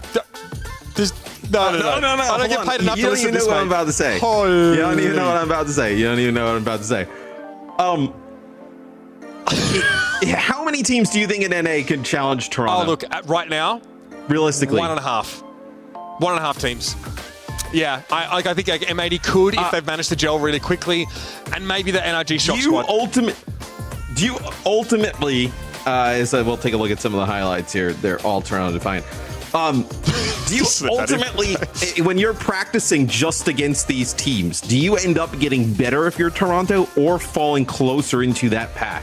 Because, like, you know, if you don't have, like, competition that's really going to push you, it can be very difficult getting better. Why do you think they want to go to the Esports World Cup so badly? Not just kind of the prize pool. I mean, they want opportunities to take on teams like that. You make a good point, though. I think the net positive here is for Citrus Nation, because as long as they can pick themselves back up from this utter beating, then they've learned themselves something, haven't they? Losing is learning? Right, like, you think about, no, there's no learning here. So you think about, though, like a team, if you remember, it's the double grab lift. He just missed the lip there. But you think about back in the day and, you know, Owl, right? Where like some of the, you know, lower, you know, level teams wouldn't get scrimmages against like the high end teams, right? But now, obviously, everything is kind of like regionalized, right? You kind of, I mean, you can't not scrim, right? So you have to scrim. Where you get this international competition, you know, every once in a while, maybe you don't feel as prepared as you would if you're Toronto. No, something we've seen, you know, in previous esports and all different in the past is like, you know, boot camp type of things. Like maybe there's an opportunity for them to qualify and then go to, you know, Korea or Europe for a bit to, you know, get some scrimmages against some of those top teams. Because yeah, I mean, just kind of like, you know, playing the hero, spinning the wheels, selecting a hero and then just beating everybody in NA doesn't seem to do them many favors when now you kind of go to these lands. And, you know, Crazy Raccoon has been playing against, you know, really strong opponents, you know, even the teams in, you know, KR that didn't qualify, right, for Dallas are very strong opponents. So might be something to look at a little bit later. Question as well, excuse me, where's Zeb? You know, we have seen Citrus Nation in the past, honestly, demonstrate a lot of strength of their tank role. Renaissance in today, only playing the Reinhardt thus far, which is, look, especially on Oasis and some of those maps, I mean, it wouldn't have been much better on you know, on the other phase of Oasis. Run it back. We're going for Reinhardt yet again. So Citrus Nation here they are completely bought into this play style, this game plan, which, all right, look, there are parts of this map where it can offer you something, right? You can get in through this choke. You can try and make it out and try and fight, you know, on relatively level footing. You can even aggressively play through the train car with this Ryan, right, and buy yourself that space with that shield HP. But then you have to be able to make use of the Ryan outside of the fact he is not just a bloody umbrella. He has to be more than that for you, so. Citrus Nation here, neutral and Renaissance need to be switched on. We'll see the sim here out of the gate, so some TP play here. This is reminding me a little bit of SSG. Let's see how it goes.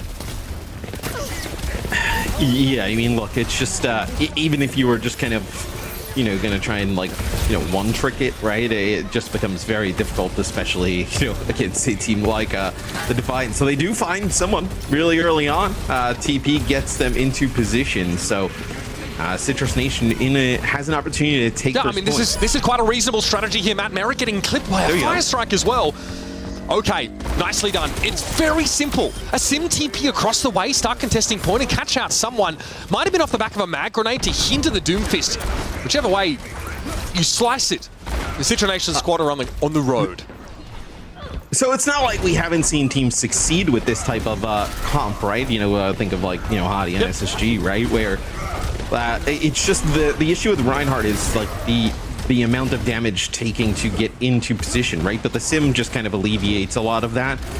You win one fight, you get first point. Let's see if you can do it again. I think then Toronto starts to, you know, not necessarily worry a little bit, but have to think about like a TP, maybe in an attempt there to bait someone to dive. He doesn't take it. Sleep Dart there on Lethal. Punch could be good to line up. Lethal very low. Bionade on Renaissance here, and he's actually stepped out of the Immortality field. Citrus Nation, though, can take a moment to breathe here. But they haven't really gained much progress, and someone, they're going to have to give him a reason to leave this position. Yeah, you're going to have to try and force him out of there, and that might do it big. I mean, that is massive. That connects with everybody. As an Amp Matrix here, though, potentially lined up for Split the map. Someone in a power block instantly. That Amp Matrix could have been a problem, but Neutral's already taken down. But empowered Rocket Punch. Tap's going to struggle to get away from this one. Caught inside the small room, and someone will soak that damage for a time. Allow Vega, the Kiriko, to get back behind him. And eventually he's able to remove the offending Symmetra. That card is moving in the wrong direction. That's moving backwards.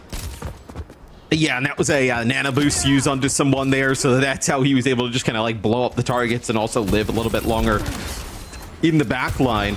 Now I think, look, if your only option for Citrus Nation is to kind of like push into that small corridor, like that's where the Doomfist can start to like chain together the abilities and really become devastating. As this will be a Deadeye here from Lethal.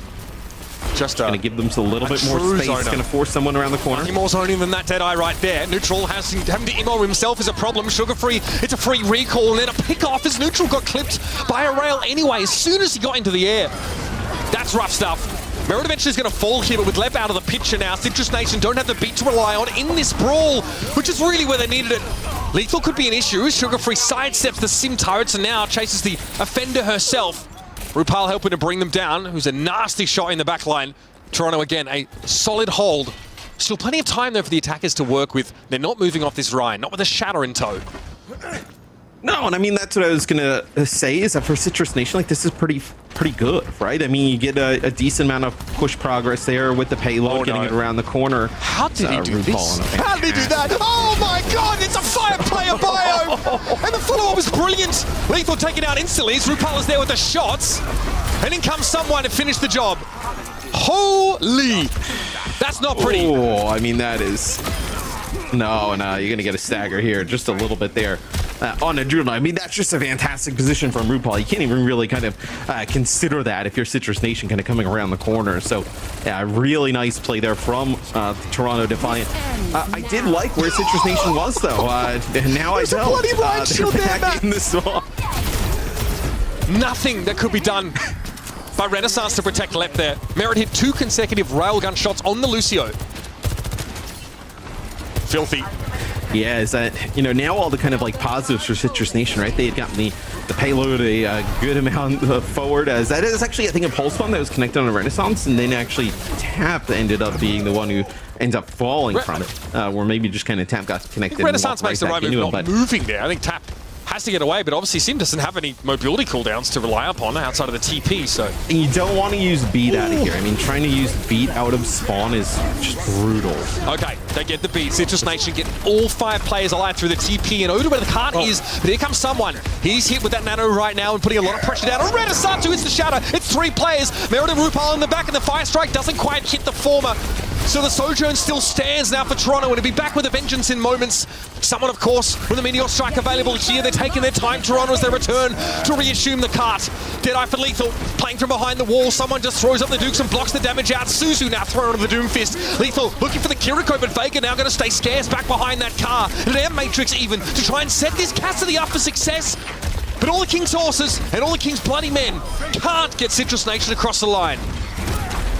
No, as here comes Renaissance back into the fight, is someone just kind of trying to kite him a little bit, maybe see if he can get a stacker, is not going to make it out. It looks like, actually, no, it's going to be Sugar Free decides not to chase. He opts not to take the elimination, yes. Yeah. I mean, he got down to 80 We stand a merciful HP. King. He could have definitely had it. So now your 4 minutes and something time bank is down to below a minute here. He's trying to put together a really nice spawn camp for an extended period of time, and now you don't have that simp, so it's going to be even harder to get in position with the high ground control, Matt. Citrus Nation have no choice but to stand up and demand a fight.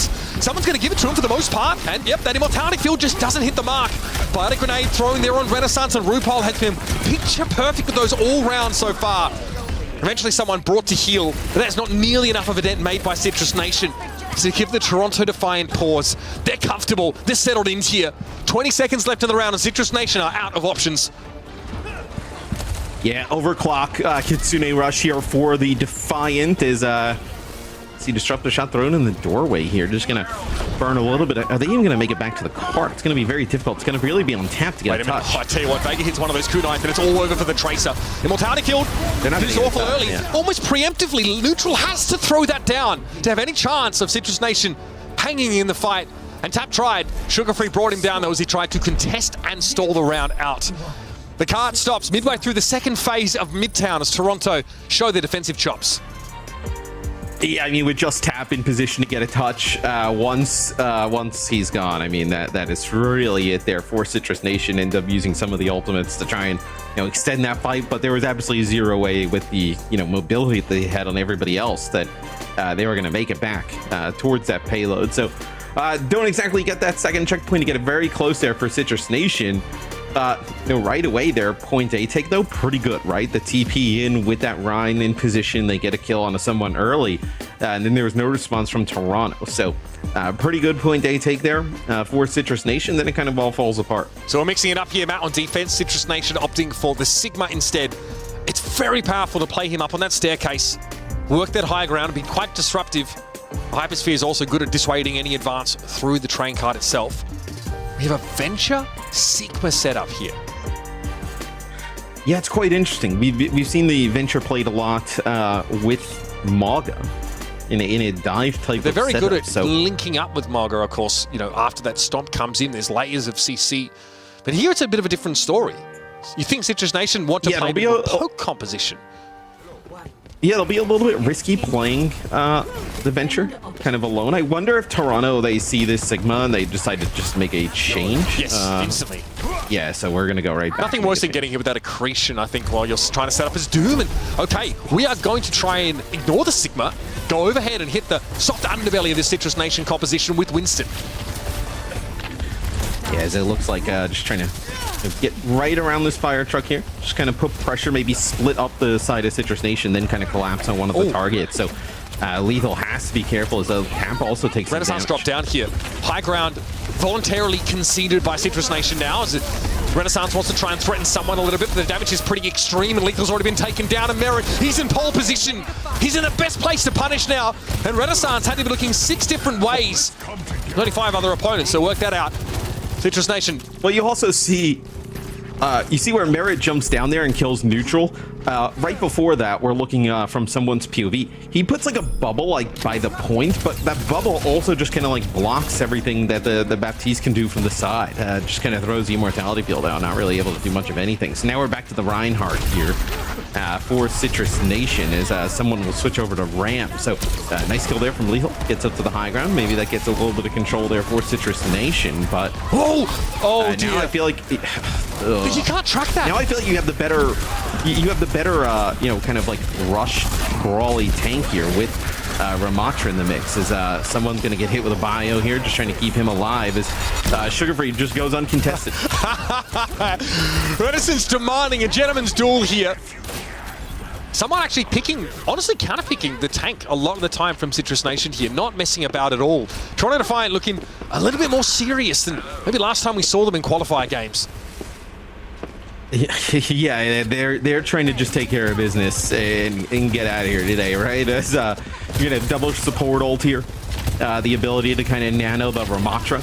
Nemesis form already makes the Ramatra very difficult to take down. Now with a nano in the mix, almost impossible. Renaissance falls back. That nano boost here on someone is terrifying, and of course, getting closer and closer to that annihilation with every single punch thrown. Someone is in a very strong spot. He can cycle this next Nemesis form into that ultimate, basically be unkillable for the duration. Where's he going? He's going. Well, some solo maybe I jinxed it. Here is Vortex on the point. Cart is a little ways away from someone. He needs to approach it. We're going to have Mirror overclocks here now, and Mirror's sound barriers to boot. Mirror playing for the high ground here with that extra durability and the annihilation pushing into Citrus Nation. They've got to give ground. There's nothing they can do. And a great biotic grenade on tap with no defensive cooldowns available from Venture meant it was lights out.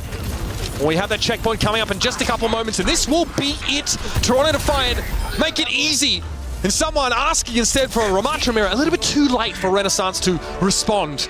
to acquiesce. I do love the little barb though. It's like, hey, you're a world champion, Ryan. Come on, switch into me, bro. I like that. Get in their heads. I want that mind games. Unfortunately, it's going to take more than some mental warfare to get you out of this sticky situation. The Citrus Nation are in deep trouble.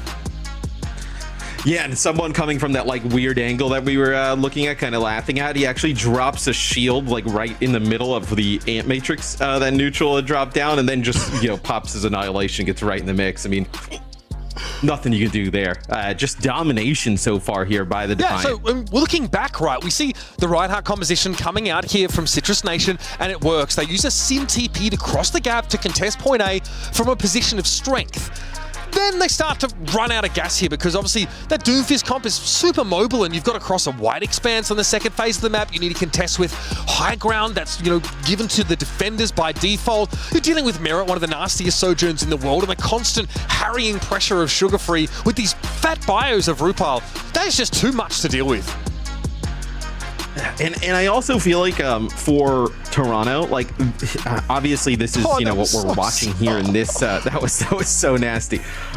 Is not necessarily the meta, right? You would say that Mauga compositions, Mauga Sigma, it's in theory the meta, what most people are playing. This though is kind of like, I feel like where Toronto would thrive in a in a game where like everything is open to be played, right? Where there's nothing exactly that's like dominating the meta, right? Where someone can play the Winston, you can play Doom, you can play Sigma, Rhine, like all these different tanks. That's like one of their inherent advantages as a team, is that he can play all of these tanks at an extremely high level. When it's kind of just forced into like just one tank in the meta, I feel like it limits their kind of creativity and maybe limits him a little bit. I think the macro play from the Toronto Defiant, though, is absolutely rock solid here. They see a defending Sigma, and they just come out with a Winston. They tease the low ground. They just put someone there to put some pressure down. It drags Renaissance off the high ground.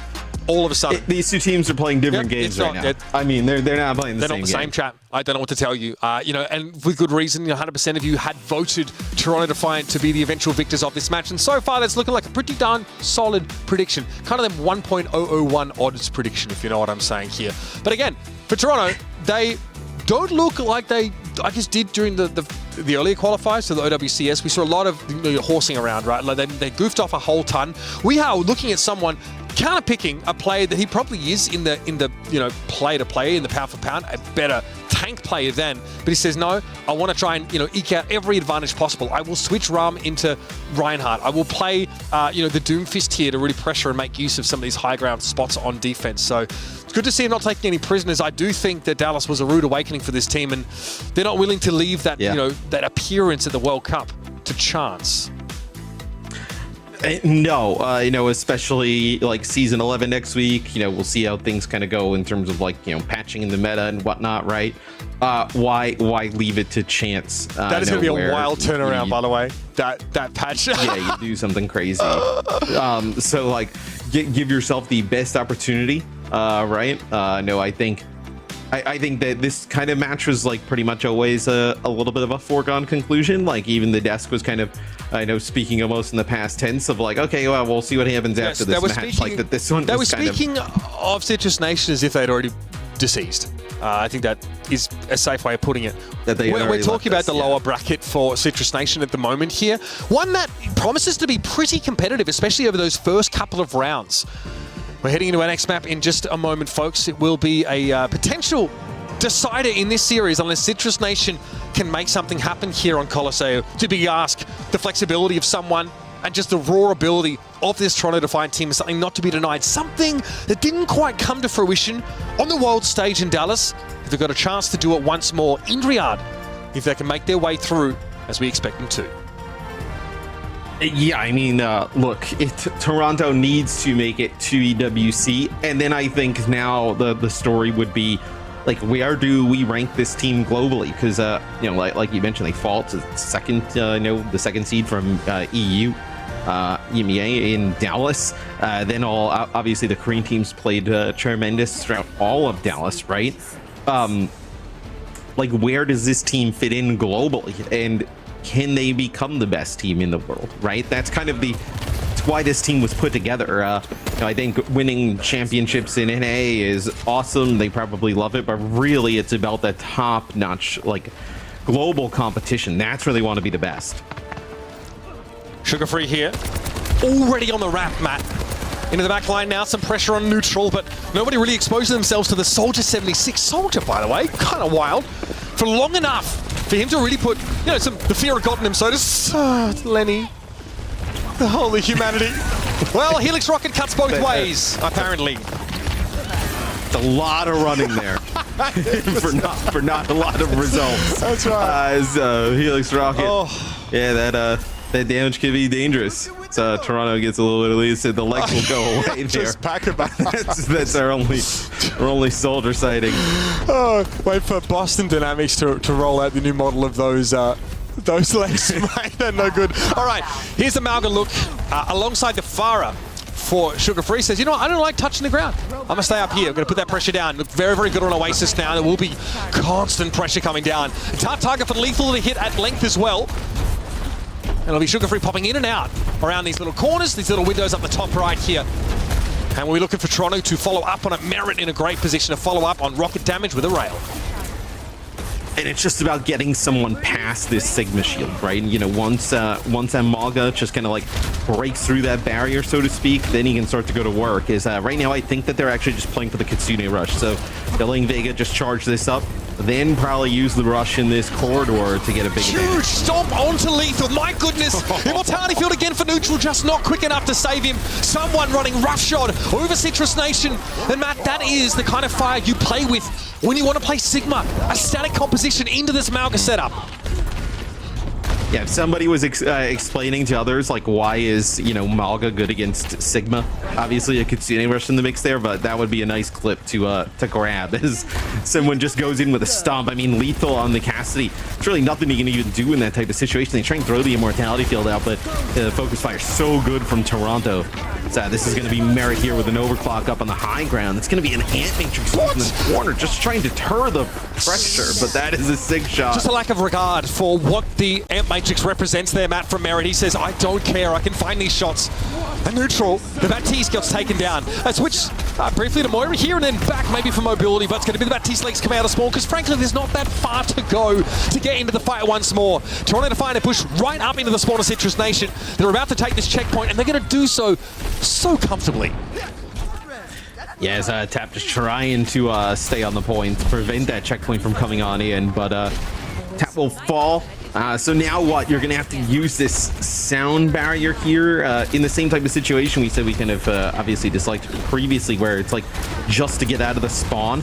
You also have that combo, right? Look for like someone with a Malga charge and then a slam and then into that's a cage fight actually as well into the barrage, but that is a filthy combination. There's no way you can dodge that. I mean, the Sigma is not going to be able to move out of the way fast It takes some nerves as well to step up to a Sigma and throw a barrage like that, because if he puts a shield in your face, you'll die to the splashback damage of your own rockets. But there was no way Renaissance had the bandwidth to do anything approaching putting pressure on Sugar Free there. I mean, you're so worried about the Malga, use the cage fight right in your face. I mean, that's kind of like the biggest worry. You don't even really see the barrage coming over the top. It answers this comp so well. You're really dead either way. Yeah, again, Renaissance in a bit of a compromising position when it comes to tank play. Another charge in here. Good pressure down. It's going to force a sound barrier out from left, and Renaissance is already so low, down to half. Neutral's able to find the Faro, though, midway through this eclectic fight, and Tap can't get away from the Malga shots. Another Air Matrix mostly being ignored, but someone gets stuck there in between the bot and the truck.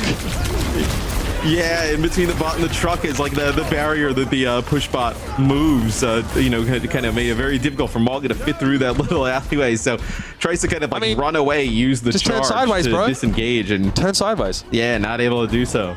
Not a feature. That's not a feature of Overwatch. Yeah, that's unfortunate there for Toronto, but now Citrus Nation, they'll get in control of the bot yet again, so they'll have a dupe here. Do you go for like a dupe on the... No, get the Malga, mate. Get another Malga.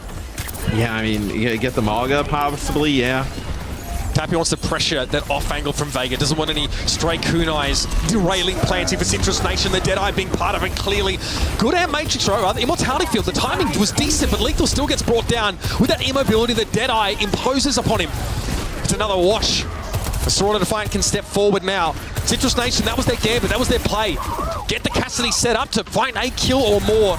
And they come up with nothing.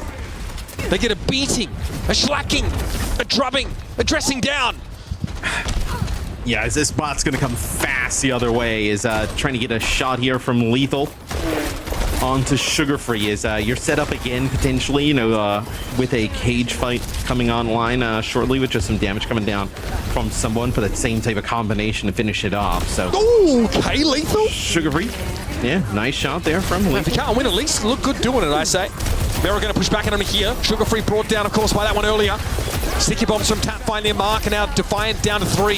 Even with the overclock, Mera has nothing to do here. It looks like they might get staggered somewhat. Kind of ran in the wrong direction as someone had the right idea, heading back to his side of the map.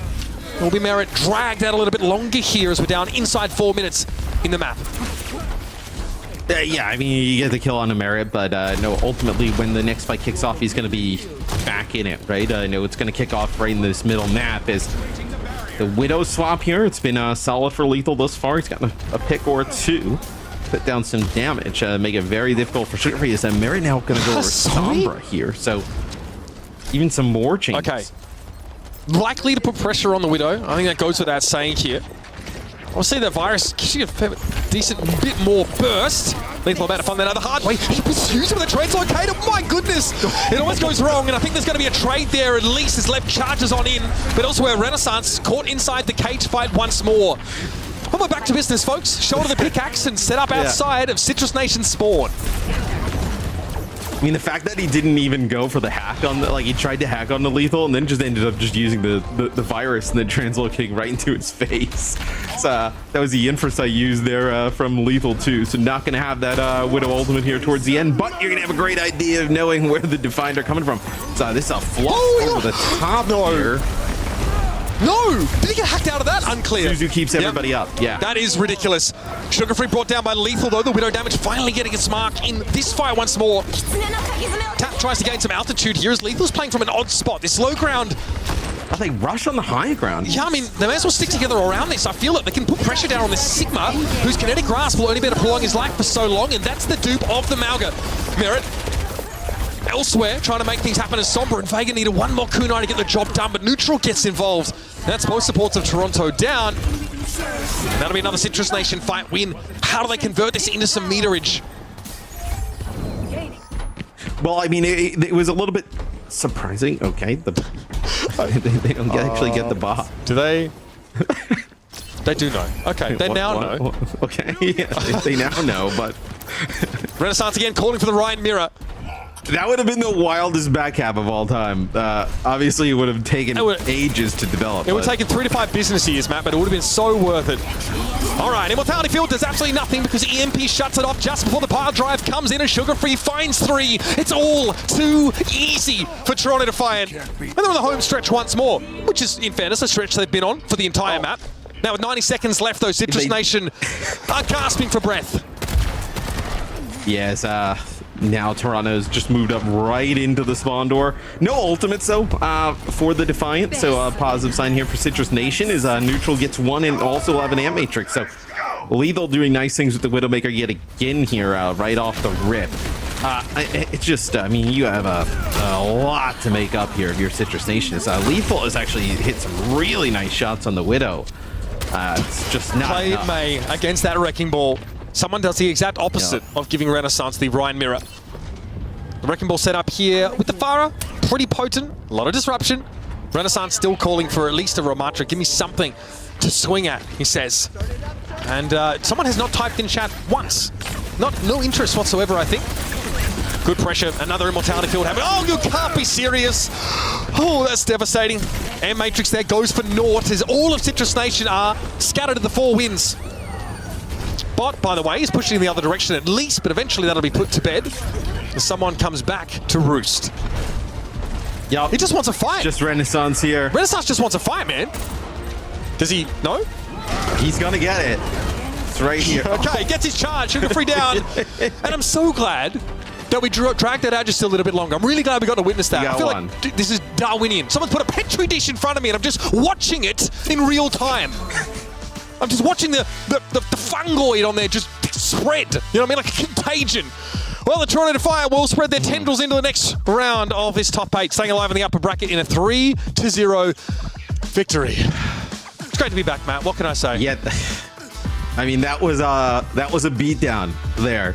I would say that also it's a little bit of an L for the losing is learning crowd because nobody learned anything from that one. I mean that was just learn how to take a punch. There was no learning to be had. Yeah, I mean that was a dominant performance from Toronto after, a little bit of a disappointment in Dallas, but that's to be expected. I think now let's see how Toronto moves throughout this bracket, right? Against like the TSM of the world and the newly kind of the new look of M80. I'm so hyped for this match because these bozos are about to earn their money. Let's head over the desk here to break down the game that was Toronto Defiant with a 3-0 victory, advancing in the upper bracket, sending our Citrus Nation squad to the lowers. Oh, take it away. I'm on the edge of my seat here. Matt's wrong, actually. I'm fascinated. I learned something. What did you learn? I learned that someone is a coward for not playing Reinhardt. Oh, come on. Coward. Should have matched Ryan. You're the better team, obviously. Yeah, you know what? Make it a show. They did not come to play. I mean, they did come to play, but not like that. No prisoners taken on the way. Toronto Defiant wanted to make this look as clean as humanly possible. And even though a lot of players, such as someone, they're known to, frolic about the server here and there and pull out some wonky stats. Not this time around. I think a lot of that might have to do with them just rallying the troops after their performance in Dallas. Yeah, I think this is a Toronto that means business, Yes, you could have taken this Citrus squad lightly and played some Ryan mirrors and troll around a little bit, but, they're pretty much not responsive in the Shatter? The Shatter? Oh, boy. You're not learning too much from this, I'll tell you what. Yikes. But, for me, that's exactly what I want to see from Toronto. It's just a full focus game, lock in, play some different comps, show a bunch of different styles, don't give your, future opponents anything that they can really plan for in the future. And I think this is just they're focused, right? I think for them, it's easy to take this match lightly. I don't think they're taking anything lightly after Dallas. I think this is a team that really wants to lock in and be on that global elite level. That was really efficient because now you finished the match so quickly that you could realistically have time to go scrim one more block before the day is over. So they might. I like that from Toronto. You might. Get the match done quick and then maybe go find a scrim partner. If you're taking it so seriously, Low-key, this would be like a low-quality scrim, so you might want a higher quality scrim. Well, M80 are playing later. There's some heavy hitters in NA playing later. Maybe you can play some more about what we've seen from Citrus Nation, obviously, they didn't match this opponent that well. Looking at the lower bracket, though. Lethal did frag. And if they don't force Ryan into every team, then they have a pretty decent chance. Yeah, exactly. They didn't even play Mauga. So. There's no this Ryan pin getting a kill. They had an idea. They had a hunch. You were disappointed with someone, but he is getting the honors of our player of the match. Well, statistically, it's a good case. No, this is actually bonkers statistically, stats. Everyone would have looked good statistically. To do this much damage and this, this is silly. This is silly. He's just farming them though in the end. I like the expos. It's like I actually don't like. No, expos. I'm not vibing with it. Oh, you're not? No, okay. The expos. That's just not someone. He's not that kind of guy. He's more of a thumbs he's up. locked in now. Yeah. This is like someone's final form. He's he had his happy-go-lucky phase. He won a world championship, but he's back for another, and he means business. Yeah. This is what I like actually. I like some high-level professional Overwatch. You want to see professional Overwatch? This is what it looks like, baby. 3-0, an absolute beatdown. Yeah. Keep your opponents. RuPaul on Lucio, Vega on Kiriko. Boots on the neck. Don't give them anything. That's what I'm talking about. Don't give them anything. Okay. Sure. Great. I like a brutal finisher here. That's literally how Match set it up, right? He wants to see blood. I want to be splattered with blood. He said a lot of very graphic things heading. Splattered by blood? Yeah. Okay. Are you okay? I'm just questioning some of the words used here on broadcast. No, I think they're pretty much. It's a bloodbath. Yeah, they recapped what we just saw. Let's take a look at the bracket because, lo and behold, 3 Overwatch continues. Although I think maybe not. I think there's some potentially much more competitive series ahead. Agreed. That's right. Speak it into existence. I think there's quite a few of these that can be competitive. NRG Shock versus Timeless. I think that'll be exciting. TSM versus Luminosity with a new look from M80. I do think they'll be very strong going up against Shikigami. Probably another pretty dominant match, but Do you still little unknowns on that team. Not everyone has seen those Do you players play. expect some of those teams which we've seen recently to have made quite the adaptations after the major in Dallas? Do you think they, added a few pages to their playbook, perhaps? I think everyone has probably been testing out the Mauga meta for themselves, finding the DPS synergy that works best for them. But I think it's just an interesting meta in that there doesn't seem to be one final answer.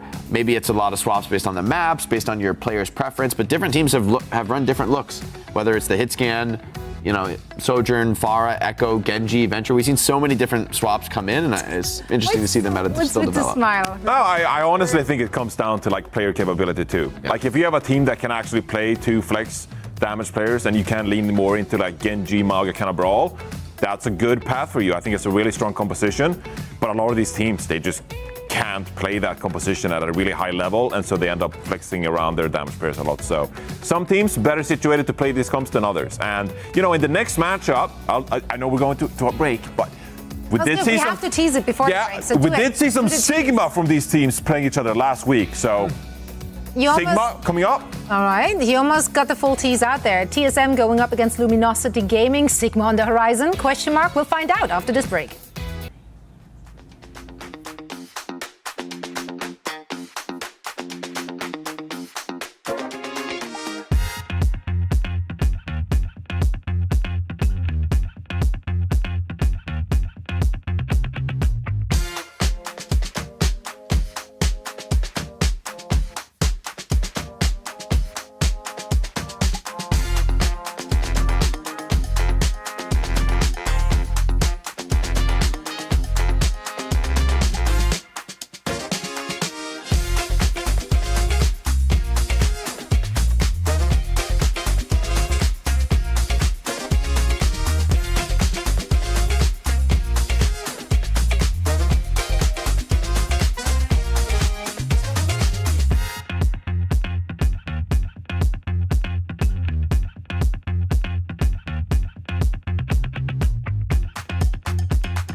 Hello and welcome back to the EWC OW2 qualifiers here live from the exciting city of Burbank. What? What? Why are you guys laughing? I love the valley. The valley's cool. What are you? Zoe, are you all right? People are at. You need a coffee? When did you wake up this Actually, morning? I would love a coffee. That would really be helpful. I'm crying because We're in Los Angeles. We are, in fact, but we are in Burbank. And it's popping up here. We've had some great Overwatch thus far today. Let's see if this next matchup is going to be any closer, though. As you guys did predict, this very well might be a little tighter on the scoreline. TSM is going to go face off against Luminosity Gaming. The two teams actually recently faced off against one another, and TSM came out on top. A very young and exciting team, Reinforce. Yeah, they played last week. It was a 2-1 win for TSM in that one. But, you know, because now TSM, they play with IC a bit more on that roster, it does mean that actually we get to see him flex over to the Sigma on some maps where it's hybrid, or in that matchup it was on Escort, it was on Junkertown actually. So TSM, who, you know, we usually saw a lot more Riker on this roster, being able to play those main tank heroes. In this Mauga meta, we might actually see a bit of different shade of TSM. Yeah, I think the option for Icy to switch back and forth between Mauga, Sigma gives them like good comfortability this meta. But these both tank players, I think they can really handle the whole roster. I think it really is the DPS line. It's going to be exciting because Rocket, we've so far seen a ton of him on Tracer. But in Mauga meta, I don't really feel like Tracer's a very strong choice. We'll see if Rocket stays with his comfort or shows us a little bit more of a flex. I think his Pharah Genji could be pretty strong as well. So excited to see what exactly we see out of TSM here. Yeah, they're young, they're hungry, and they're here to take it to Luminosity Gaming. Lots of name value, obviously, on this team, currently a collegiate team. Are they as eager, let's say, to take the crown? As eager? I think TSM's probably a little bit more hungry to prove themselves. But, you know, Luminosity with Vision and King on the DPS line, pretty scary there. Great flexibility for this meta. Although Vision, pretty hard committed hit scan player, so it might be a little bit more awkward for them to get that double flex DPS if they do bring it. Dante, though, bringing the veterancy on the tank role, flexibility there should be solid, and expect this team to play a lot of Mauga, a lot of rush, be very fast, very aggressive, and see if TSM can endure that. But I just do think TSM looks really strong right now. This is the first time we've seen them play, at least on broadcast, since they became TSM, and I think they do have a chip on their shoulder after having a much weaker than expected performance in the last qualifier. They wanted to be at Dallas, and they were snubbed, and so I think this is time for them, much like Toronto, all business. Like, get this win and make it easy. Well, I don't know exactly what the definition of snubbed is because I'm Swedish, but we didn't live up to the hype when it came to the Orisa composition. So in some ways, this is a different meta, and I think this will be a TSM that is a bit more charged up, playing non-Orisa composition. So this is a meta that suits them pretty well. I will say as well, Luminosity, you know, we talk a lot about Dante, but False is running in the wings as well if they need a Sigma player, for example, in there. And I'm really excited to see Vision play as well, because if the game slows down, if we see more Sigma, we know that Vision can flex over to something like an Ashe, for example, and it is a comfort hero of his. So, you know, I'm really excited to see what heroes he pulls out in this one, because it is a bit of a different series than the regular Mauga only head-to-head that we've seen a lot of in the past. I am worried in the matchup because I feel like maybe, you know, this Vision's commitment to playing hit scan combined with Icy, how good he is on the Sigma, for me, those things don't add up well for Luminosity. I think he really might be in trouble trying to play hit scan into Sigma, but we'll see. Yeah. We'll see indeed. But first, we actually have an interview ready with TSM's coach, Kat. Thank you so much for joining us. How are you doing? Hey, doing pretty good. Pretty good. We'd love to hear that. Talk to us about this matchup and the preparation going into it. Obviously, you have faced off against them just very recently, came out on top of that. Obviously, there must be boosting confidence. Did you change up anything in preparation? Well, obviously, we did play them. I mean, this is a team that we've probably played more than any other team.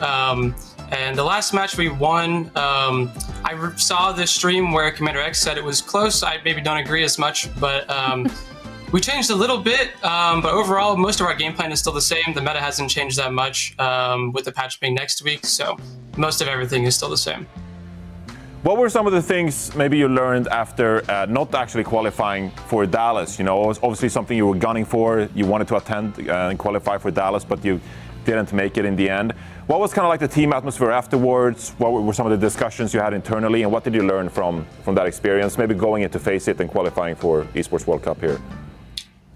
Yeah, well, it was obviously a difficult moment for us. The main thing that I and the team learned was that in stage one, we showed, you know, our highs. We showed the best of what this team is capable of, or near it. And in stage two, we kind of showed the lower end. So stage three and, you know, the FACEIT is all about trying to be as consistent as possible, because we know we have what it takes. It's just about limiting the bad days, limiting the external factors.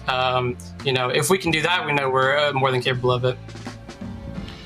So I'm excited to see this matchup, and going up against a team you're so experienced in. You played Luminosity time and time again. Is there anyone on this team you're looking to punish, any weaknesses or inflexibilities that you guys can attack in this series, or nothing to drop yet? Well, I will say there definitely are. I won't say them out loud yet. Maybe I'll talk about them afterwards, but 100% there are, yeah. All right, so you're prepared for all the action. We can't wait to see what you and the team got for us. Thank you so much for joining us, and best of luck in your match. Thank you. That was TSM's coach. Let's take a look at our predictions. I love a little spice in there. Commander X said it was close. He disagrees. Oh, let's actually take a look at our predictions. I'm stalling because I literally don't remember what I predicted. There we go. But it was definitely this. Yeah, never doubted, based on their recent matchup. And also, I just really, really believe in the damage line of this squad. I think their front is looking extremely strong and also flexible. I can't wait to see what they have for us, in store for us today. Sentences. I also forgot, but I'm pretty sure I predicted TSM. If I had any sense this morning, I would have predicted TSM, but it was also like 6:30 in the morning, so there's a chance I didn't have any sense. Yeah, TSM, I think they're a much stronger team here. I think they have better flexibility, and honestly, I think Vision being so committed to playing hit scan is going to be a major weakness. They're going to get exploited hardcore for that. Well, I know for sure that I predicted TSM to win this one, so no questions about someone it. Yeah. Well, honestly, like we've been hyping up Luminosity all year for good reason. You know, like we said, they have good players. Good players. But like the results haven't been there for this team, so I think it's about time for this Luminosity roster to actually prove it to us here these next couple of weekends that this is a roster is moving in the right direction and they have what it takes to compete with some of the best teams in NA. So I think some pressure on Luminosity in this one. Absolutely. TSM, hungry young players. They're trying to get to the top. Let's see if they can get it done in their first match here today in our qualifiers. And for all the action, I'm going to send it over to Matt and Mitch. How are we feeling about this match?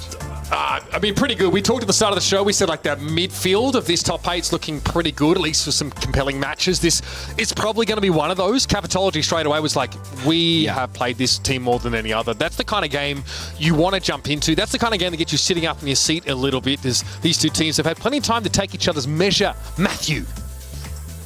Yeah, you would expect this to be one of the closer first-round matchups, really kind of across the board, right?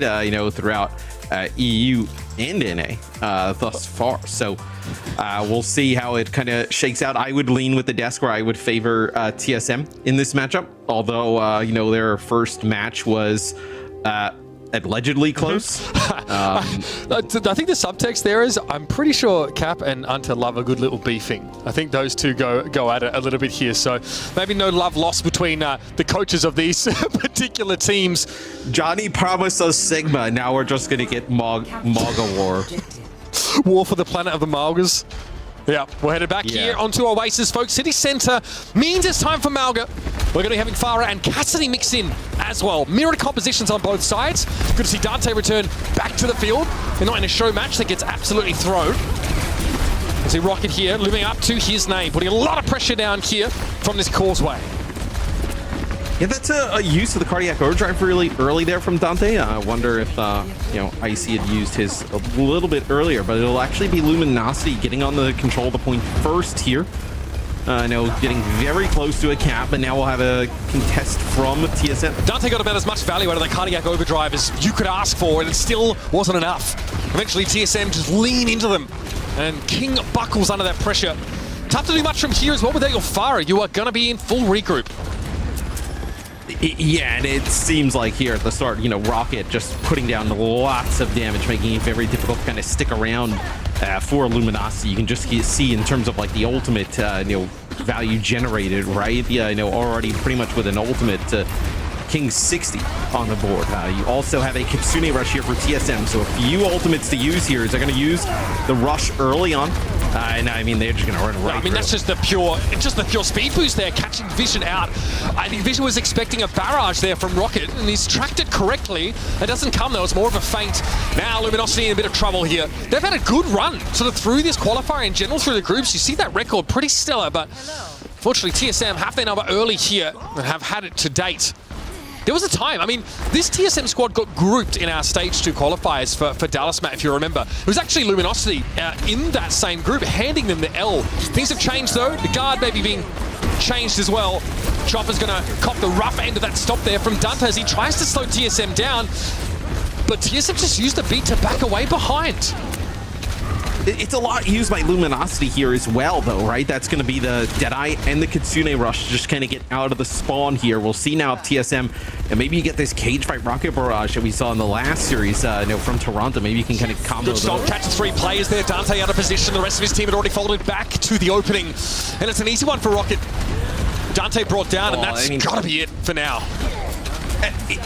it's especially brutal there for Luminosity because you end up using your sound barrier. Like, if King would have died there, like, and you get the beat off and Dante's alive, you can still probably make something out of it potentially. But losing the Mauga, I mean, then you have no chance, right? So you have to use what? Rush and Deadeye to get out of the spawn, and then you get a beat that goes for nothing. A pretty bad start here for Luminosity. Five for IC. He cancelled the charge. He knew he was where he wanted to be immediately. Low, now forced back here, but Dante's going to get brought down. Chopper is having a field day. 2 kills in the midst of that fight here. And Luminosity Gaming have had very little to bring to the table at all. Maybe a napkin or two, but it's not enough. Not a sufficient contribution to this feast as TSM go ham. Yeah, an absolute blowout there in our first round, right? So TSM, I think just in terms of like ultimate usage, right?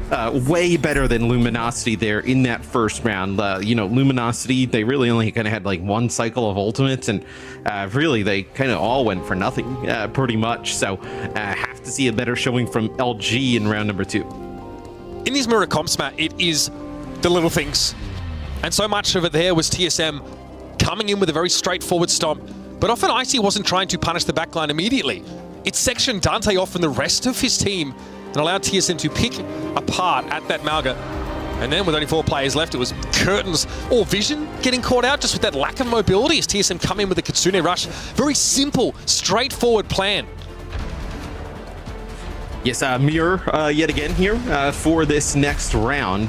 So just keep an eye on these Fars and the different routes they decide to take as Rocket just a little bit more aggressive, taking these really nice off angles, able to put down some pretty huge damage early on. Yeah, in our King first though round. almost actually kills Magic Maple there playing for the low ground, so good fire of pressure here from Luminosity after a slow start on Oasis.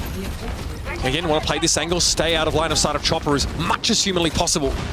King's done a decent job of it so far. You can see Rocket now looking for an off angle to at least splash some rockets onto the high ground. TSM forced to play from this tight position. Here comes the stop though. Out into the open comes IC, and the pressure is on Vision immediately. Looking straight at the Cassidy now. It's going to be a 3-player Suzu, and IC has to fold away from this, but he's bought enough time.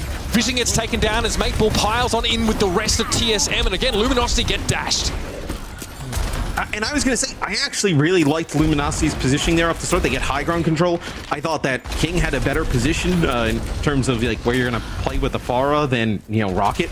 But they get control of the point first. Magic Maypul's on it, touches it. They end up getting the point. And then it's that slam from Icy to the high ground, knocks Vision low. And then that kind of throws everything off there for LG. 35% accounting, Matt. Already that Kitsune Rush up again for TSM. Something they used really effectively to start their second big engagement on City Center. They're going to try it again. This time to the high ground. Straight up we go. Immediately, Juby's going to be knocked onto the low ground. Very, very low. But Icy takes too much damage up front. But it gives way for Rocket to come in with the follow-up. And now the flank. So busy has Rocket been over the course of this round. Now hitting... almost said back... almost said it again.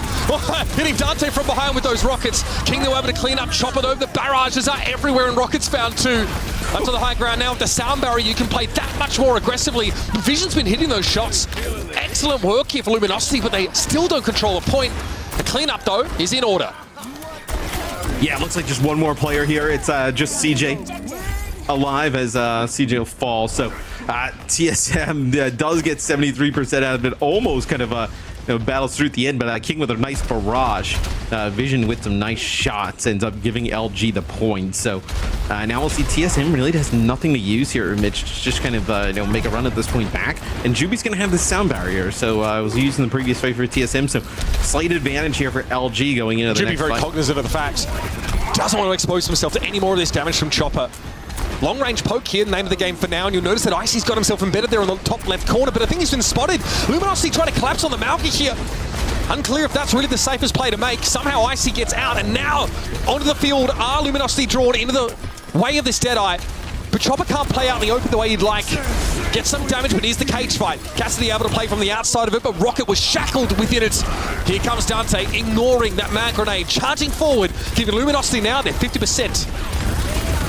Yeah, and huge for Luminosity is you end up winning this fight relatively for free, right? You don't have to end up using that sound barrier right now. You have double support ultimate for the next fight. Puts them in a perfect position to take a lead and potentially steal the second round, where if you're TSM, you're going to have to figure out how to get really large value out of this cage fight.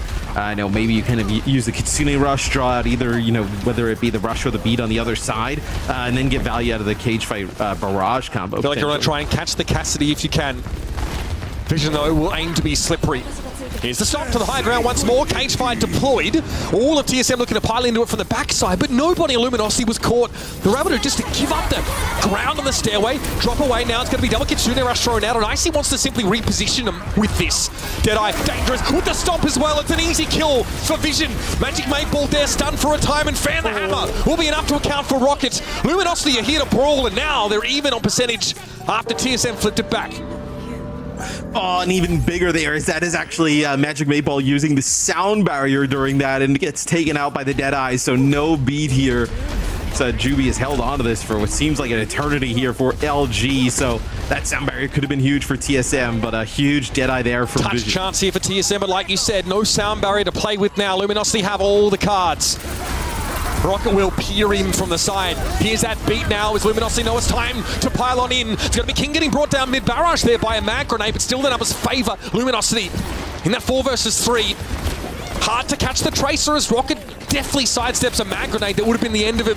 Looking for the mini, can't quite get to it now. Recall has to be used as CJ gets bundled back into the corner as well. How do you survive the stomp? You don't. Druby comes in for the top as Rocket again refreshes that mini. That won't be enough. TSM get brought down at 90%. Incredible that they even lived that long, CJ and Rocket, but LG able to tie it up here is that Deadeye, the Deadeye in the rush, getting the sound barrier, as Magic 8 Ball strapping the beat, takes him out. I mean, that is the biggest play of the round there. I mean, that beat would have extended that fight much longer. Potentially Juby has to use his sound barrier, then doesn't have it for the fight next, so definitely turned the tide in that second round. I feel like that cage fight that Luminosity threw down, pretty hard in these comps to get something significant outside of the enemy Malga.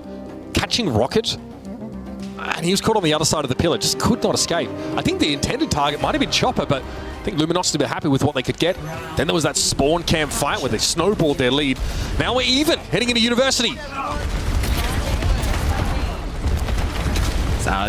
Same compositions right now, going to try and challenge for this high ground yet again. Players getting dangerously close to the edge there is Magic 8 Ball looking for a boop there, but it's Luminosity that's able to get control of the high ground. Both Cassidy's falling to what should be their prey under most circumstances. The Farah's striking lethal blows early. Rocket here dueling, but takes a direct hit and burns down Dante. Able to get that extra minigun damage over time. As Luminosity now transitions back to the point with King at the 4. Shot up, showing to Icy, who can't hang, has to try and back away, and once more TSM are in full retreat. Yes, Dante's had a pretty good map number 1 on the Mog, putting down tons of damage there. Able to kind of like battle up to the high ground, get control for his team, and that's going to be Squid who takes out Rocket. So it's another kill for LG. It's going to force TSM back.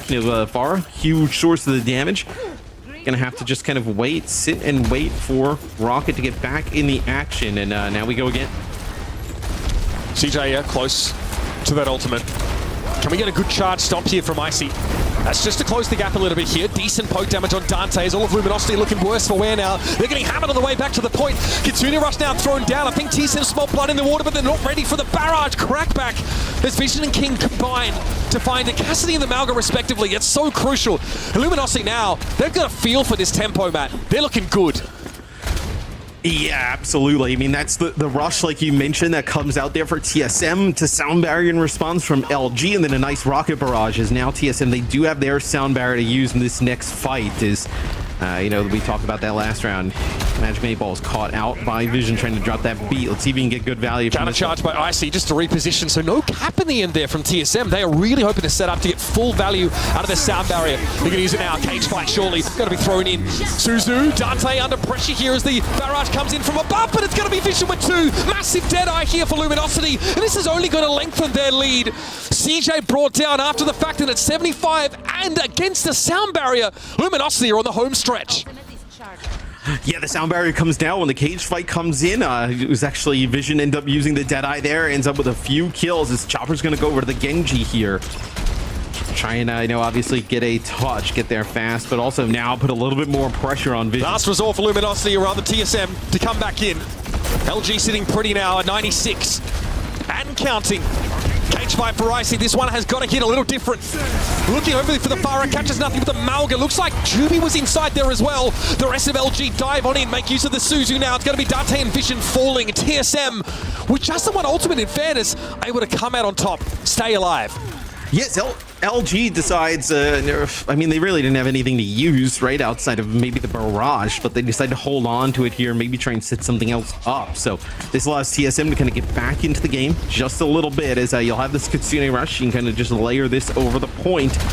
Maybe you kind of play for Sound Barrier here. Do you just kind of wait a little bit, let Juby farm this up?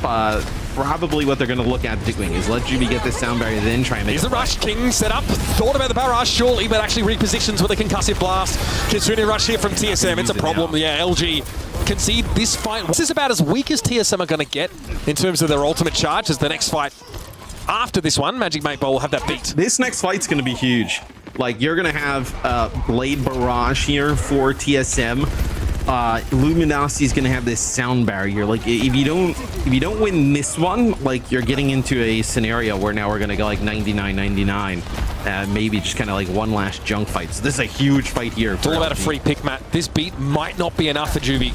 There's just too much front loader damage available to TSM with these ultimates, and that's Rocket going down first. King decides to pull the barrage. Rocket with the press Q to respawn play. Gotta respect it. It doesn't pay off for TSM though. They bully their way through and they just throw the beat in and say, come and fight us. TSM cannot hang. And that'll be a very closely fought first map, won by Luminosity. Yes, they come up huge there in the end. Could have got a little bit scary if they ended up losing that fight, like I was talking about, but they get right into the mix. They end up getting that first pick.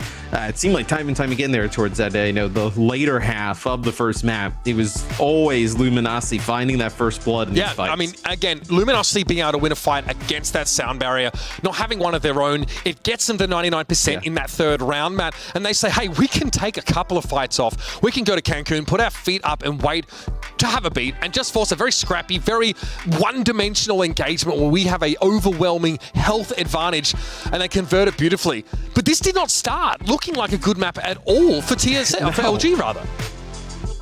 Yeah, I mean, huge bounce back from LG, right? This first round was just absolutely dominant from TSM. You kind of were like sighing a little bit looking at this first round, like, oh man, are we gonna have another 3-0 on our hands, right? But then LG, they start to battle back throughout this map. I really thought, Vision started to play much better, and then they started to really, make plays from the support line. That second round very closely contested, I think, in general. Both these teams with the Malga comps look pretty comfortable here. I'd say, like, Sound Barrier usage in general quite good. There's a couple of situations where you can just get above rate value for a Deadeye that can basically turn the entire round on its head, right? That was Vision fighting a Deadeye. I think it was like a double cage fight Deadeye into that beat that CJ threw in. Able to find 2 kills right here. And I think from that point on, all of a sudden you've had an outsized impact on the game as Cassidy, getting so much value for that ultimate in a fight you probably shouldn't win. Kind of seals the deal, gives you a real runway to close out the map. Yeah, and this series looks like it's going to be a close one, right? I know how they mentioned 2-1 the last time, said potentially not a close 2-1. This looks like it could be a very competitive series all throughout. I think everybody's closeness of the series it's very subjective. Perspective, right? Yeah. It's all open to interpretation. Like, I loved when Johnny was like, hey, so when you guys failed to qualify for Dallas, what were the emotions like on the team? I would have loved if you'd been like, yeah, we were all super thrilled to have the first half of our season go for nothing. That was the plan from the start. It's especially punishing, right? Because there was a lead up to Dallas. We had a bit of time off. Then we had Dallas and we had some more time off. So I think for a team, either of these teams, but especially TSM, LG, both expected to have decent runs through those stage finals. TSM weren't even in the finals of stage 2. That is a tough pill to swallow. It's a lot of time off where you're looking for quality scrim opposition and watching as the top teams from your region get absolutely flattened by the rest of the world and go, we could have been there. We could have made an impact. TSM, we were talking about, like, are they gonna like give Toronto a run for their money, right? Like, that's what we were talking about. We're like, we had them up there with M80, man. TSM or M80, yeah, exactly. And then they just kind of, poop the bed a little bit. So, now they got to get back on track. I'm so glad we like dumbed that down a little bit for everybody at home. I mean, it was a capitulation, Matt. I think that's the safest way of putting it. That means that Group B was nasty, right? You were in the same group as Citrus Nation, who at the time we were thinking, okay, this team goes very close up against the students of the game. They are looking outside of that top 3, looking for a way to break in. They are a legitimate threat. Today, we maybe don't see them show as much of that potential, but it was against the Toronto Defiant. That Citrus Nation team, of course, has fallen to the lower bracket, and of course, at some point, they'll be taking on the loser of this game there, maybe even the winner, based on how things go in the next couple of rounds. So these teams, with a lot of experience playing up against one another, will be running it back again. And LG, of course, with an untouched roster coming out of stage 1 of the OWCS. That is a long-term team.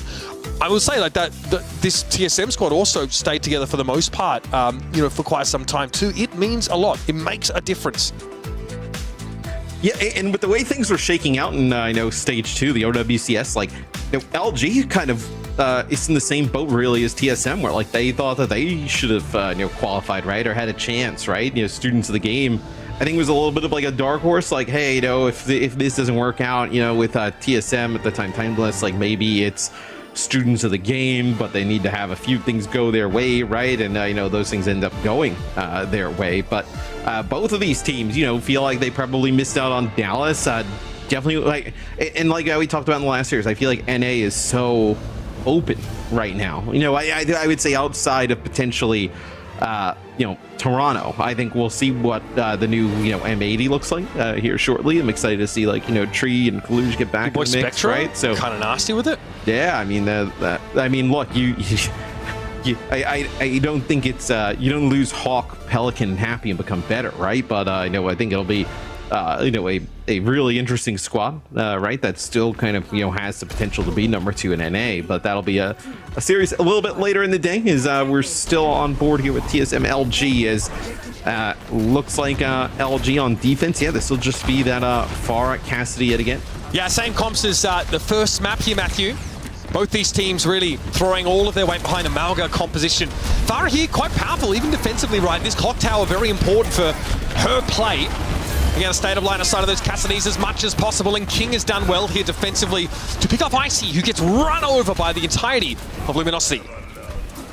Yeah, and you see, like, when LG, they have that cardiac overdrive up, they just push on forward, right? It allows Dante and Vision to put down some serious damage, and TSM kind of using it a little bit early on, and then the kiting from Luminosity, getting away. Not allowing them to kind of get a huge advantage with that Maga ability, which sometimes feels like it could be an ultimate ability, but it's so strong that like if they kite it and then come back around the corner and end up using their own, you have a massive advantage, especially at this level of play. That's beautiful. Oh, that is filthy. I mean, there's no ability is going to counter that, right? You just come around the corner, 2 headshots, make it another kill there. For Chopper is that's one way to break it open. It's worth pointing out with these compositions, Matt, especially there being no shields and no ridiculous burst healing or immortality field, there's so much room for that kind of skill expression. You cannot, as Chopper, or rather as Vision, just sit around and play behind someone's shield and get free damage. You have to take a risk swinging out there to get your shots in before TSM clamber all over you, and that opens you up to just that kind of stuff from Chopper. Vision here taking some more risks now, playing it from that right-hand side. It's Rocket with the barrage, though, bringing King down just as he builds his ultimate up himself. Yes, LG looked like they were going to push up, play a little bit closer, and I think TSM, obviously, to prevent, any kind of, shenanigans like that, they end up using some of the ultimate abilities. Icy ends up popping the cardiac overdrive. Rocket ends up using the barrage inside that close quarter area, and that's going to allow that payload to kind of like get around that first corner, so to speak, right?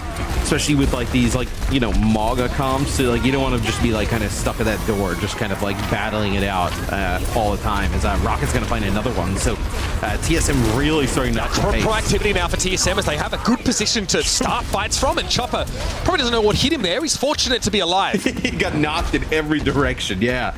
That's how deadly this comp can be, even when you're on the back foot like LG are right now. They're going to burst out here with the Kitsune Rush and try and get a favorable fight. Trying to get Vision in an off angle maybe, because Chopper could be an issue. Brilliant barrage. It was King, in fact, choosing to come from that off angle now as a sound barrier used by TSM. Rocket able to find King there. Direct hit, I think, in midair, but the damage is already done. With Icy out of the fight, Luminosity are well set up to push TSM back. Yeah, sound barrier maybe a smidge late there from TSM, right? You obviously didn't, connect with it on the chopper to keep him alive through the barrage, as the barrage just comes really fast from the opposite side that everybody from LG is flowing out of from King. So, and Luminosity gets some control yet again. Now they'll get control of the castle here up on the high ground. We'll see how TSM decides to try and break this. It's going to take lots of damage on the way in. Cage fight for both. Malk is really hard to get good use of this ability. You've got to pop your cooldowns to cross. Okay, TSM linger outside of the castle for a moment, hoping maybe they would draw King into their line of sight in crossing. Now they need to take a pitched battle, and Luminosity are ready for it. Sound barrier available here for the defenders. A good chance to stifle this momentum that TSM have been rapidly building over the last couple of moments. We're inside 3 minutes, and that card is obviously not moving right now, so TSM must make a move. Yeah, they end up getting a few shots. I believe it was Chopper on King there, getting quite low. Would have been huge to get a pick, but this is going to be cage fights from both sides. Vision with a Deadeye here. No chance to use it. Doesn't connect with anything. It's Rocket's barrage. The angle is too tight, but what's mental about that fight is that Juby has a beat, Matt. He's able to use that beat proactively. Luminosity, have a chance to sort of get involved there and still can't get value out of it. The cage fight really breaks that up. Hey, it's brutal stuff now. It's TSM. It's probably their second or third consecutive fight win. We're still 2 minutes or so to spare. Now the defenders have exhausted that chest of ultimates, have to come out and make their stand here with very little. I was going to say, can you realistically kind of challenge this here? Is it going to be the Deadeye from Chopper falls to the ground, gets two? It's huge. Deadeye, so big in these matchups. There's no shield to play from. Not easy to break that line of sight either. And now you're on cleanup duty as TSM.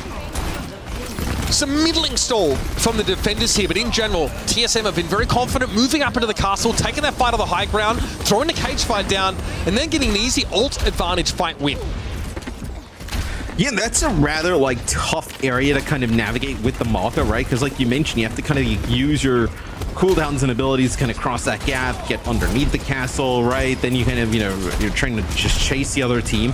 It can take a really long time. Like, you lose a fight or two there, I mean, you can just get completely stalled out. And TSM, right as soon as the payload got stopped and they've used those abilities, made it across the castle, they make that next fight work. They're going to have both support ults here. That's what they're backing out the build-up. Yeah, they get poked down a bit. TSM realized they'll turn that sort of health deficit into ult charge and turn around and aim that straight at Luminosity. The sound barrier, the big point of difference here with no cage fights to break it up here. King a little bit dangerous, close to the ground there. Some splashback damage with the sound barrier in play here for TSM. That's dangerous. Dante falls. Luminosity have lost their tank here, but Juby has a late beat that he's going to use straight away. Fair enough. Chopper and the Genji now back into the fray. Cage fight, drawing all of Luminosity together, but Chopper can't turn it into elimination until just now. King had to drop to the ground, eventually giving that altitude up. Vision wants to play safely here with a Deadeye, but can't with that harassment as Chopper gets straight in his face. Genji a big problem for Cassidy at that kind of range, and Dante's having to reposition here. Try and get everyone rallied around this cage fight. See, Chopper hiding around the corner. Blade was pulled out. He eventually decides to swing it, and that's going to be enough. Cage fight for Dante in an awkward spot. And TSM cleaning out some stall. Should be able to get home. Yeah, it's the Genji switch really nice here for TSM. Towards the end, you want to play aggressive, push some pressure onto Vision around the corner. He really closes the gap, that area of the map, right, between both teams. So you can get really even more pressure onto the Cassidy, even better, right? Especially if you want to keep the Pharah in the mix. So TSM, they'll get a map completion with a minute 45. Pretty good time bank as well. Well, if you think back over the run for TSM there, it was relatively uninterrupted. An unsuccessful first fight, but I mean, pretty hard to forget Chopper just stepping up and smashing Vision with a couple of classy shots. And then I think it was King who tried to get away up onto that high ground on point A. Also couldn't get away from the questioning shots of Cassidy. And then for TSM, it was pretty smooth sailing from there, I feel. Once they get access to the castle, there's an awkward fight on that high ground bridge we're just seeing here on the left, Matt, where I think it's a cage fight that breaks up Juby's sound barrier. Something goes wrong there as Luminosity, in theory, had the ultimate advantage and couldn't leverage it in their favor. Now we get that Sigma from TSM. So they will play the Sigma BAP setup, but no changes to DPS. Yeah, this is what Johnny promised, right? Promised some Sigma in the mix. We'll see how they make it work, though, against the Maga. Like, we've seen that once you get past its Sigma shield, you can kind of just barrel over the heroes. So We'll see how they decide to make it work. On defense here, though, like large sight lines, it can be pretty telegraphed, kind of like how Luminosity is going to take these fights. So maybe you're able to kind of play at a safer range here if you're IC and TSM. Care Widow. Thanks, guys. Nice to be in on that joke. Obviously, Luminosity do not attempt to grapple shot up to knock a Pharah out of the fight, which would be funny. Dante on the Doomfist. Seen this from him before. In fact, on Houston, he made great use of this comp on this very map, on this very side. Just diving in onto the defenders. It's still a strategy that's relevant now, especially against the Sigma, which can be tricky at times for Doom, Matt, right? Accretion's a problem for you, just like this. And that's kind of why we saw it switched off of by someone in the previous map. So let me ask you your perspective here, right? So the comp that we're seeing from LG, like, you know, we saw like teams have great success with it, right? You know, Falcons specifically in Dallas with just a Mog in the mix. Do you need the Doom? Well, like, can you just play this with a Mog? Yes, instead? Honestly, you could play with a bunch of stuff. You could even play with Winston if you really wanted to take that space away from the Cassidy. Would you say it's better with the Mauga than with the Doom? Like, I think Doom provides, like, towards the second part of the map, like, obviously a little bit easier access to the high ground, right, than the Mauga, but it feels like at least here it could potentially be a little bit easier. Yeah, it's been difficult for Dante. Both occasions he's gone in and died. Rocket might be good for 3 here. Either way, TSM's defense has been pretty successful as Vision most of the time can't even interact with Pharah outside of getting hit by her rockets. I guess that counts. Still trying to be a bit of a threat here as Luminosity have embedded, entrenched this venture behind enemy lines. But Rocket is really unbothered by it in general. Another burrow here for Vision, as maybe they had a sixth sense of a rocket coming their way. But they're going to have to back up and regroup here. Dante's still on the Doom, which again, Power Block does not do anything about Accretion. You are very vulnerable to it there. Rocket, though, being alive so late in the fight is a huge boon for the defenders.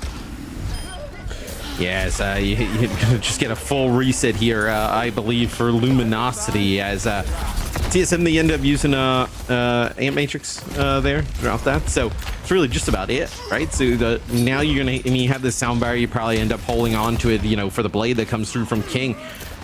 You're in a spot where, you know, TSM can put together a really strong, potentially a full hold. Katsuna rush to start the fight. Meteor Strike is well used, so Dante can close the gap without exposing himself to that poke damage, but Rocket again is such a menace. Icy drops down now, mostly being ignored by Dante, who's healthy thanks to the sound barrier. Hanne is a short stint for King with the blade, brought down by Chopper midway through. Dante's still alive though, and there is healing available. Squid playing from the back of the point, but nothing's been really done to move Icy off this position.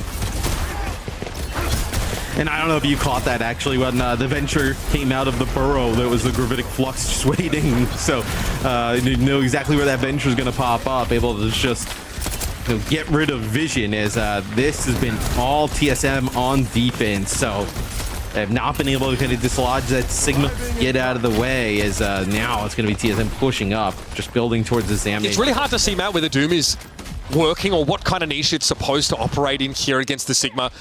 Well, like we've seen this with Mauga do well, right? Against Sigma comes. Like we've actually seen that, right? You can, for the most part, like really ignore the Sigma, charge past him, force him to try and reposition and turn his back on the rest of your team. You combo like the burrow with the slam, right? And you know, you make plays for the Baptiste, right? That's kind of like the idea. Here it comes, burrow. Vision not quite sure though where the slam was supposed to be for Dante. I think they had a different idea there. So I think because the M Matrix comes down, you're not going to go exactly right on Dante a little low.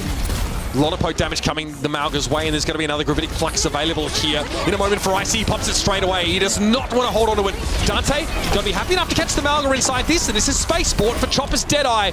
It catches King just as he flies overhead. Sound barrier though, as Icy's going to get brought down by Vision's melee now, and Dante looking proud on the point. Sound barrier for TSM. 4 players benefiting from it now, and Rocket has enough altitude for a safe barrage that brings Dante down. Now the chase is on. Look for the Kiriko here, and Squid takes a direct hit. Vision able to find their second kill of the fight, but it's not enough. And it'll be Luminosity Gaming getting brought to a screeching halt here. Spent a lot of time trying to make the Doom work. Maybe switching to Mauga a little too late. Yeah, I think the Doom into that can be difficult. Like, obviously you can make it work, but the accretion is just so good against the Doom, especially when he goes to power block. You're able to just kind of finish him off. But I think the Doom would have paid off like towards the second part of the map, right, where you have access to more like verticality. But potentially would have liked to see a little bit more Mauga there. I know with that Venture Genji combination from LG, but TSM takes advantage. They had a lot of time in the bank, a minute 45, and they get some great shots here from Chopper. This is what opens up the map initially for TSM. They lose the first fight pretty convincingly because LG are very good at being proactive with that cardiac overdrive charge in from the Mauga. And again, as the map sort of continues on, we see Rocket be a constant menace. That Farah really potent. This is that weird fight, like I said, that Juby has a beat there and it just goes for nothing. Cage fight really messes up the calculus with trying to make sure your team can benefit from those area of effect abilities. And then this is a 2K from extremely wide angle. Not really much that could have been done about that. So much space being bought, and that is what that Mauga comp can really offer you. It's not something that we see Luminosity go for, though, on the attacking side. And the Doomfist is, Sigma's very good, Matt, at making it hard to ignore him. Whether it's accretion or gravitic flux, he will demand your attention there. And it's very, very hard for Dante to drag him away out of position and leave the rest of his team vulnerable. Yeah, and I think if you're LG, like if you want to play that type of style, I think maybe trying to do it with a Mauga in the mix, in the future is something you should look at, right? We saw he can't even see him, Matt.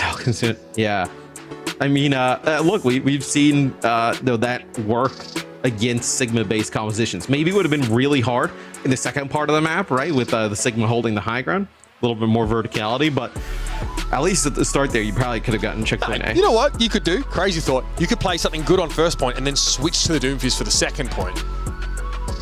You might not have that Meteor Strike available. You might have to build that up a bit. They got to add a fourth. They got to add a fourth chair at that desk. Listen, I'm telling you, stuff like that. I mean, they got to get a fourth. Hunter, brother, come on, man. I know I'm establishment, but we can work something out, bro. I want to be. You guys have way more fun over there. Bring me over. Let's make it happen. Few more points like that. Get me on that Patreon exclusive, bro. I'll juice the numbers for you. At least I didn't tell them they'd double their viewership if I went on the show, Matt. I believe you said that. Who said that? I believe you said that. Straight to Christopher's face. Yeah. Me and Christopher, we were talking about the Hippodrome. We were talking about the casino. I heard the story. Hippodrome. Apparently, you guys said the same thing to each other over and over and over again. Sure, there was some social lubricant involved in that exchange, no doubt about it. But we had a good time. I'm happy to see Funny Astro on the show earlier. He made it back from 7-Eleven. Oh, that's a good one. Oh, that is going far too deep. It's one apiece here in this series. Luminosity and TSM duking it out. This is what we wanted to see. This is what we kind of foreshadowed a little bit on the desk. Just the eye test of both these teams gave us the feeling that we'd have a decent match on our hands, which after the fairly close, the one-sided affair, from Toronto in that first game, we are happy to see. Remember, this is double elimination. We're in the upper bracket right now. It's early days in this Esports World Cup qualifier. But I tell you what, the further you can get through this upper bracket, the more of your opposition gets knocked out of the way in that lower. Neither of these teams wants to drop down there because there are going to be some scary faces waiting for them that they'll have to overcome. Try and keep as many of those chances as you can. Because like we've been talking about, half the reward for these teams is competition. A team like TSM have had to sit and wait after failing to make it even into the Stage 2 playoffs, Matt. They've been waiting for a chance to prove themselves, to show what they're made of, and this is what they're fighting for. Chance to go up against the heavy hitters, not only in North America, but in the rest of the world. We're going to stop here. Luke Mino coming into the roster for Juby. And something you mentioned, right? Obviously, you never want to end up in, losers bracket, right? But also with potentially a huge patch looming on Tuesday. Don't really, know kind of what's in there, right? But to have a patch happen, right, and then who knows, right? And then now you're in the loser bracket, and it's just a one and done scenario, right? That's not exactly where you want to be, right? So obviously you always want to be in the winner bracket, but even more important, right, to give yourself that buffer. Some of these teams have been practicing a certain way for a while, right? Maybe it just gets flipped on its head, right? Now you got to come up with something in a few days, and then now you don't have a lot of time. You don't know what other people are playing. It can get a little bit messy there, right? So you obviously want to have that, extra game, that extra time in your bank. Interesting to see Eichenwalder, sort of be picked up and played in that fashion there. We're going to circle back to it, but Luminosity have looked very, very good with their Mauga compositions. They've been excellent over the course of Oasis. They were proactive, taking good fights. In fact, on defense on Eichenwald, they showed us the exact same thing. The Doomfist idea, let's table it for now. Didn't work out. We can come back to it at a later stage here. New Queen Street likely will offer us up more of the same gameplay, Matt. Maybe Farah's a little bit harder to make use of here with these more wide open expanses, but we may still see these teams want to try and rush each other down and get these brawly fights on. It seems like both teams, for the most part, outside of seeing like the Doom Venture, Genji, they're kind of committed to that Mauga, Farah, Cassidy setup. So I fully expect to see that on New Queen Street. I think Farah, albeit maybe a little bit harder to use here, I still think ends up with really good results, right? Like the Farah damage with the cardiac overdrive is huge, right? In terms of just sustain. And then Farah now kind of like more of an aerial, not necessarily a flanker, right? But can be way more aggressive, right? It's not kind of the Farah of the past of just kind of be up in the air, be at a distance, do splash damage, and then a Tracer, let's say, go in and get all the kills, right? Way more in the mix than in the past, right? Just kind of, getting above the team, getting into the back line and trying to make plays. Now, we might start to see exactly why Luke Mino was subbed in here. We know Luke Mino, of course, is a pretty flexible player. We know he loves a bit of Lifeweaver. Also, Brig, something we've seen him on before. Ana wouldn't be completely out of the question, especially combining with Doom, giving a decent delivery system for that nano boost. And yeah, slightly longer map, so we go off of the far right for Luminosity. We will have the Sojourn picked up now. Slightly longer range, hit scan, pressure to bring to bear. TSM ends up keeping the Farah in the mix, so it'll be a Sigma-based composition here for TSM. I know obviously you're going to build that Sigma around a Baptiste, and want the Baptiste to even keep Sigma even sturdier alive. And then for LG, they actually don't run the Farah. They'll actually play with a Tracer in the mix. So we'll see if King can put some pressure onto sieging the backline of TSM. Maybe get that immortality field out rather early. Oh dear. And then you can make a play. Rocket is calling for heals. Rocket's in a tough spot. That's right. Yeah. They managed to keep him back in the fight. Dante low, very low. Gets caught out. Again, playing the Doom up against the Sigma, so does need to be wary, of course, of the crowd control potential that Sigma boasts. In that case, it appeared Dante was caught out, dove too deep without backup, far too low to cause any disruption in the back line. Well, I mean, there's just a lot of burst damage that Dante has to deal with, right? You take a railgun shot and then like a Farah rocket, and you're in a bad spot as Doomfist. So has to play this really perfectly. Is a nice railgun shot there from Chopper on the Vision, going to back him up just a little bit. Keeping Vision on us at the very least. Chopper trying to make enough room to push in behind as the rest of TSM into that bot closer to their first checkpoint here. That's Suzu already out. Squid ripped to pieces. Dante in power block is not going anywhere. Sleep came in though, make it hard for Icy to follow up, maybe even harder for him to rock the Doom. But either way, TSM comfortable now, starting to get a little bit of wind in their sails. Yes, really nice plays early on there from TSM to kind of like force out the Suzu, get recall out, and then when Chopper comes around the corner, it's actually Icy who hits an aggression, I believe, on the Squid. That's an Ant Matrix here up from the side, and they're going to get Squid yet again. So 2 fights in a row, end up losing that Kriko, and now this is going to be checkpoint here for TSM.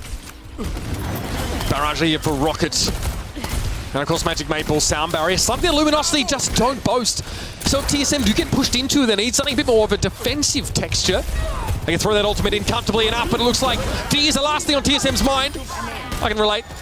CJ here, of course, able to get that immortality field in play, but Luke Mino dousing them with a Bionade. Bit of an issue. A nice move from Magic Maple there. Kind of, dislodging Dante a little bit. Doesn't allow him to get onto the Baptiste. Is nice Suzu there, ends up keeping Lucamino alive. So that sound barrier available, but I see no position to benefit from it whatsoever. TSM happy enough, Matt. Taking their lickings here, pushing 75 meters into the map. Keep that sound barrier for a rainy day. I mean, it's a massive amount of progress in, just about 3 minutes, right? So now you hold on to some of these ultimates. You end up using that Flux there. Tried to catch Lucamino up on the high ground. Maybe you end up getting that kill. You end up using your sound barrier, keeping that going. But a nice Suzu there from Squid to keep his on alive. So now TSM comes back, and look at this kind of like wrapping around this backside here. see if they try and maybe use that sound barrier to engage, or if they're going to rely on just a pick maybe from Chopper and Co. That's going to be this sound barrier here used as a Meteor Strike comes in from Dante. Look, they've used it really effectively here because it's allowed Rocket just to push up, get in their face. A barrage there that by any other metric would be completely harebrained. But he's having to isolate those two players and find the backline in pieces. And once more, TSM on the push here. Luminosity have barely been involved in this game. And now TSM are knocking on the front door. And this is the brutal part of push. I mean, how many fights in a row are you going to have to win here if you're LG to, you know, make this one close? It's going to be, that's actually the immortality field that was used there by CJ, so it didn't have it for Chopper, so that's going to result in that kill. Overclock here is good. Rocket's going to get brought down now. And Luminosity have a chance here to start to get into the map properly. And Nano Boost here maybe to disrupt. It's more likely, though, that's headed over to Dante. It'll help him at least deal with the burst damage that has been an issue for the Doom over so much of this map. This would be a window. Talking about like, oh, how many fights do you need to win? Like, this could be a window here, right? You know, you're gonna have this Nano onto Dante, nothing on the other side, right? TSM, no way to build up towards support ultimates at the time. You're so far away, and that's the Nano onto Dante, and they get that first pick off. So this should result in some good progress. And as I say that, IC has taken the bot and sent it back towards midfield. Yeah, look, gives them the player advantage at least to work with. We'll address the issue of the bot in just a moment here, but IC not in a position to get involved. Dante's done his job there, absolutely operating as the blunt object for Luminosity. But they get what they came for here, and that is really one of the best uses of Nano that you have available. It's kind of tough, Matt, as well for Lumino to get these good bio-nades in at times, right? Doesn't always have access to, you know, high ground that looks down upon TSM, so really has to find other ways to make this Ana sing. I mean, it's really your only use, you know, of the Nano, right? There's really not another target here, so they get close to checkpoint, but looks like they're going to have to back up there. There's accretion, so Dante can feel a little bit better about going in. Two-player bio connects here, so just going to go in, get a slam, put some damage down on IC. Very non-committal from Dante, though, Matt. He does not want to throw caution to the wind yet. Still gets caught out by IC, though, so eventually, whether it's an accretion off cooldown, looks like IC used it, yeah, about 5 seconds ago. Or some other mechanism has allowed him again to bring this Doomfist down. Dante feels like he has to play exceptionally well to avoid getting disrupted in these fights, which is really what his role is supposed to be. And I like the swap to Cassidy here for TSM. So Chopper, before the previous fight, ended up switching over to Cassidy. Obviously great against Doom.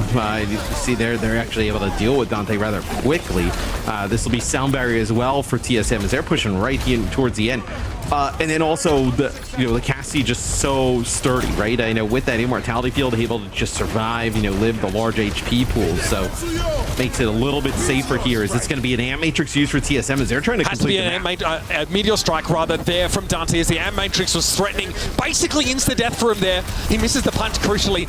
IC in the meantime is able to make short work of Lumino, and another accretion makes it impossible for Doomfist to have that impact. 118 meters and counting here as TSM. Yeah, they're looking to get a full cap here. That would be unreal. Yes, it's just trying to find Magic Maypal here. It's the nano boosted Sojourn here. So he finds Rocket. So now Dante just trying to keep this contested as that's going to be the Deadeye there from Chopper. Connects with one. Hinder onto Dante as, man, this is going to be, a full completion there for TSM. So they take control of the series. Buddy, that is so brutal. I mean, we spent so much time talking about how accretion's so hard for Doom to deal with. Also, mag grenade, like getting hindered, not being able to jump out of there properly. There's just, it's so oppressive to play against, I think. You just cannot make use of that mobility and disruptive power at all. Dante was first dead in most of those fights. Yeah, the Cassidy switch is really good there from Chopper towards the end, right? Tremendous against the Doom. Obviously, even playing around the Sigma, the Baptiste, the Cassidy. It's just a very difficult setup to just kind of jump into, right? You get hit with an accretion, you hit with a mag grenade, other damage coming down, right? There's a Pharah you can't really engage with. Makes it really difficult on the Doom to just live or get any value. Close game so far, but Luminosity look like they've stumbled a little bit. They're on New Queen Street. They're going to have to make it up in a moment, but before that, we're going to head over to our desk and break down what we've seen so far. And again, as predicted, one of our most competitive maps of the day. Yeah, our predictions are on track thus far. You guys did give Luminosity Gaming a map there, and that's what they took. They came out swinging on map number 1. However, New Queen Street looking good for the opposition. Let's talk about the individual matchups we had, because there was no shortage of those. I can speak, I get paid for this.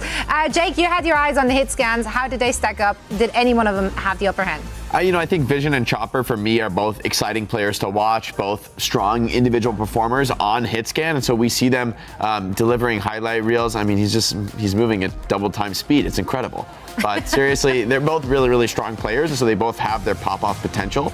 But I think one thing I saw is after Control, which, a little bit more of a deathmatch focused game mode where I think Luminosity's individual strength can shine when it gets down to attack defense on Eichenwald and a little bit more of a tactical game on New Queen Street, both times extremely favored for this TSM squad. So TSM for me look like the better team, and when they have the opportunity to let their teamwork shine. Individual mechanics though, still a bright spot for Luminosity, and I think something they're gonna have to lean on if they want to make a comeback in this series.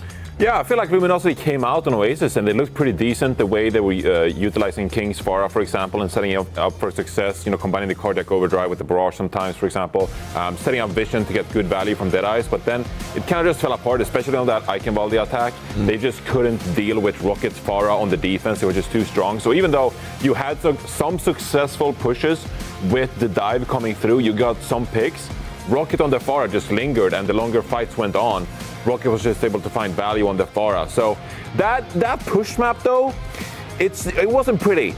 It wasn't pretty. That was a pretty dominant push. Chopper popped off, and now I feel like if you're Luminosity, I'm like, I kinda just wanna see if I can return to the Farah somehow, but it's gonna be tough as we head into Flashpoint.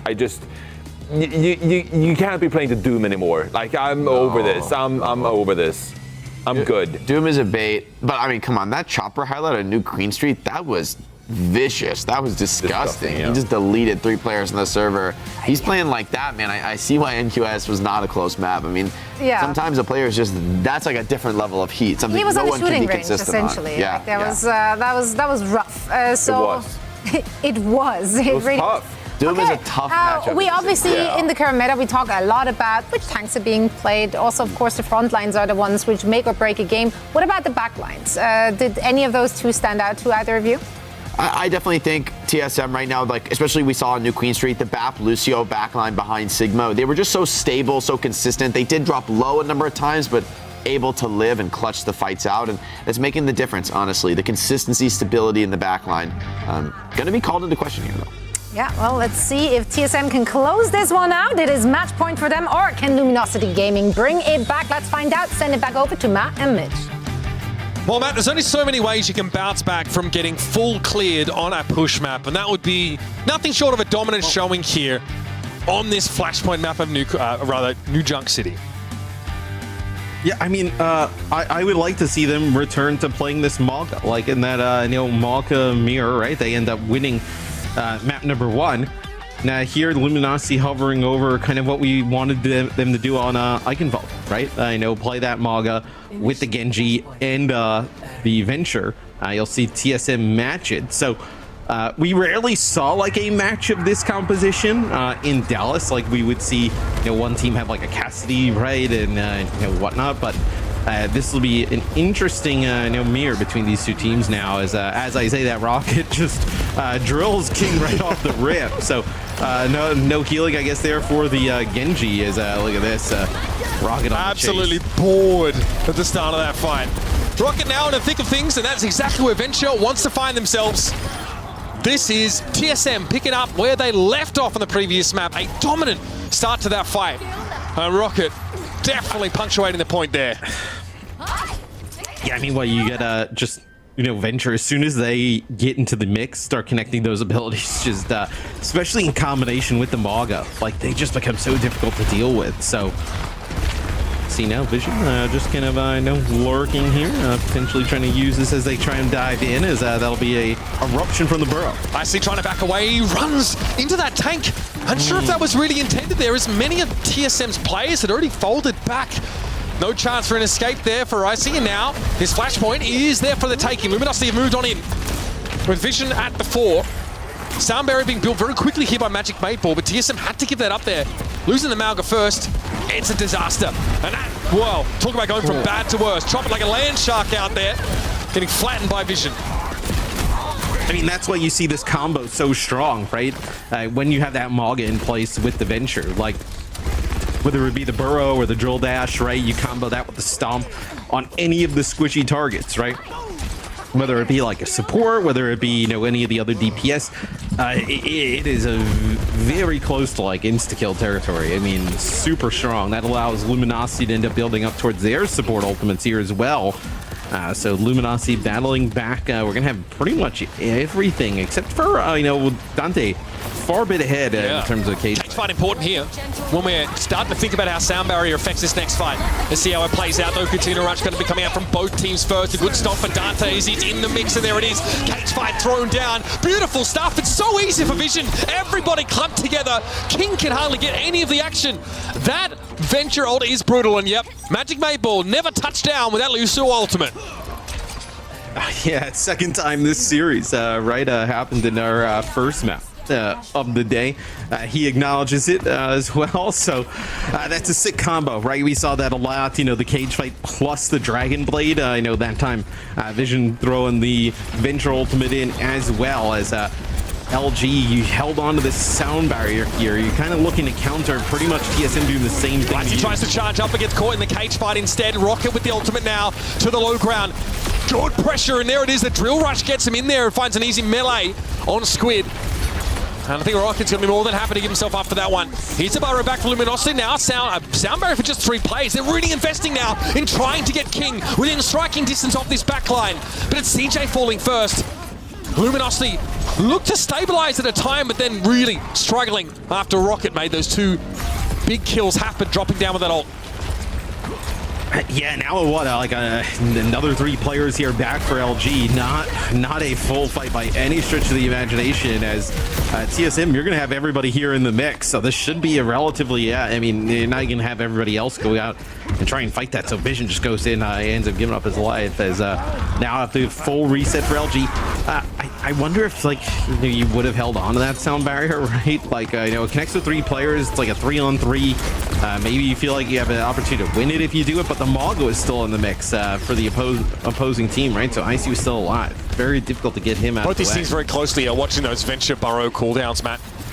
You see on occasion Chopper and King diving opposing Ventures when they see that they've sort of popped up or don't have that cooldown available for instant escape.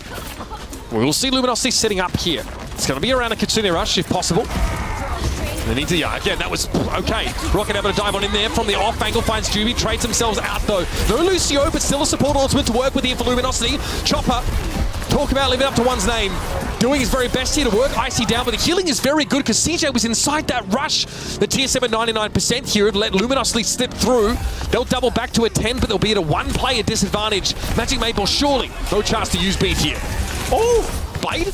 Yeah, I mean, potentially I thought gonna decide to use it because there was going to be a Blade on the other side, but King, yeah, now that there's no sound barrier in the mix, right, you get that dash through on Magic 8 Ball, then you're free to use that Blade, and that flips the point. TSM coming back, they had a player disadvantage anyway, but the Blade thrown in there by King, able to secure it for Luminosity. But it was still a close fight because they were up against a Mauga, didn't have one of their own. TSM, all they need to do is swing back in, snatch the point up, and have their flashpoint to their name. But it's far from guaranteed now against a cage fight. And of course, their Venture ultimate's a problem. Magic 8 Ball here needs to land this beat. Getting very close to a beat here for LG as well, as looks like they just kind of like back up. Yeah, you're going to end up just backing up a little bit for LG and trying to build this sound barrier. Big stomp there from the Dante. cage fight inside. Magic 8 Ball goes this time. The beat is good, but it's too late to keep Icy alive, and there's no way you're coming back from that. No way. Not up against Vision's ultimate. Brutal stuff there for TSM, and that's another flashpoint they've given up. Yeah, that's a flashpoint they probably should have won. They had you know, multiple different advantages kind of throughout that flashpoint. So now was that a cage Jax though? It looked decent. I guess maybe Icy didn't get that sound barrier. That might have been the problem, but everyone else seemed to. Yeah, I guess that's what we're going with, the cage Jax. It's so good. I'm so easy pleased. Pretty good. Yeah, I'm a fan. LG gets to the point here, you know, early on. I mean, look how fast they're able to just kind of like run down Icy's HP is... Good damage on Icy. Yeah, I mean, that Malga's getting burnt through. Nothing but cinders left now, TSM. There's Luminosity again. Go from strength to strength. Such a rough map for them here. This has really been a ping-pong series. But they're going to start in a good position on bomb flats. And I mean, I mentioned it during the Eigenwald game, and the desk kind of brought it up. Like, I mean, they could have just done this on Eigenwald, right? I mean, they've looked awesome, playing this way with that Mog in the mix. So TSM now tries to, build their way back into this, and Rocket now on the far, just kind of like there's really no answer for the far on the side of LG. The answer is pretty much to just kind of kite the damage, eat the damage, and end up, just taking out the far last. As some nice shots there, end up dealing with King. So LG knew that was a fight they probably were not going to win. Just tried to back out completely. They understood where their bread was buttered there for sure. King was already trying to escape, but that tick damage over time from Mauga is impossible to avoid at times. Regardless, TSM here with a decent number of support ultimates, rather DPS ultimates to throw into the fight. Blade here for Chopper, but it's still a sound barrier to contend with. Juby, of course, looking to have this one down on lock, because now that Cage Jax has been spoken into existence, nobody wants to misstep on their Lucio play. Brony Vision getting poked down here on the periphery. It's a charge in for Dante. Looking for a scrap now, as Rocket's going to be forced back, going a little bit low, and King's able to bring him down with a swift strike. That's a far out of the picture. That's a barrage unavailable here for TSM. And Luminosity quickly pick up where they left off. And 3-player beat here for Mateball. Some of these are just so hard to follow, so hard to understand, and it's not enough here to keep TSM in control. Yeah, and now you end up using this sound barrier, right? You're going to give up points here to LG. LG's got both support ult and Blade. So, like, what is your Science has gone too far here? Like, do you try and capture the Blade with like a cage fight type of thing? I mean, that would be quite difficult to do, right? But maybe that's kind of the angle you're looking at here is Luminosity yet again puts themselves in position to take another flashpoint. Maple might have tracked the Dante as cage up for next fight, so just wanted to use it there, but it was a disadvantaged situation anyway. And now Luminosity get to play with a beat of their own. Throwing Kitsune in as well. King slashing at a greater speed than normal, thanks to the haste buff being given by the Kitsune rush, and Rocket couldn't do anything. Rocket's block charging from King, and he's done like a dog's dinner, folks. Luminosity Gaming awfully quickly back in this map, back in this series. They are going to take this one all the way to a decider. Yeah, no Cage Jax there from Juby, as that sound barrier connects with everybody there. You did it. And LG, they did it. I mean, look, they take us down to the wire. The control maps, right? I know the first point goes to TSM in Oasis, but after that, it was all LG. They're on, Flashpoint. Just some of these kind of like Mauga head-to-head, just kind of fights over these points. LG's looked awesome. TSM are 80% up on bomb flats, right? It's like 80 to 35.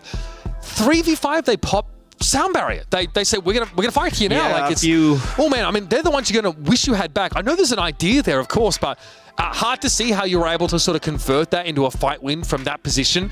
But you see here, look, Matt off the bat, a really chaotic map, a lot of brawl. Venture adds a real different flavor, I think, to how these first fights go here. It's hard now for Lucios to guarantee good sound barriers. It's difficult. Both teams are highly mobile. This one was huge. This Blade here, I mean, it looked like it could have gone either way, because they were still dealing with this Mauga of Icy, who was forced out of the fight by that Blade being pulled by King. Those moments there, those little windows just to make a play, can really set you up for success. That sound barrier doesn't connect with Icy, right? Icy falls, right? They're using it.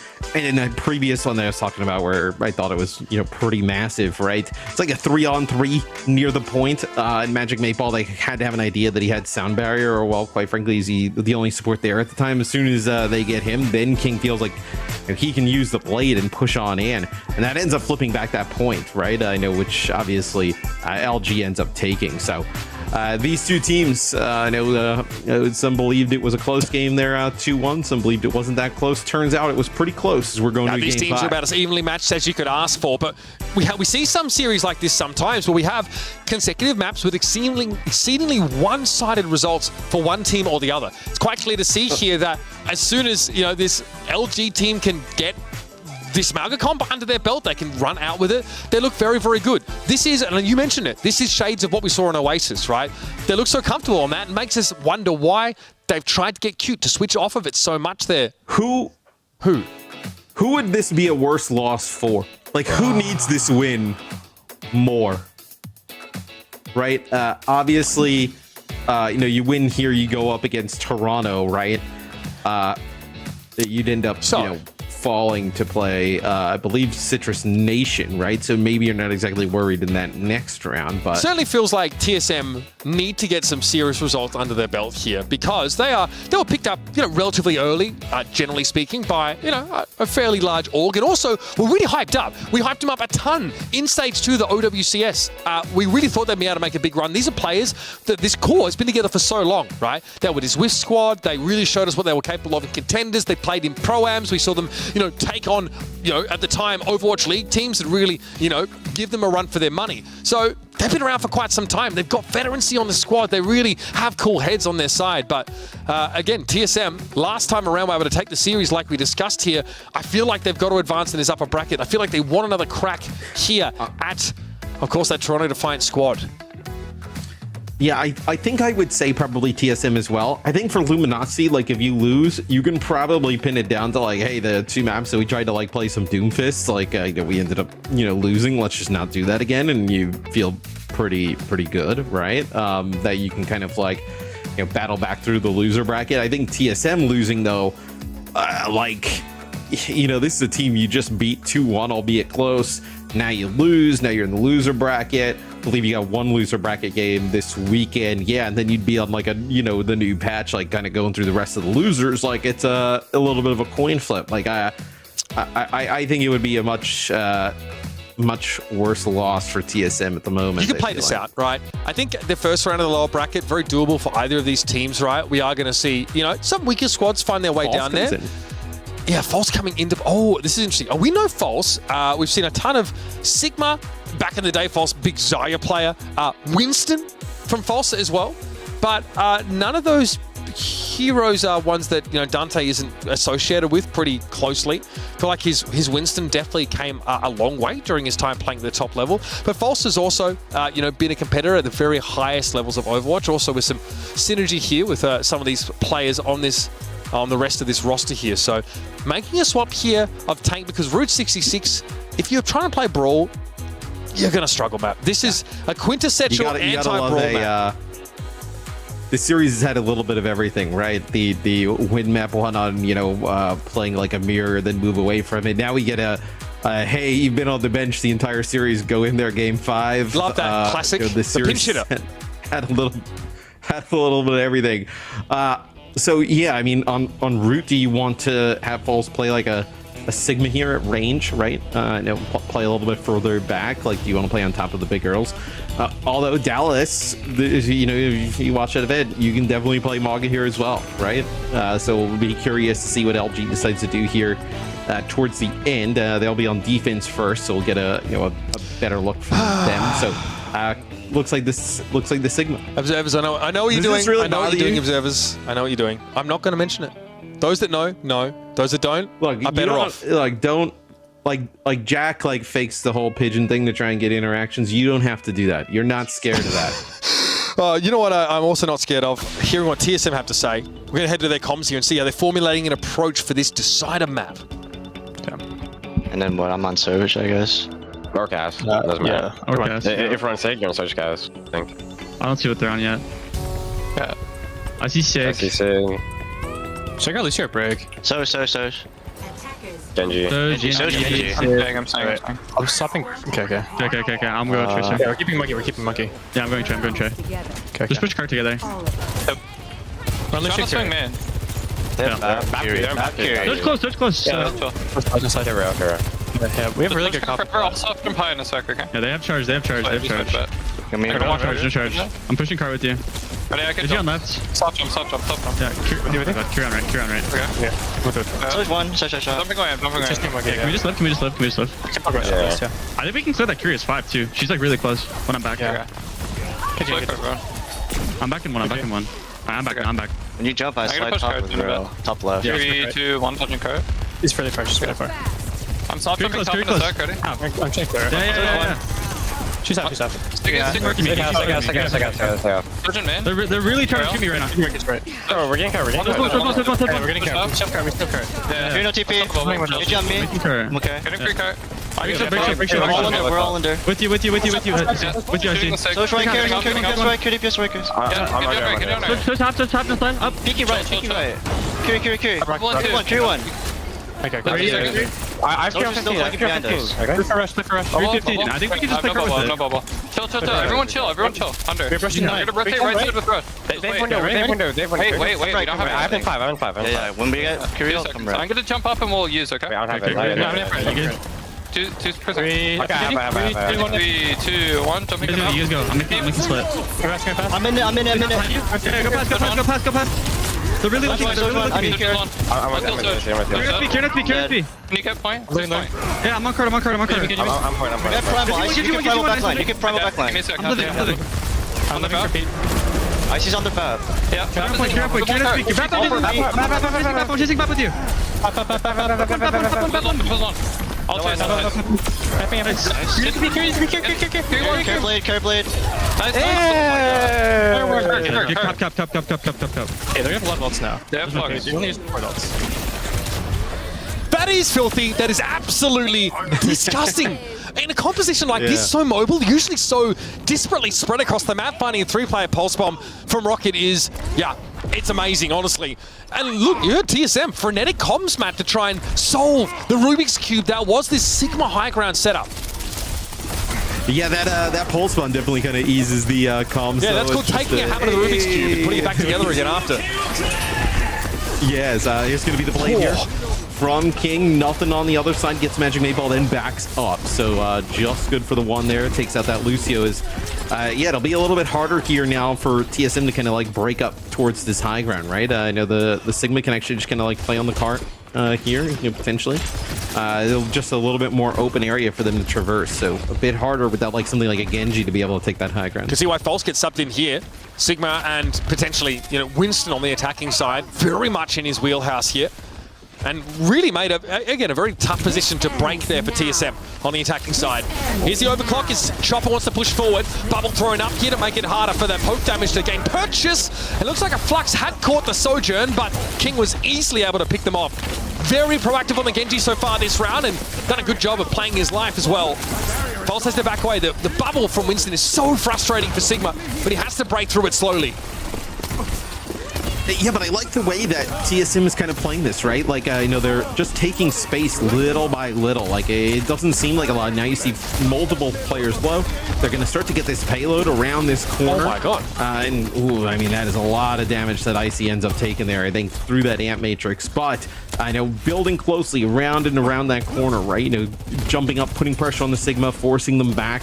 Just kind of, in and out from TSM, kind of making it very difficult for LG to hold that spot and now you'll actually see Chopper switch the Genji. So I like this move. I was talking about how it could have been a little bit harder to access that high ground, without a Genji in the mix. So they decided to make the change. Got to point out, we were fortunate to watch Luke Mino there, first person in that previous fight. Some unreal Baptiste play. So you are healing a Genji across the map in midair with some of these ridiculous sort of right-click grenades there. And you're also the main dive target for TSM. So Lumin has done an excellent job here, playing his life. He stayed alive for so long on that first point too. Really coming into his own this year especially. Okay, Katsuna Rush here. False not in a great spot to get healed, and maybe just playing out a line of sight of Luke there.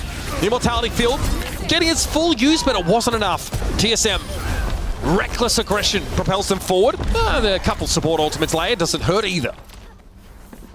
I mean, just the way to play aggressive here, with the Genji in the mix, it just becomes even harder for, LG, right? And so now you'll see some changes, right? Can't exactly play that Baptiste. You're just going to get blown up. They're going to move away from Sigma, at least for now. It'll be D.Va, who's fantastic at dealing, with the wins. Also, very good at playing a slow game, Matt. You play your life pretty effectively. Clear high ground positions, disrupt constantly. No one gets to free fire from those balcony positions. King might be a little too far away. He's done what to close that gap. I'm going to be honest with you, finding 2 there with the blade. But of course, Icy was just sneaking it home as a bona fide USDA grade A Charlie Niner. Well, they end up chasing Magic 8 Ball and Chopper, and then they just leave Icy on the payload to just walk it on down. So, they end up getting some kills with the blade. Ultimately, it doesn't really mean much of anything. So now it'll be False back to the Sigma here. So back to the Sigma. Now a Tracer instead of a Genji in the mix here for LG.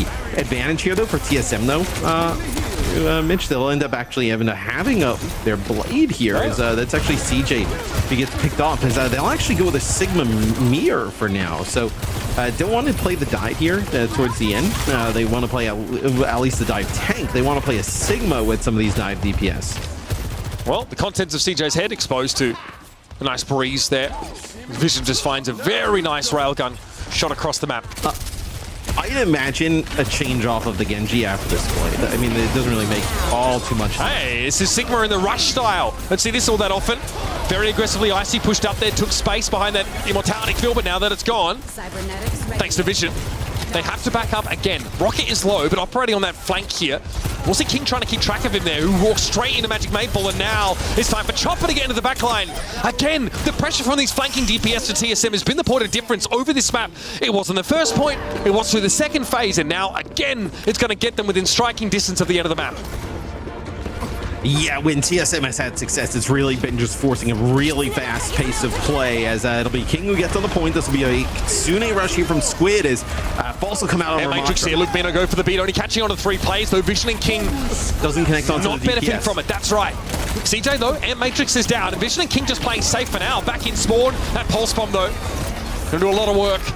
Rocket brought down by Vision though now as Icy's front and center. Going to take half his health for that Pulse Bomb, but still be more than happy to fight after the fact. Squid brought down as he whips around and sends a Hypersphere at the Kiriko, and that's TSM with 19 seconds to play with. A successful map finish. So completing the map here is huge for TSM, as made the dive work pretty effectively on throughout the map. I wonder if on defense, if you're TSM, do you play something like a little bit more Winston based, or if they play the Sigma, play a little bit more ranged. I think also it would be quite fascinating to see what we see from Luminosity. Do they want to like match the Sigma v Sigma here at the start? Do they want to play a Winston of their own? If False can play Winston, I wouldn't gonna categorize False as like a Winston player per se, though. I mean, we saw a fair bit of that, you know, during his time on the Titans, in fairness. Yep. So False definitely has the hero pool to account for this. Let's listen in here, because I think Luminosity, obviously, now recoup after that beating they copped from TSM, now need to try and match that attacking time bank. Don't worry about it.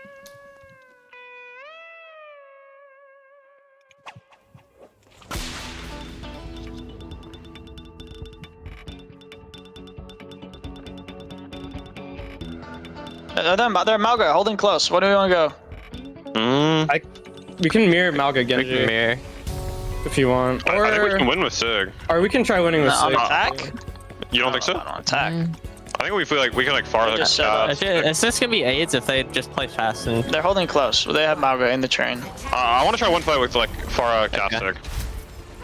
I think it could be fun. They have Fire Genji. We just need to live their rush. We just need to live their rush. Just shoot their Malga up top. Malga booped that, I think. I think this comp's good. Yeah, you drop. Left. I'm shooting Malga. I have an angle on Malga. Yeah, shoot Malga, shoot Malga, shoot Malga. They have no hit scan for me. Oh, they have Ana, by the way. They have Ana. Shoot Malga, shoot Malga, shoot Malga. I'm tapping card, They have to do something. Get you one. Genji one. Get you one. No dash. I'm walking. Far enough. Get in with you. Fair one, literally one in this guy. Dead. Nice. Genji one. One. Malga 1, 2. I'm literally one. Malga die with defaults. Yeah. Oh, Genji left. Genji We got some trades. We got some trades. They're backing. We can just walk. Speed them. Taxi them. Okay. Just carry that. There it is, Luminosity struggling a little bit to try and catch Chopper after he got out with just a sliver of health. Even losing False there. So TSM don't lose any ground despite, you know, having to back up that spawn camp, really? Yeah, it was silence for a little bit at the start, and then trying to figure out what you run against the Malga. They decided to actually kind of make it a go with the Sigma.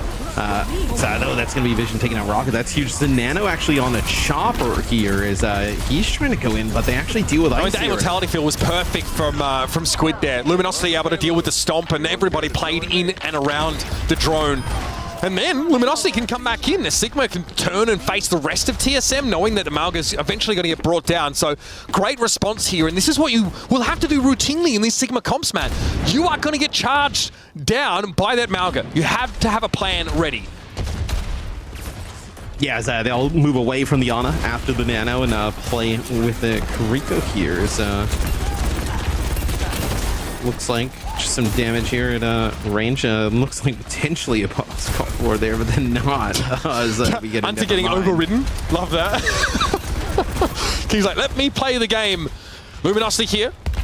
Good. No need to pause now, as they definitely have the advantage. They've got the momentum too, and now an Matrix exposing the players on the higher ground. Some real damage is going to be a problem. In the flux is Icy, and he'll be low enough to fall as soon as he hit the ground. Actually able to hang around, stay alive a little bit longer. It's going to be a blade from Chopper. They got rid of Squid. The barrage from King could have saved the day here, but Icy stays alive for so damn long. Now they're in 1 versus 2. Luke Mino doing what he can to get in the Mauga's face. Kinetic Grasp also going to help. Icy will be tough to bring down, getting knocked onto the Mega Health Pack. It's the Health Pack. We don't cage fight these. We reset. It's going to be a checkpoint given up to Luminosity. Yeah. Yes, that would have been crazy. It's incredible that Mog even lives for that. How does he survive the flux is my question. Yeah, I don't know. I think he lands. Could have been like a cardiac overdrive. Yeah, like a rocket barrage. Yeah, it could have been a Suzu going on there. I mean, just absolute chaos. But Maga still kind of comes out on top. What do you think about TSM not making a change here and bringing the Cassidy? Yeah, Chopper gonna run the Genji yet again. Right there, it takes out the Cassidy, but definitely gives some opportunities for King here. Well, and False knows he can't rock the Mauga. He's just not going to do anything here. So he'll be looking for Chopper to step up and actually get caught by that. It's probably even his primary target, if I'm honest, which is a big job for False to try and catch the Genji in that way, especially with how Chopper is going to play around it. But so far, TSM here can make use of this terrain, allowing Chopper to play right here by the choke. Yeah, I would say this is also a little bit of harder choke for Luminosity to get through, right? So many close quarters where the Pharah can just spam in. You get the Genji dash, right? Like, look at this. TSM, they have no problem with just playing from the car, right? Just play from that area. Looks like maybe they thought one player went all the way in the back. I actually think that's Rocket that's all the way back there, that they're kind of isolating out. Oh, this Dead Eye's going to make it tough going for TSM. We split the map, and Vision's able to find Chopper. Possibly the perfect target. Pharah's still back. Yeah, but he ignores him. It seems as if, no one's really looking towards Rocket at the moment, as King says he's more than happy to make use of this choke now. A lot of splash damage there, and there's really no way Icy gets out of this one alive. Rocket eventually returns to the fray, but doesn't have much to do. Already, most of his team brought down, and it's a decent time for Luminosity here. They're at least keeping pace. Yeah, they absolutely needed a fight when they're get this payload moving. Not a lot of time in the bank, right, for TSM? 19 seconds, but still. So now we'll see TSM go like full kind of dive, right? Not gonna have a Winston in the mix. They're gonna play a Diva instead. Eat up some of those rockets from the far with the defense matrix. Now it'll be much easier for them to kind of control high ground, put pressure, whether it be onto the Pharah or the back. Well, just being able to deny the top of the saloon, I think, from the attackers is going to be important. False, of course, opts to play from the causeway instead. A powerful position if you can have someone move that card up for you. Nice direct, though. That's going to keep Rocket honest here. Icy interrupted there for a time, probably by an accretion, and King. Chopper doesn't don't know how he found that. That is brutal. Another Magic 8 Ball beat that doesn't catch on to everybody. Not his fault, no. So hard to make sure Chopper's going to be within radius, but they needed that Genji for the pressure. Now without a flanker to really cause problems. TSM, man, struggling here as False has no pressure on him now. Up they get. Next checkpoint, Matt. 2 minutes and 22 seconds when they take the checkpoint, so you're gonna have about 2 minutes here for TSM. You're looking at probably needing like 3 fights to get into OT. So King now will play the Genji here. This flux could be quite massive, right? No sound barrier on the other side here. False trying to set up in position.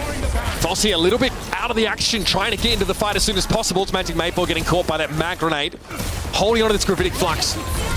Okay, pulse bomb there, stuck onto the shield. Rocket couldn't quite get to False. That would have been a key target to get that pressure on. King falling again, though. You see, Luminosity have lost the sharper end of their blade. False still playing around a flux of his own now, but not really a great opportunity to make use of it here. Immortality field for Squid was good, but it doesn't keep him alive as Rocket comes in with a second wave of pressure and a classy 2K. A Vision falling to the melee. I mean, that is just filthy stuff. As Rocket's still here, still alive, as King now trying to go back, deal with the Tracer as Vision up the spawn on the Cassidy. Finally deals with him, but that takes more than a minute off the clock. That is quite good there for TSM. Takes a decent amount of time off the clock. Do you come back? Like, you can maybe you blade, get aggressive with a blade. Maybe they use beat, right? Gives yourself an opportunity within, you know, maybe like 30 seconds left to get another fight here towards the end. That's a possibility here for TSM, but looks like at least for now, potentially posturing to build their own Chopper just saw the accretion there from False. It's time for the blade. Air Matrix in play here. Chopper opting to be a bit safer. Play on the other side of that Air Matrix instead. It's going to be False brought down by the Flux. TSM have bought themselves some breathing room, and Magic Maple doesn't have to beat. That is big. Luminosity now down to one fight. One more opportunity here to try and get the map done. Otherwise, they will have let this series slip through their hands. 30 seconds. Yeah, that's what I was talking about. You're essentially, once they get this checkpoint, playing for like 3 fights here if you're TSM, as now this would be the final one, as like you mentioned, they didn't have to invest that sound barrier in that previous fight. But throughout the series, Magic Maypal has had some interesting ones, right? They needs to make sure this one is good. Looks like potentially they're going to think about speed boosting down here. It's already down. They've already lost the Baptiste. No opportunity to make use of that immortality field. But King going to try and salvage the situation with the blade. It's good. It's damn good. 3 kills for King. But it's only False. Luke Mina now to join him on the cart. 2 versus 2 now as Luke Mina already gets strips torn off him. Good pulse on False. Not enough burst healing from the Lucio to get the Sigma back in the fight. Eventually he's going to be dragged down. There's no other options here for Luminosity. They're trickling in. Accretion dots there by Luke Mina, but now an Air Matrix on the high ground is going to make this awfully tough to penetrate. Into the back goes the Tracer. Vision trying to get around, trying to stall things out as King heads up to the high ground now. A sound barrier in play. They're without CJ. And it's not going to be enough for Luminosity. TSM get to settle into those final moments. Sound barrier for 4 is enough to secure the win. Yeah, and for me, it was really just kind of Rocket on Tracer towards the end. Time and time again, he would just be in the back line there on Route 66. Nobody really kind of dealing with him as he was able to do some serious work as LG made it really interesting towards the end. We will not have an M6. So that is over. We are done with this. You're running back a little bit more. I'm sure that Luminosity would have loved the opportunity, Matt. Hey, I would watch that. I would watch that again, considering we had a lot of blowouts today. I would just let these 2 teams play 4 or 5 more maps. So this is back on that note, to be fair, a lot of these maps in this series were blowouts one way or another. I'm glad we got to go to Route 66, but it's a map that often gets picked up to try and stress an opponent's hero pool. And that's kind of why we see False get subbed in. Now, coming in for map 5, I think is a controversial idea, whether it's, to your benefit or otherwise. He played great. He did. Played great. Obviously, it was his wheelhouse. The Sigma, looks really good there for False. It's not enough, though, for Luminosity. A tough loss to suffer. Another win for TSM. That's 2 in a row against this opponent. Let's head out to the desk to break down what ended up being a bit of a banger, fam. Indeed, we hoped for a close match and the teams delivered. We did have a little bit of a halftime there before we headed into New Chunk City. And heading into New Chunk City, Jake, Luminosity Gaming, just like at the very beginning of the series, they turned it up. Yeah, I think New Junk City really favors their style. When they can just set the tempo, be super fast, super aggressive, especially running the double flex DPS, they look great. And I think when they're forcing this game into more of a deathmatching, brawly space, they're really, really effective. But on some map types, Jack? Jack? This is my first time. Hi, I'm Jack. Johnny, you can't do that. You can't force this pace. It's about setups. It's about clean executions. It's about positioning before the team fight. And that's where TSM, I think, had the really big advantage. I think Rocket on Tracer also showing why it's a signature hero for him. I mean, some of those dives felt like Rocket alone was just destroying your backline.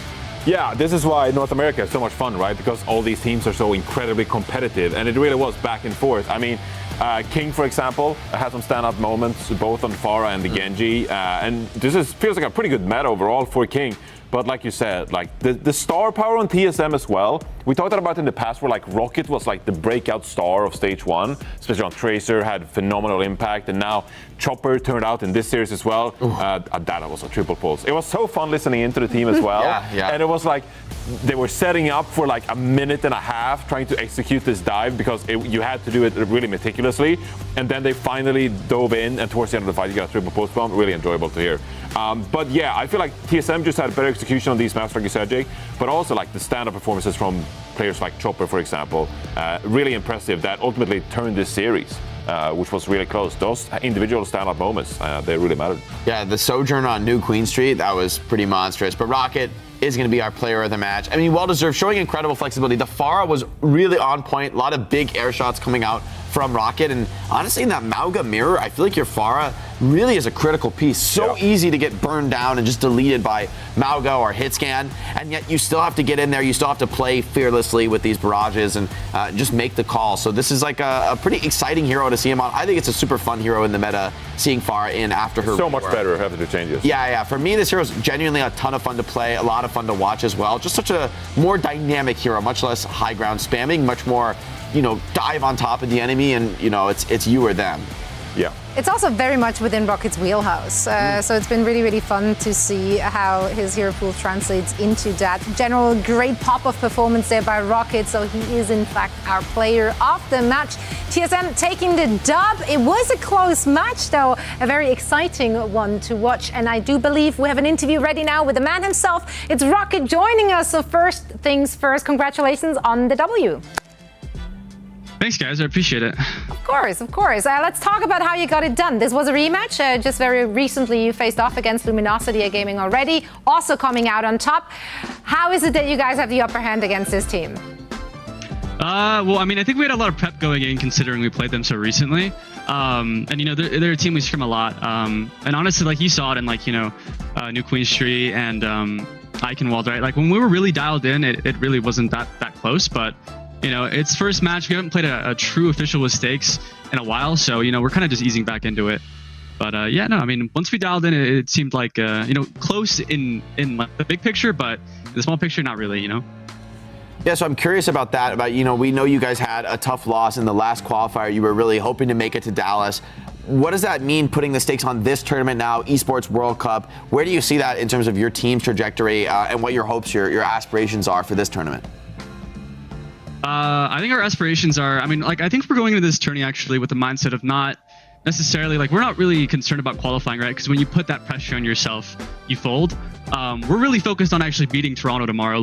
We're in this tourney not to make it, but to beat Toronto, right? I think we think the sky's the limit with our team, and if we're truly focused, we can beat anyone, right? So. That's a great goal. That is also the most fun matches I remember as well. You got a top team and you're like, I really want to beat that top team. And so that is going to be a lot of fun. I want to talk more about your play and your hero pool specifically. This has been a pretty awkward meta for a lot of hitscan players because hitscan players, are forced to swap a lot more. We saw a lot of your Tracer, especially in stage 1. We talked a lot about your Tracer. But you're also now forced to flex over to a lot of these different heroes. How do you view your own hero pool? What heroes you feel really comfortable at? Or do you think you can just do it all? Well, I think obviously I'm really comfortable on the Tracer. I consider myself one of the best in the region. But I think with our coaching staff and our capability, our triple DPS lineup, right? We're capable of learning everything and anything, right? Pharah wasn't a hero I had a lot of time on, but picking it up recently, I feel like I'm pretty good. Similar with Venture and stuff. I think our bases are fully loaded and covered with everything that's necessary, and the rest of it is just execution. Absolutely. Yeah, flexibility has been key as of late in Overwatch 2, and it's great to see that from you guys as well. Let's see how far you can take it. Thank you so much for joining, and best of luck in your next match. I appreciate it, guys. Thank you so much. And that was Rocket from TSM. They get the dub over Luminosity Gaming, just like we thought. What are you smiling? No, I just feel like I really enjoyed stage 1 because we talked about Rocket so much as a standout player in stage 1. Just oh my god, Rocket on the Tracers, just taking it to these teams. And obviously TSM, that was before they were TSM in stage 1. They actually made it to the stage 1 finals against Toronto Defiant, right? And we're like, oh my god, this new team, or not new team, this team on North America, a top 2 team potentially taking out M80. Yeah. Sure, but I just missed that a little bit. I was just I miss hyping up Rocket as an individual star player in the region, and we were reminded of it. They fell far. That stage final. That was Citrus a Nation one. loss. Icarus, they flew too close. Exactly. Yeah. Too close. They got new feathers donned though, and currently they are flying high. Let's see how high, indeed. Let's take a look at the bracket. The sky's the limit, or the grand finals, if you will, which will be played in a best of 7. Currently, we're playing best of 5 through the upper bracket in the NA region. Now, we do have, of course, more games to come. M80 will be facing off against Shikigami. We're expecting a close one here as well, or a blowout? I think Shikigami's a pretty big underdog here, I'd say. There's question marks about M80. Quite large. But, the only question marks for me about M80 is sort of how high can they go? They have lost Happy and Pelican, And those would be two players incredibly hard to replace, not to mention Hawk. But they've done an admirable job, Johnny, of finding some pretty impressive replacements. Well, and we'll talk about that. There you go. He's on it. Let go for it. I'm not taking this away from you. Oh, I thought we were going to a break. So I was like, but I wanted you. I wanted to hype it up for what's to come. You're hyping up my transition. Yeah, that's how you do it in like radio, in TV. On the other side of this break, we'll be talking about how cool M80 is. Yeah. Yeah, well, he said, see you on this side, the other side. You know what I mean. Hello? Hello?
Hey heroes, Season 2 of the multi-divisional Overwatch FACEIT League is back.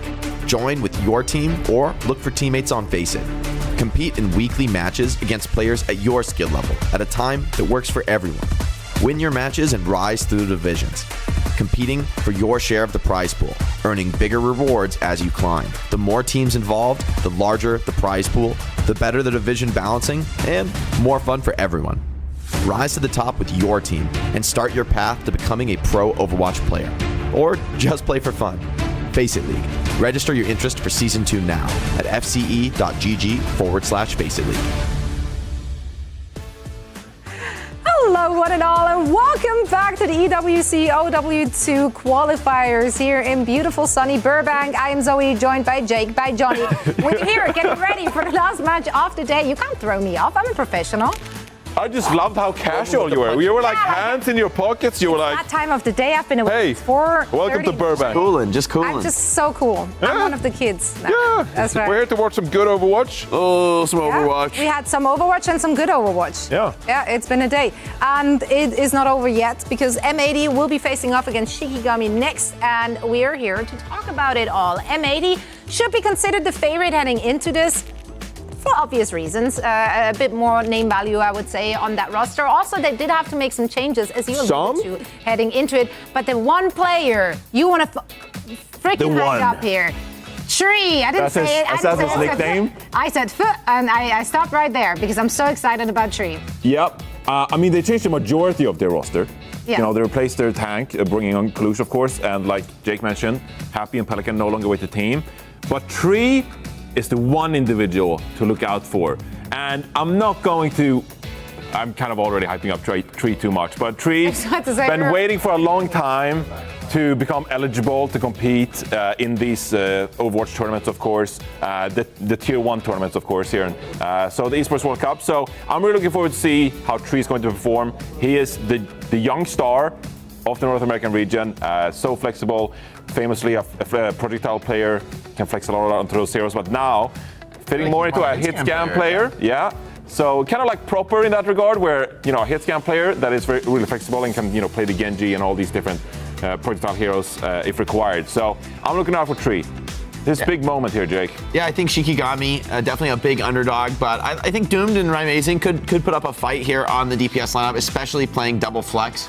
So that, I mean, based on these players in, I would suspect they'll play a little bit of double flex, but Amazing could also bring out the hit scan. No slouch on the Sojourn. But yeah, definitely one of the bigger underdog teams here.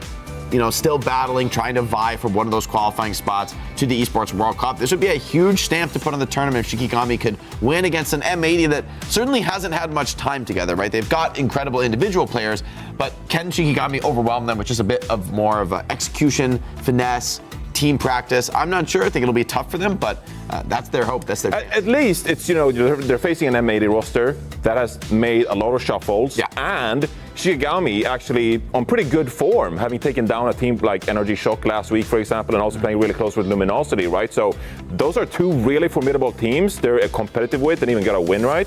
So now going up against M80, who changed 3 players, this is, I'm not going to say winnable because they're still the underdogs, but it's winnable. Everything is possible in the world of Overwatch. I mean, yeah, you can say a lot about obviously having player shuffles and there maybe a lack of synergy, but the individual skill level on M80 is still very, very high. So they will be punching upwards, but that doesn't mean they can't get it done. I'm excited for this one. I went with M80. I think it's going to be a clean one too. 3-0 is my prediction for this one. I also went M80. You don't want to, you said you didn't want to overhype Tree. I'm going to do it right now. We have not seen Tree play in like a super high stakes match, in like that professional level because he's been too young. But for me, from what I've seen on the ladder and scrims, I think Tree is already the best in NA. I think right now on DPS, I think he's like within top 3 for me. So I'm giving him the full caster curse. Everything is stacked against him. We'll see if he can still perform. I got faith. He's different. He's different. Just watch. I got M80 3-1-2, and I did say I didn't want to hype up Tree too much either. And then I tweeted out like literally yesterday he's the best in the world. That I think I did tweet out that Tree would become the best player in North America. So I guess that kind of tells the story. No, it's real, man. It's real. Yeah. If you play against him on ranked, you'll. Tree has tons of potential, and this could be an amazing journey. Could be the start of something. Start of something special. Yeah, the start of something very special, and it all will be starting here as they're heading into their first match in our qualifiers. And for all the action, we once more going to send it over to the ever so lovely Mitch, and Matt is also there. He's here. He's present. Well, I am in attendance. You're lovely. You are lovely, Matt. And you are loved. Yeah, you're glowing we're today, all on Matt. that tree. Beautiful. We're all on the tree. Yeah. I'm glowing. You actually are. You actually look extremely. You look extremely moist, especially around here. This is moist AF. Honestly, you moisturizing, brother? Moist. No, it's moist AF. Yeah. I'm always. Why? Is it cool not to moisturize? No one wants to be ashy, bro. You know what I'm saying? I'm just saying it's just particularly evident that I reckon you set up your cameras just to really broadcast your moistness to the world. So just want to let you know that you're looking arable field right now. You know what I mean? Ready for planting season. I like that. well irrigated. when Zoe was like on this side of the break, and then it was like, wait, we're going to break. Listen, it's about that time, right? It's the witching hour for Overwatch right now, folks. And what better match to put on your plate for that than M80 versus Shikigami? And again, a team that, you know, appeared in some degree through many of our group stages, you know, in the, you know, OWCS. Now, of course, though, looking quite strong, having made their way through here and actually having beaten a few of the other teams that are represented in our top 8 here. M80, though, in fairness, are a team that we expect to come out of the gates very strong. I think Jake said it earlier on. You don't, or maybe you did. I don't want to quote you with anything that sounds remotely intelligent, though, but you did say no team loses Pelican and Happy and comes out looking better for it. Yeah, that was me. Yeah. Well, that's okay. Jury's out. Citation required. Somebody honestly. on Reddit will credit the Jake now. But yeah, that was me earlier. Glad to hear that from Jake. You made a good point. But M80 still. It was Homelander on the desk. Spectre and Tree here for M80 though, and again a lot of hype on Tree, good reason for it. Kaluge got ruined by me so hard in lane in the Deadlock play test that he went back to playing Overwatch. Respect it for sure. Obviously always been a force to be reckoned with on that Sigma. And the M80 playing the more static composition up against the Malga. Yeah, and I'm so excited to see Tree play. I mean, he's been a player that we've all had our eye on for a very long time. I know to play at the highest level, kind of, you know, has been waiting so long for this opportunity. You gotta feel good that you know, has it now as Shikigami takes lots of damage there. But they end up backing out and they get a pick. So let's see if they can now move on. They've got to convert on a low, but they're all so low, Matt. That's the problem. Graveyard desperately trying to get Solo and Code back in the fight. Picking up Spectre, though, pretty good way to do it. They are now ready to rumble. Somehow, M80 gave them the room to breathe there. Perhaps the loss of the player gave them enough pause. Shikigami fighting fit and take the point first. Well, I mean, Shikigami, they take so much damage, but they're actually able to back out a little bit, you know, and then it's just finding that first pick, so they find it onto Tree.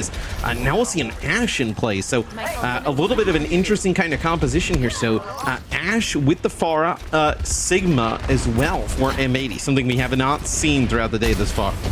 Can he get enough space to work with? Not right now as the stop comes in. Solo creates a little bit of room here, takes a ton of damage in order to do so. That's a transaction you make as a tank player. The Solo's out of the fight for the time being.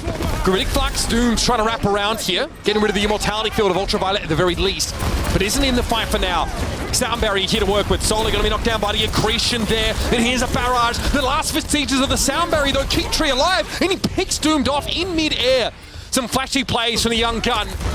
And M80 should be able to get back in here, seeding probably 45, 48%.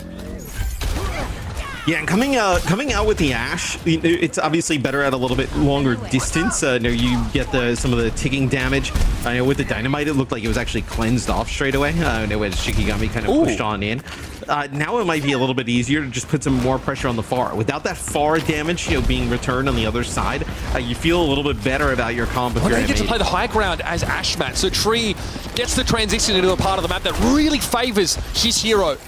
Amazing, on the other hand, it's an awkward angle to play from. You're on the low ground, dealing with someone who outranges you with hit scan damage. The Deadeye, though, might be able to even the ledger. Oh, just a little bit more, and Kaluge would have been good. But Amazing holds the shot for now. Solo wants to pressure, but takes a ton of damage in doing so, and there's the barrage. The Spectre leaves him vulnerable, but it's a trade of DPS. And Noctis will fall. Tree looking pretty darn indomitable here. Graveyard able to at least bring them down with a kunai, but it's not enough. M80 now get into the lead. And I gotta say, the Deadeye from, you know, Ryan did a really nice job of pushing Kaluge all the way to the opposite side of the points. It's a really nice, you know, immortality field that helps keep Kaluge stay alive. And just great healing by Ultraviolet. So the backline playing quite well here early for M80, where very difficult to keep Kaluge alive, especially with that much pressure on him. Solo on the scene once more. Some damage on Ultraviolet, who had to go upstairs as a result. Wants to get the stop on Kaluge, who is stunned briefly now, caught inside the cage fight. Kinetic Grasp isn't multi-directional, but still, Kaluge able to keep himself alive for long enough, and the immortality field goes a long way, and that buys time for Spectre and Tree to go to work. They win their matchups at DPS, and Shikigami didn't have a chance. Yes, now you'll start to push up a little bit here if you're M80. It's, gonna just put a shot down from the spawn as Kaluge and they'll now back up. Maybe just try and pick off one as they're kind of running out. Is Doomfist swap here for Shikigami. Amazing has to recall early those hyperspheres. a problem. Tree drops off the high ground, exposes himself to Solo's rocket punch, but they're able to redirect the Doomfist and get a lot of damage down. Solo now out of the fight, well and truly.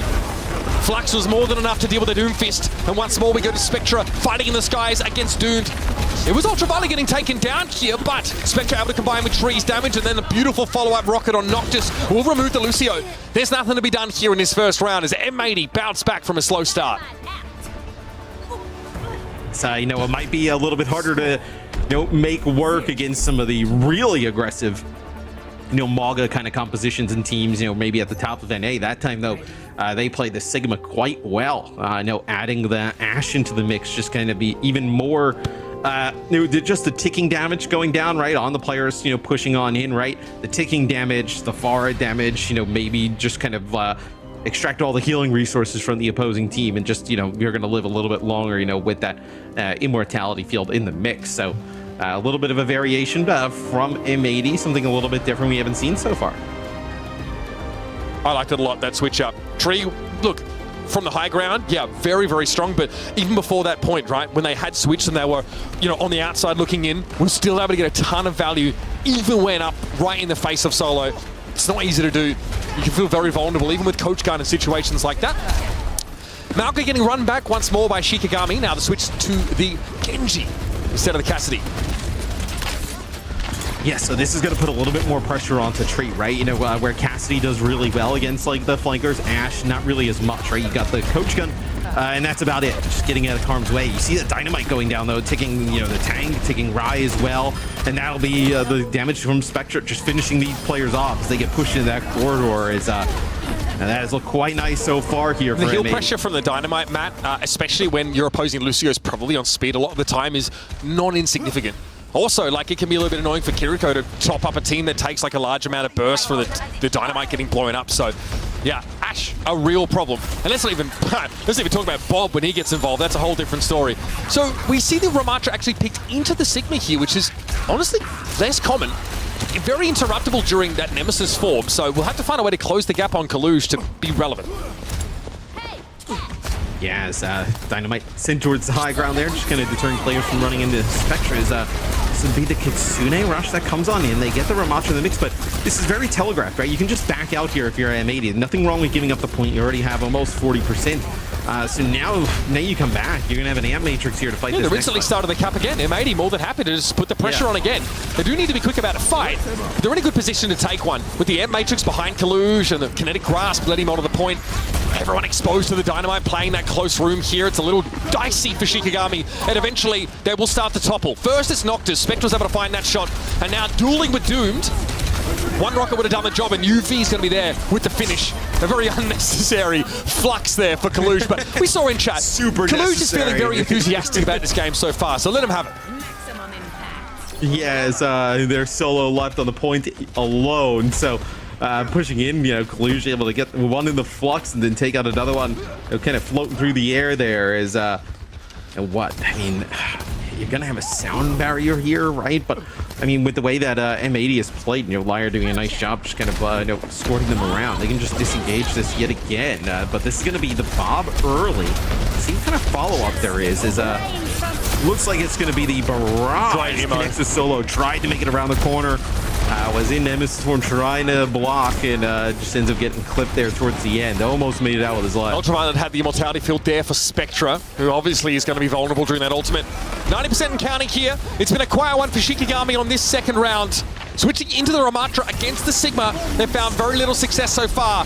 They'll opt for a sound barrier now. Shikigami want to try and close the gap. Liars comes a little bit late. They do lose Tree to the barrage though. Doomed finally finding some purchase, but Noctis getting picked off after.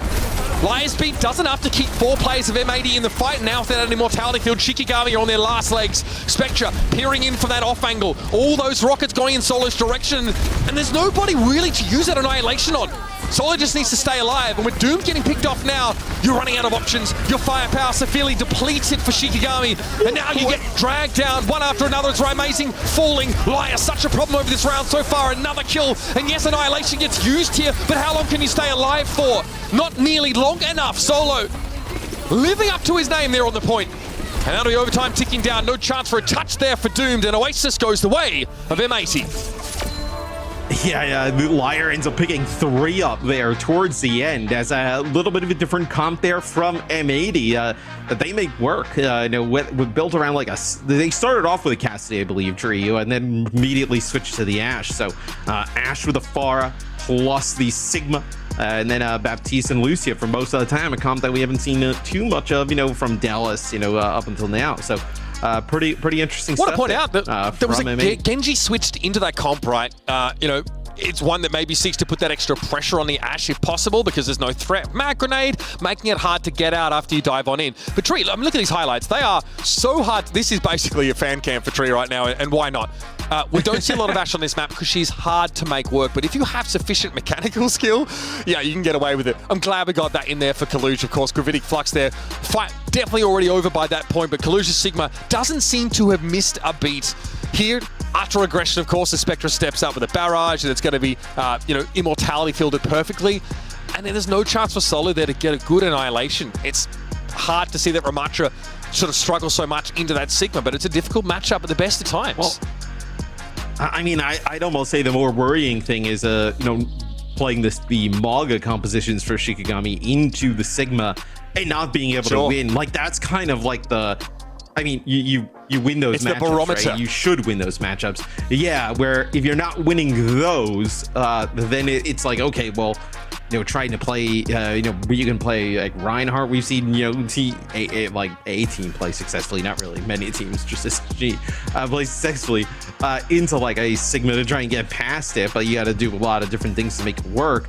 Like, I feel like if you can't, the Maga should be able to beat it, and maybe it's not consistently when you have these teams that are maybe a little bit different variants in terms of skill, but the Maga should be able to come out on top there. It's probably a little bit worrying for Shikigami that it doesn't work out. Yeah, it also begs the question of, if M80 ever felt like they had to mirror that Malga composition, they probably feel favored there. I mean, there's also a question of what, Kaluj's hero pool's looking like right now. Sigma, right up his alley.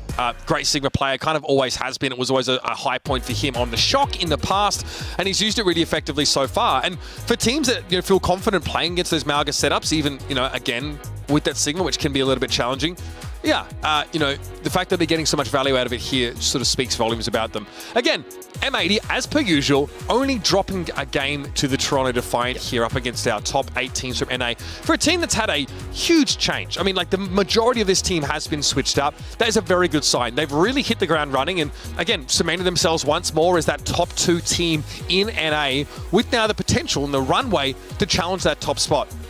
I mean, this squad did better than Toronto at LAN, right? Yeah, it's different now, but those core pieces are still in place, and you've got some real young talent in Tree, and Spectra's always been incredible.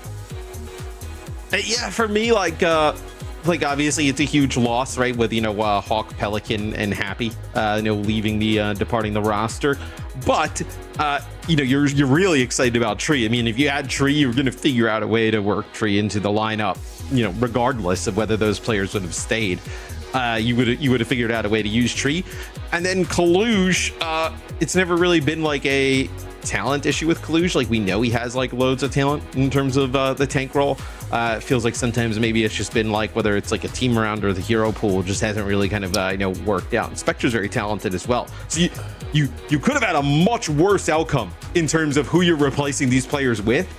I still think we're going to have to see them go up against, whether it be a TSM, Toronto, NRG Shock, or even the new Timeless roster, right?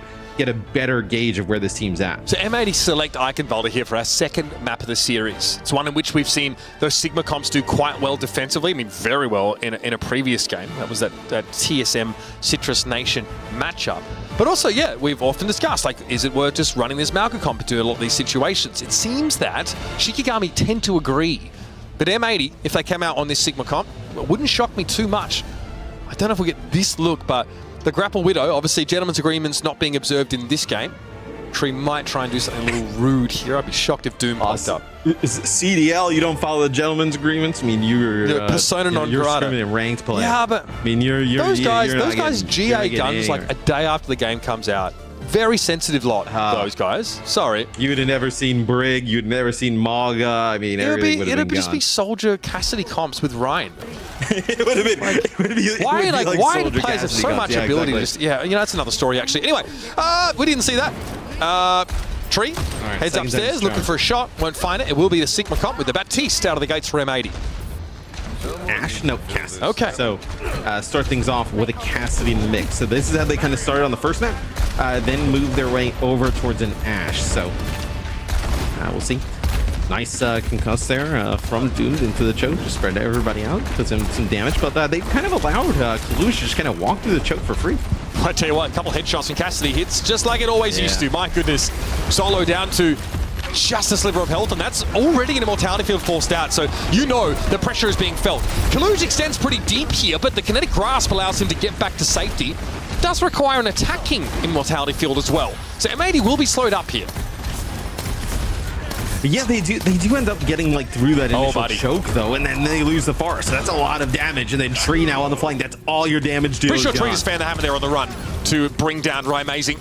Doesn't matter how you get it done as long as the job is completed. And M80 have captured this first checkpoint here. It's only taken them one fight, a brief pause, maybe a syncopation in their attacking rhythm, but they're on the road now for real. Now I think it'll be I said it would be a little bit tougher, but they've just been able to just kind of move the Sigma around wherever they want, make it work. As if you're the team like Shikigami here with the Malka, like you want to play close, right? You don't want to give up like tons of space to the Sigma, allow the Sigma to just kind of poke you down, just kind of like walk the card on in. You want to be the aggressive team, so happy to see Shikigami taking this position. I wonder what Doomed has planned here. Spectre though meets him in the middle. He was looking to go over the top there, but that's not to be. Nice shots here from Tree. Graveyard, a great pick to find. But without the Sigma, M80 are looking a little more exposed. Still Tree opts to go into the castle. Okay, we have a bit of do-si-do here, folks, as Doomed has flipped the map somewhat. Going to descend upon, no way Ultraviolet's getting out of that, but the fact that Spectre finds a trade there is astonishing. Still M80 in a position of pressure, and Spectre just goes for the ultimate. I respect it. Amazing steps up, and it's an all-you-can-eat rocket buffet. I mean, why not? It can be very difficult to get use out of the barrage, or good use out of the barrage. So now they're going to play Venture here. So this is quite interesting. This is going to allow you a little... you would like to see like Venture Genji here, right? Potentially. Maybe they feel like they still need the Cassidy to deal with that Pharah, but you just would want even more burst, through the shield, right? There's the Stomp, there's the Venture Burrow. That's also Sound Barrier used as well. So trying to really make a play for the backline. They're able to get rid of Tree at least. Early grasp, Kalush backs up here. Amazing, threatening with the Deadeye, but M80 able to clear out of the way. Nicely done. Layer goes overhead. Amazing able to connect there, and Ultraviolet will eventually be brought down to ugly spot to be in as an attacker. So Shikigami have a chance to stabilize here, and the Venture seems pretty decent, right? I mean, this Sigma comp wants to play pretty close together, and eventually Shikigami would love to brawl if they can. It's worked out so far. Yeah. It's a little bit of a halfway house, right? Kind of keeping the Cassidy in the mix, and then also having the Venture from like playing like full-on dive, right? Like you would really, it's kind of weird to say like dive, or just playing more of aggressive style, with Maga. This gave you some protection from the Pharah, but now it's going to be Spectre playing the Tracer, so not necessarily needed to even play that Cassidy, but Cage fight. The Tree using Deadeye here. Cage fight here locks everybody in, also kind of blocks that down. It was defensive against that Deadeye mat. Solo protecting all of Shikigami from a pretty nasty off-angle position that Tree was holding. A couple of good defensive fights here in a row for Shikigami. Locking it down. There's M80 here running now down below 2.5 minutes after a hot start. Yeah, and since Shikigami's made these adjustments, they've really kind of taken it to M80, as M80 had used that sound barrier, not in the last one, but the previous fight. So don't have that for a very long time, but still, I mean, they took Queen so fast. I mean, 2 minutes plus still on the clock here to not even get the payload that much further. Upstairs they'll go here. It's a good opportunity for Shikigami to run into them. Not a great spot for Amanda to play from. This space gets taken away, and they're in an awkward spot. Graveyard being careful here. Doomed, of course, able to duck under that accretion. Pops up here and okay, found Tree with that damage. He's just standing within the radius of it. So despite the fact that M80 are playing from behind an air matrix there, they get nothing done. Burrow. A little bit of a flank here. It's Doom got in the back line, right? Able to pick up one as Tree I mean, making it very difficult on they were in his the back life line. since They he actually popped up switched. in the front line and just like the AoE damage clipped tree. Like, yeah. Well, it's like the center does like a a large amount of damage, but then like obviously the entire radius of it, right? On the burrow, and the does longer you some charge damage, it, the right? harder So- it is hitting. So it didn't have to do that much damage. Tree was so low. Cheeky. Cheekygami. Here's that Deadeye. This is Raimazing. Moving up with a speed boost here. Sigma Shield thrown in the way, but now abandoned. Kalush knocked to the ground, but not removed. The Immortality Field kept him up until Solo got his hands on him. Now we have the Cardiac Overdrive here. M80 struggling to find space with the Sigma comp. I think that's pretty succinct way of putting it. Amazing, unbothered by Spectra. Swatting at flies as Graveyard finishes the job here, and it might be time for a bit of a mix-up from your attackers. Yeah, when Rai ends up using the Deadeye, Solo actually kind of moves right in front of him and actually ends up eating the accretion that Collusion ends up throwing his way. So that allows him to kind of move up further. It's a stomp, nice immortality field from Ultraviolet at the time to keep Collusion alive, but still not enough. So, above 2 minutes, even more time was on the clock originally. Now down into, last fight territory, 20 seconds on the clock, no support ultimates here. Are you looking at like a Flux of the Deadeye kind of thing here? Sound barrier available for Shikigami. You feel like they're going to be fine. I thought you might be waiting on the Venture cooldown. Okay, Sound Barrier, very reasonable time to make use of that, but now Tree's going to come in from behind with the Deadeye. Spectra, don't know how he fell foul there of Doomed, but it'll be a trade in the end as Noctis has been removed. Raimazing finds purchase though with that Mag Grenade, and it's a Lucio dearth on both sides. Backstepping now as Tree desperately trying to get away from Solo, but eventually he can close the gap, and a cage fight should seal this defensive side up. Shikigami looking fantastic as M80 running out of ideas. Yeah, you see the way they combo those abilities going on to the Cassidy there. So, like, we saw a little bit from Solo's POV. So Solo's going in with the Stomp, and, where the Cassidy would back up into to not get hit by the Stomp, that's where the Burrow's coming in, right? So just kind of taking a little bit of damage on both sides. Not really a great option there for Tree. Obviously stay where you are, get stumped by the Maga, take a little bit of damage, move further back, still, get a little bit of damage from the Stomp, but then a lot of damage from the Burrow. So really nice coordination there from Shikigami as they get a Stomp of the payload before they get the second checkpoint. So looking better in that Maga comp against that Sigma. Yeah, really looking to brawl. I mean, this is something we talked about in the first map, Matt. We said, if Shikigami can't make this Maga comp work against Sigma, I mean, that is kind of the barometer for your success as a team that wants to, stick to these Maga comps if you can. Now we've seen Shikigami turn it around. They look really good on defense there. The switch into the Venture seemed like a real issue for M80 to deal with in general.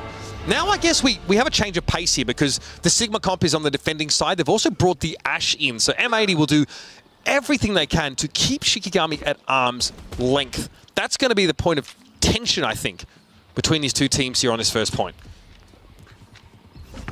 Yes. Well, I think for M80, right, you can play because you have a little bit more space, right? You're not really the team that has to go in. You can play, maybe a little bit more at a distance, right? And use this Dynamite, which was so good in map number 1, right? Kind of playing exactly this comp and make it work. So Shikigami will play the Venture with the Cassidy yet again. So same type of setup here as they just use on Eichenwald D. Look how far back M80 are playing. They really don't even want to play up on this corner, Matt. It's just too close for the Malga to get onto the Sigma. A bit of a wrap here. You see the flank. Dynamite also being used. Some heal pressure being applied early in Doom. This is what Venture does best. They are in and amongst it. Ultraviolet pressured away. You can see Noctis even getting involved. The drill rush for escape. Pretty standard sequencing, but Raimazing has been lost here. Spectra, at a cost of much of their health pool, granted, has been able to bring the Cassidy down, and now there's much less to threaten them. It won't be the Venture that causes any problems for this fire. I'll tell you that for free. Nicely done. See, that's where having the Genji, for instance, for Shikigami instead of the Cassidy, like those two supports were quite weak, right? For M80, both Ultraviolet and Liar. Like Doom doesn't want to just kind of like push into that alone, like they're kind of with Noctis. But if you have a Genji there, right, there's a dash that comes in. You get one, if not both, supports there in that situation. We're seeing spawn advantage attempted to be abused here. Oh, that's nice. He must have heard the pitter-patter little footsteps, Raimazing. Rounds the corner and Spectra didn't have a chance to respond. No recall opportunity when you hit with that Mag Grenade. Finding Tree after the fact means, yeah, it's an instant cap here on point A. Not too shabby for Shikigami. 4:54 on the clock. No, and I mean, look, this is a series that the desk thought, 3-1 in favor of M80. So M80, I think, still obviously the favorite, but especially here on Eichenwald, Shikigami, especially with this kind of composition, has definitely made it quite interesting. As I feel like they've had in control most of the game. Feels like as now let's see how they kind of break through maybe this high ground, right? Like the dynamite here as you're trying to play towards low. Looks like everybody for the most part outside of the supports has made it across. It looks like they were actually trying to bait M80 down, right? And then use that amp matrix and split them off. They didn't exactly fall for it, Okay, didn't have Immortality Field available. The Flux definitely hurt, but there wasn't a lot of follow-up damage on the players, Matt, that were held aloft. Could have been worth for Shikigami, but as it stands, it'll be a fight win for the defenders again. Time being played here and there, but M80 need to do more than this as they failed to even get to that second checkpoint. Yes, I mean, for M80, it's just kind of like bleeding the clock here. No, the Venture ult's not really awesome unless you cross this gap, right? So, like, you have distance. Like, it's not like you're going to Deadeye from the spot that you're here from Shikigami, like, gain much. They have to close this gap, and you see that. I mean, it's so difficult with this damage coming down from the high ground. M80 choosing their spots, Matt, to commit off that high ground very well. The last fight looked dicey. They dropped down just to throw an accretion at a Mauga, which is not normally your intended target, and they exposed themselves to an amp matrix, but they were able to find success anyway. This time, though, it looked like Graveyard's Immortality Field was used so they could cross to the castle. That got destroyed, and then Graveyard looked like they were knocked back onto the street. An easy target for Tree. Yeah, not everybody made it. So the last like 2 times they've tried to cross, the one before that I was saying they were maybe trying to like bait M80 and kind of switch. Both supports got kind of stuck at the initial choke. They were both kind of locked in from making it, and I don't think they felt comfortable enough to cross that gap. So, now the payload's gotten moving a little bit here. Oh, that is just dirty. Trying to gain some space. Oh, that is some sick stuff there from Doom. Doom just played a fantastic Venture over the course of this map, Matt. It's a 1v1. Yeah. That has been spectacular. Obviously, considering you can't headshot as Venture, so putting down a disgusting amount of damage. He's to stop. Ryo to back away from it, but caught inside the cage. Fight! Oh, the sound barrier makes it all too easy for Shikigami to convert, and here it is again. It's doomed on the Venture, causing more than their fair share of problems. M80 are in tatters, absolute shambles. Now need to try and regroup here as we're getting awful close to the box of victory for Shikigami. Yeah, there's a Bob use somewhere there for M80. So, and that's what I was talking about, where Shikigami needed to get into that close proximity to actually make some good use of these ultimates. That time they do. They cross the gap and they're able to, really make a play. So, kills traded here, and that's actually the amp matrix used there right before death by Graveyard, which is quite huge. Near that Mortality Field up for Tree. Oh, this is ugly. Layer force back, Beat still committed, and Noctis was brought down by Ultraviolet. Solo low, over pushes. Ultraviolet there with the damage, and Layer was able to focus down, but there's no touch. There's no touch. Okay, Tracer gets there just in time. Tree drops in on the Symmetra. And a sigh of relief as M80 stay alive in the map. Only just. I mean, they barely get a touch there towards the end. That is some sick plays from the supports there of M80. And then also the kind of that kill trade, right? Graveyard on the Baptiste ends up getting taken out by Tree from long distance. And that's a lot of the healing for Shikigami. I mean, lose your BAP, especially when kind of playing with a Lucio in the mix. You're just going to kind of bleed out over time. Once more to the castle, go Shikigami. They want to push up close here, down that ramp. With Solo, of course, at the 4. Not running into much ultimate wires from M80, so maybe a safe fight for Shikigami to end the map. Look at M80, look how they back up. They do not want to get involved here. Tree either unaware or unperturbed by the proximity of this Venture. Tries to save them off, and they dive down. Immortality Field gone, but a beautiful double pulse for Spectre, who's struggled so far this round. Okay, Doom, don't know if you intended to get that kill, but I'll give you the benefit of the doubt. That's 3 for the Venture. Busted stuff, absolutely broken. Shikigami, take Eichenwald. I mean, Doomed was the player of that map. I mean, they dominated on the Venture. I mean, that was some sick stuff. I mean, there towards the end, right? I know you pop up and you make that play for Tree. Like, all the healing resources are going into Tree at the moment.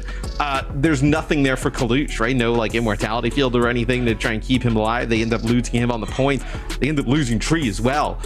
Just some sick stuff there from Doomed. Unbelievable. Yeah, great to get a lot of first-person action of that Venture. Shout out observers there in that map in general. And Shikigami picked that map. They feel strong on it here in the Sigma composition, which is something that M80 clearly really want to stick to.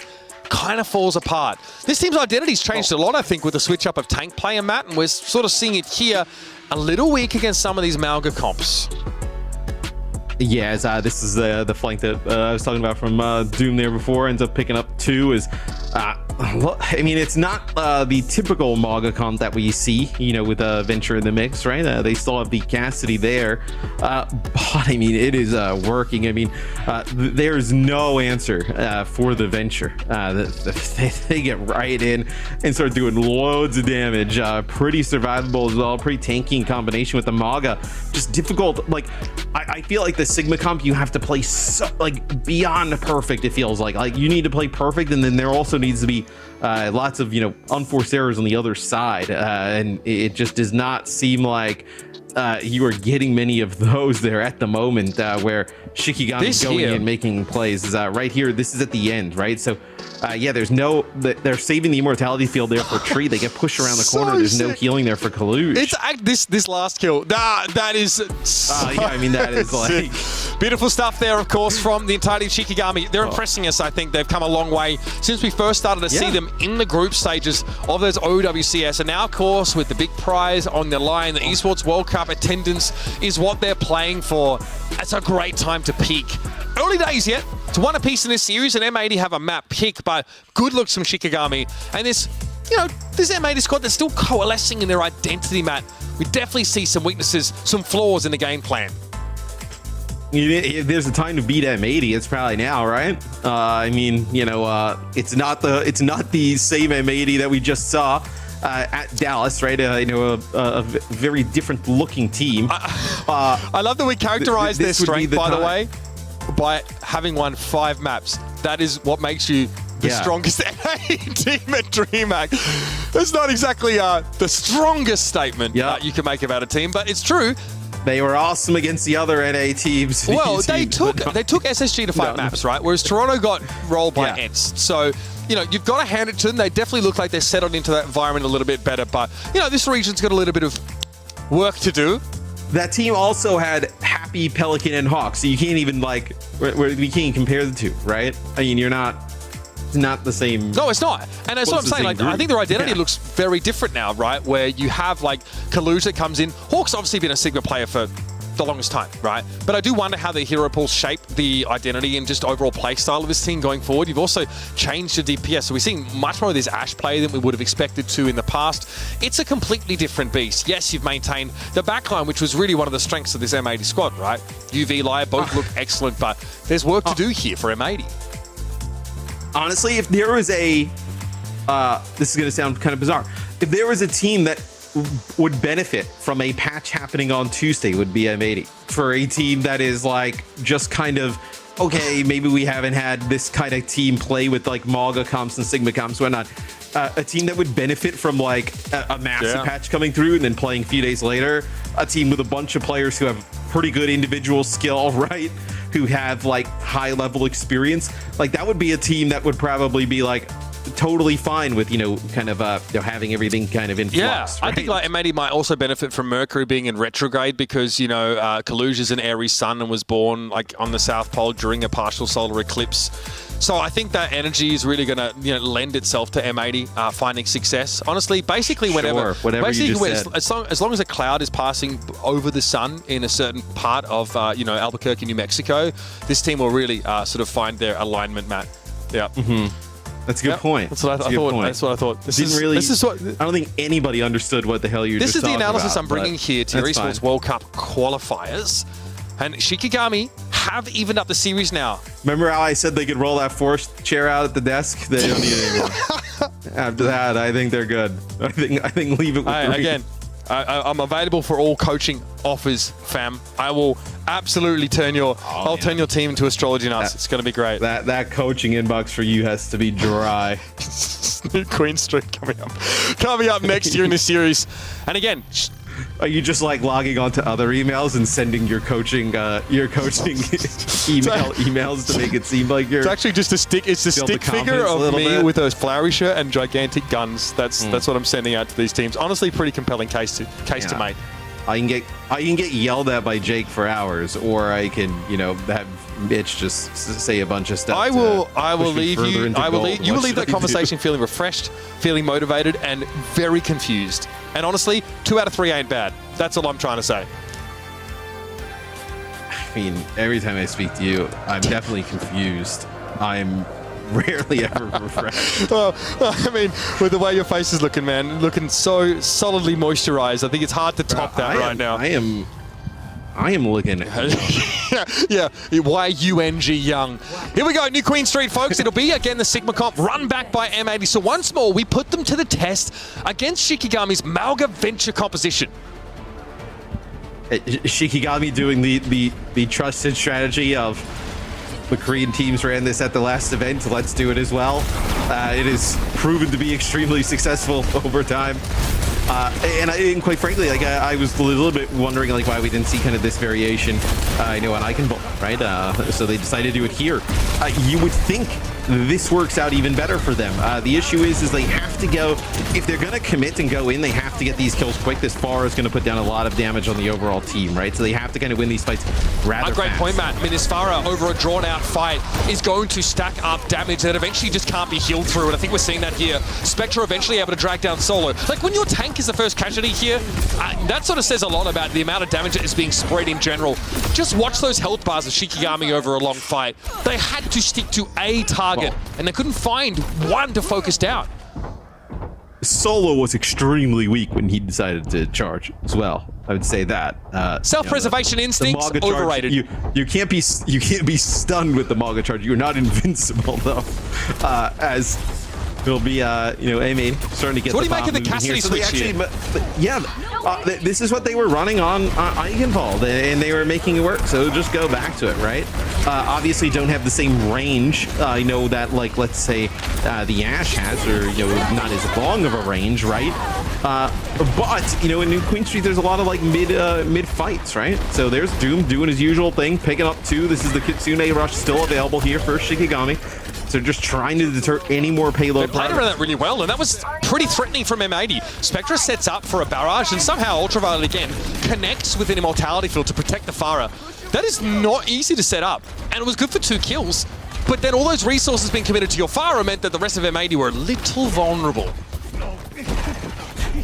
And I think if you are Shikigami, if you can force Spectre off of the Pharah, like you kind of count that as a little bit of a win for having the Cassidy in the mix. Like the Pharah is like, you know, some of the main source of damage here is it's going to be the burrow that comes through there for Doom. Barely lives. It's going to be a sound barrier. That's nice, but the sound barrier is used defensively, Matt. It's in order to facilitate a disengagement, so that's not available now for Shikigami when the rubber really will be hitting the road.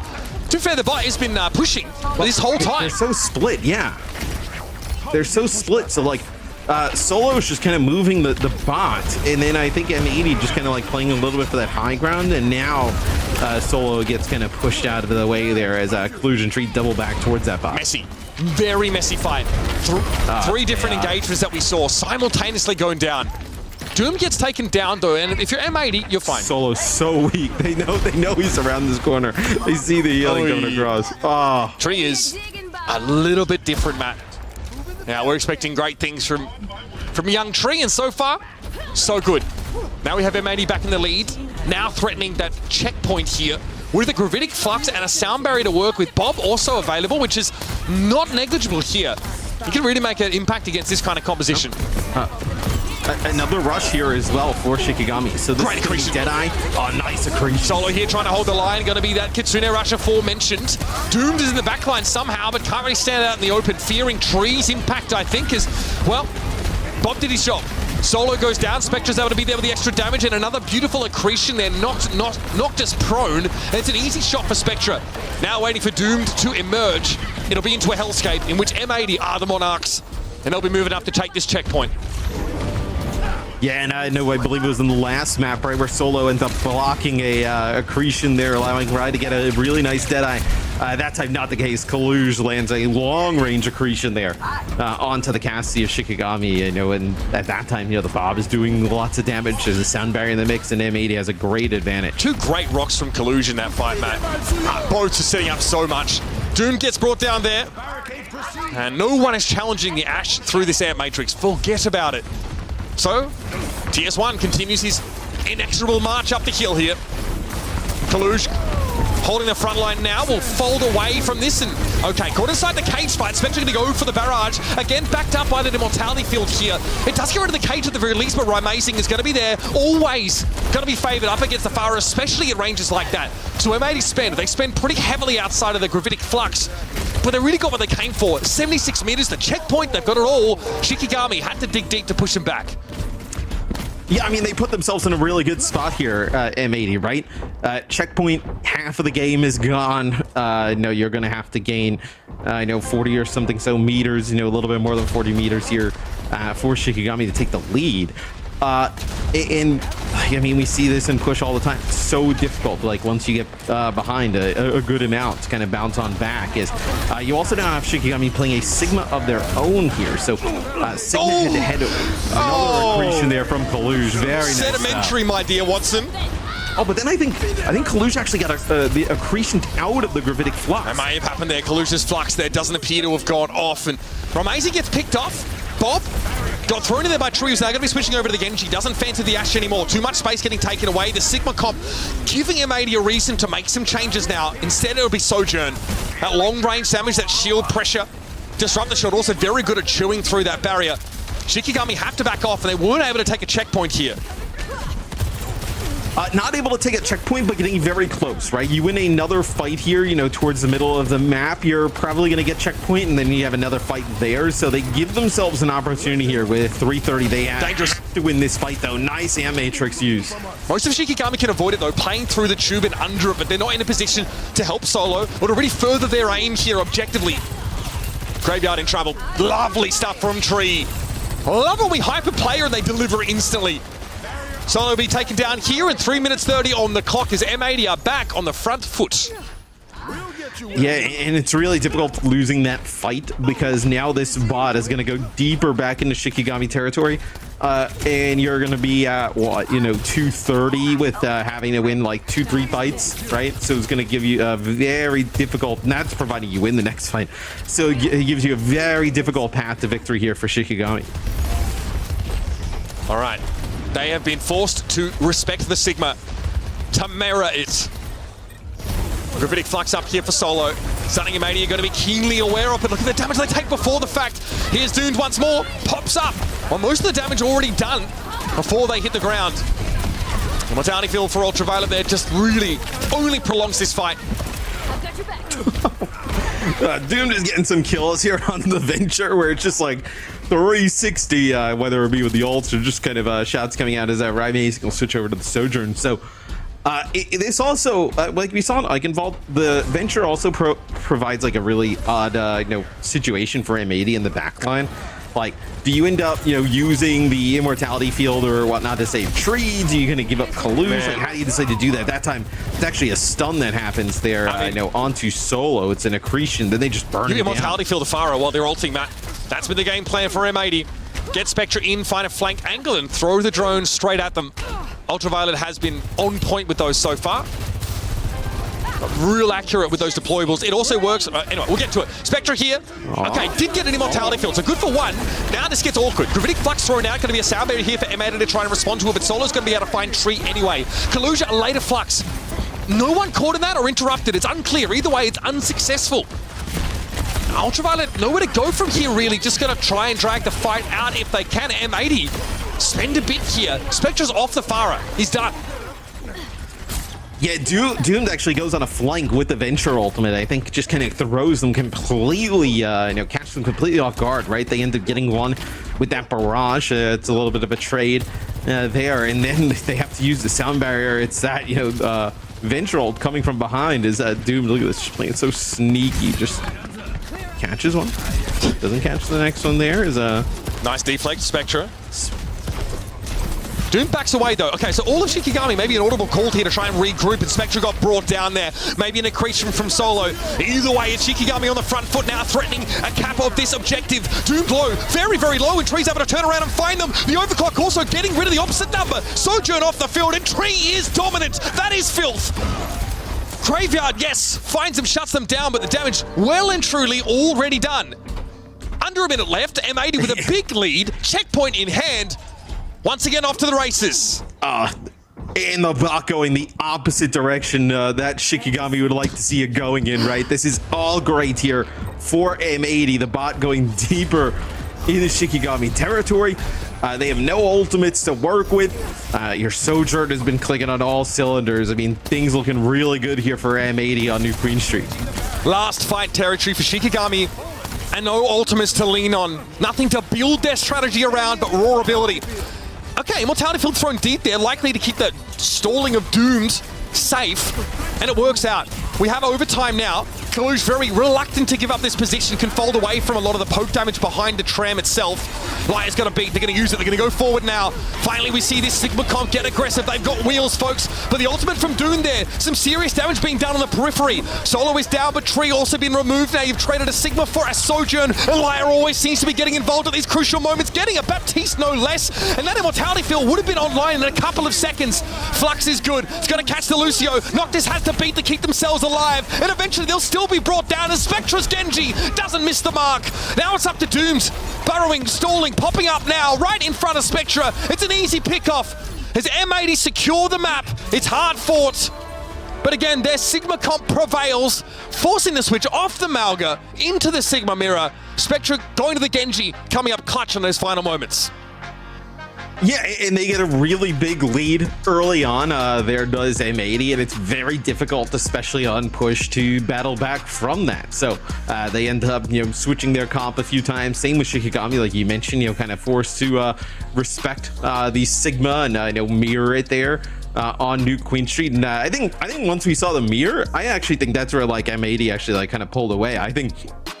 If they're gonna mirror that Sigma, I think that's where you kind of figure M80 pulls away. Like that's clearly what they're more comfortable on. That's clearly what they want to run. I think when Shikigami even playing with like a Venture and Cassidy looks good at times, I think it's still an advantage for M80 because as you can see, there's so many different things they can play off of it. It's Malga or Venture. It's a war of ideas, and to weigh in on that very conflict, we're gonna head over to our desk to break down what we've seen in this series so far. Thank you so much, Mitch. Matt, I'm Zoe, and I'm joined by Jake and Johnny. Let's talk about it. Let's dive deep, because this turned out to be a competitive series here between M80 and Shikigami. I want to dive into the compositional differences we've seen. It looks like M80 were heavily relying on those slower Sigma compositions, and some people in the green room initially not a big fan of the Sigma. I'm not going to name drop anyone. Johnny? What? Especially Johnny? Not a fan of the Sigma? You were initially right, what? You did say that. Johnny loves Malga. What? Sorry. He doesn't want anyone to play I think I heard the sentence. Ultimate comfort for Kalush. Are you putting words in my mouth? This is crazy. I mean, it may also have been Jake. I'm actually not entirely sure.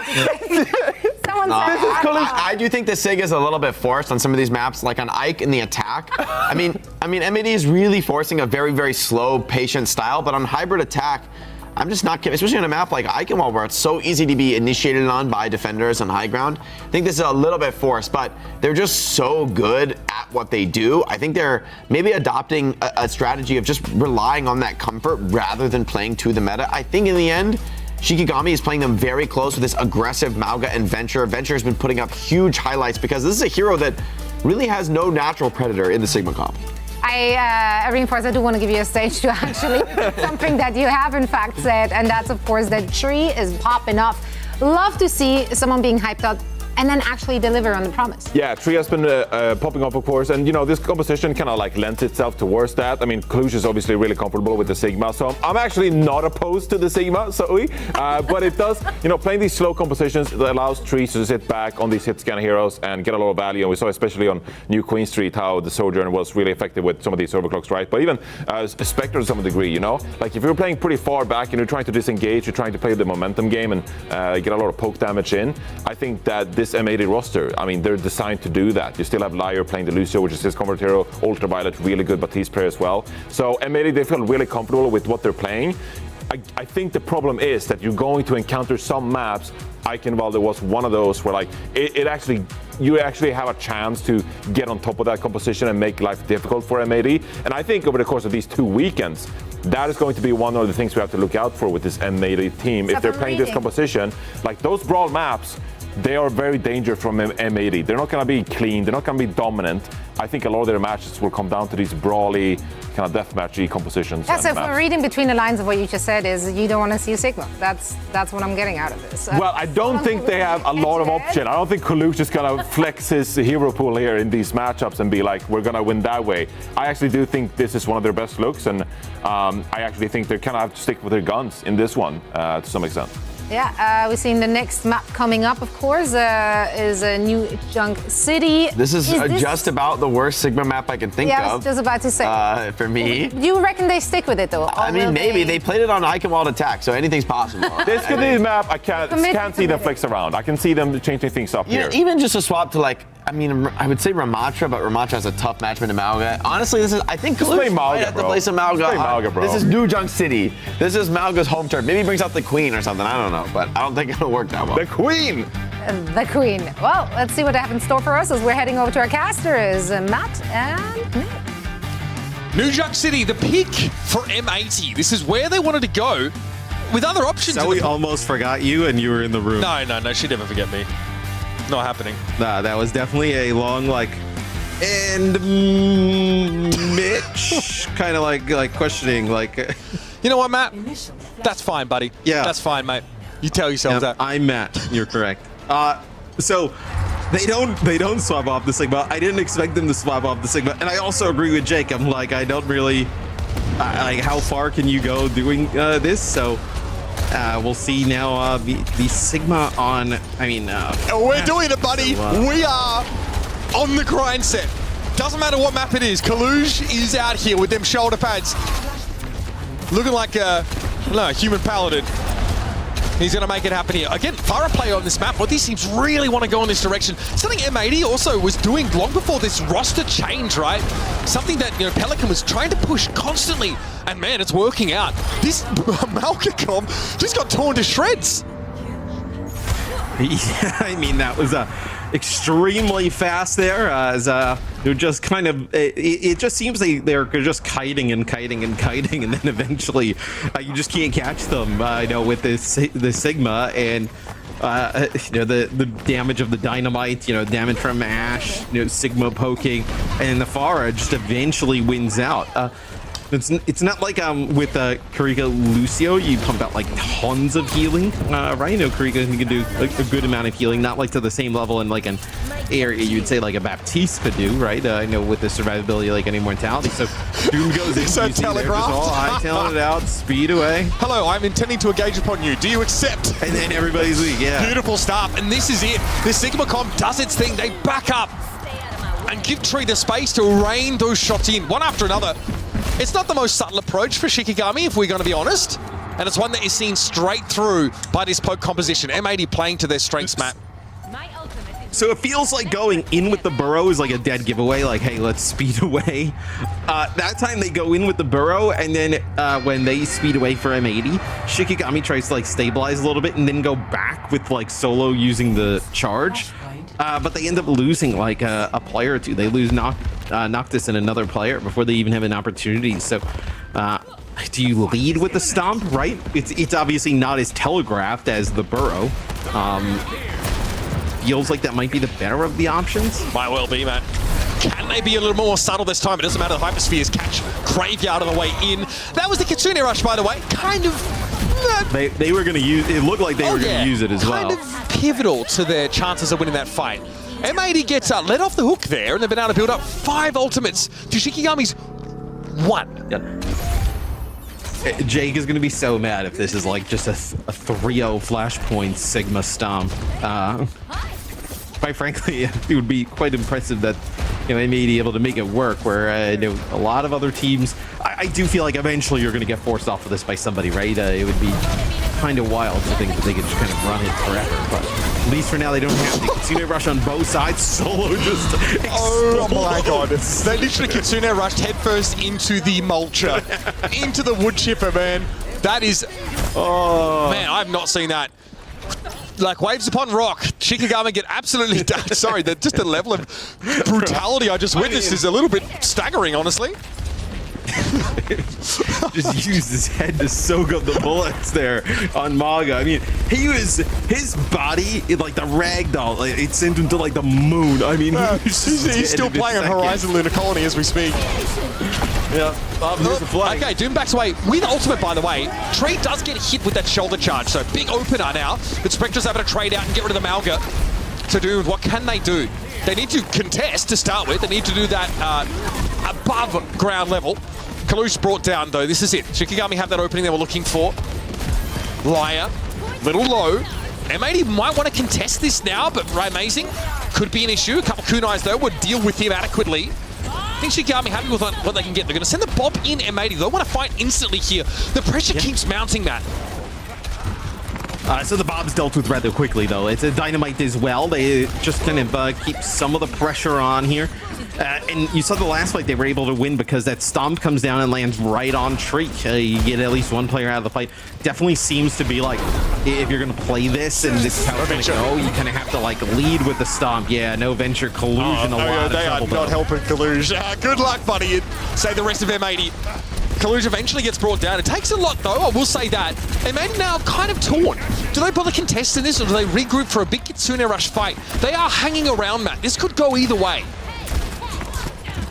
Feels like you need the tank, especially in the rush, but we'll see. So, here they come. Now they decide to use Barrage thrown in there. Looks like a timely Suzu from Graveyard actually deals with the upfront burst damage of the barrage. Enough time for Shikigami to find their feet in that fight. And M80 hanging around like that, they give up the flashpoint. They've thrown that one away.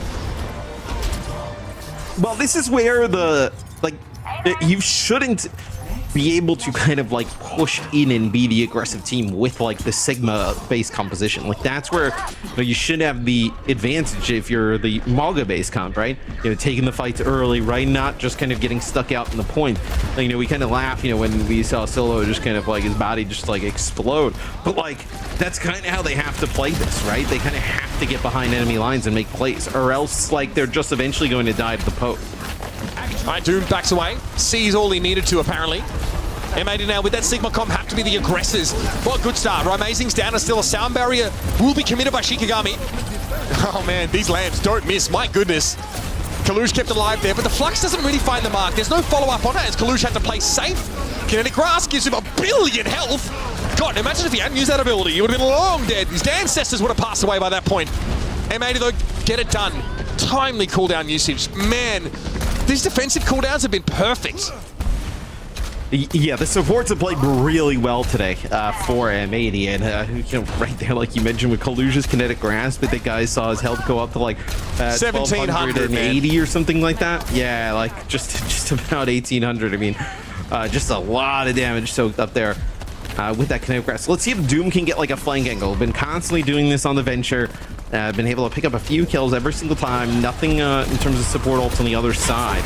Takes a little bit of an off angle here. Kalush has to back up here. Immortality Field got picked off by that Venture ultimate. Here's another barrage that was from a very awkward angle. Still assist credit for Spectre as Solo was brought down, and Amazing straight after because Tree is untouched. Okay, I think they see the blue aura, realizing that someone's about to emerge from under their feet, and they're able to hop, skip, and jump away from it. Now bringing Dooms down. This Ashe play is sublime. M80 on track to take this point. He makes it look so casual. It's not. Tree. It's so hard to do nailing these shots.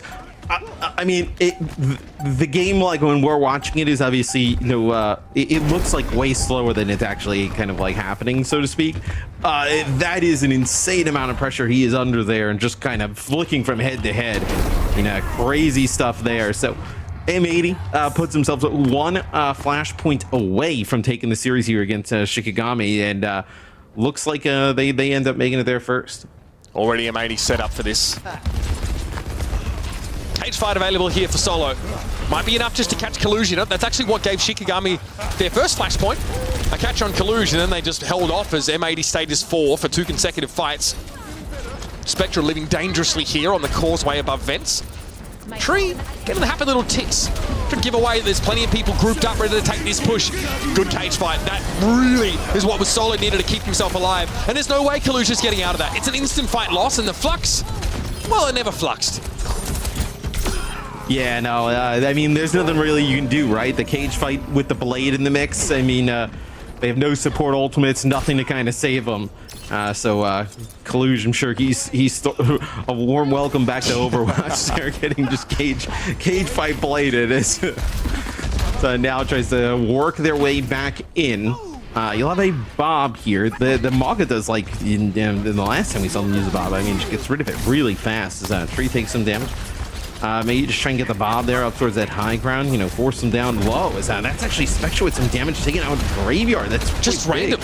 Just rockets in from long range. Spectre, consistent pressure being applied here. Doom just popped up, so they're vulnerable, and Tree takes full advantage.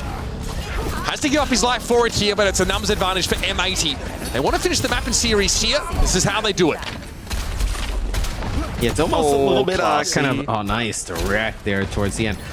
It's almost a little bit of like how you would used to play Pharah, right? Where they kind of like want to play, you know, he doesn't really have to play up in the sky, can play at range, just kind of poking, putting down damage, right?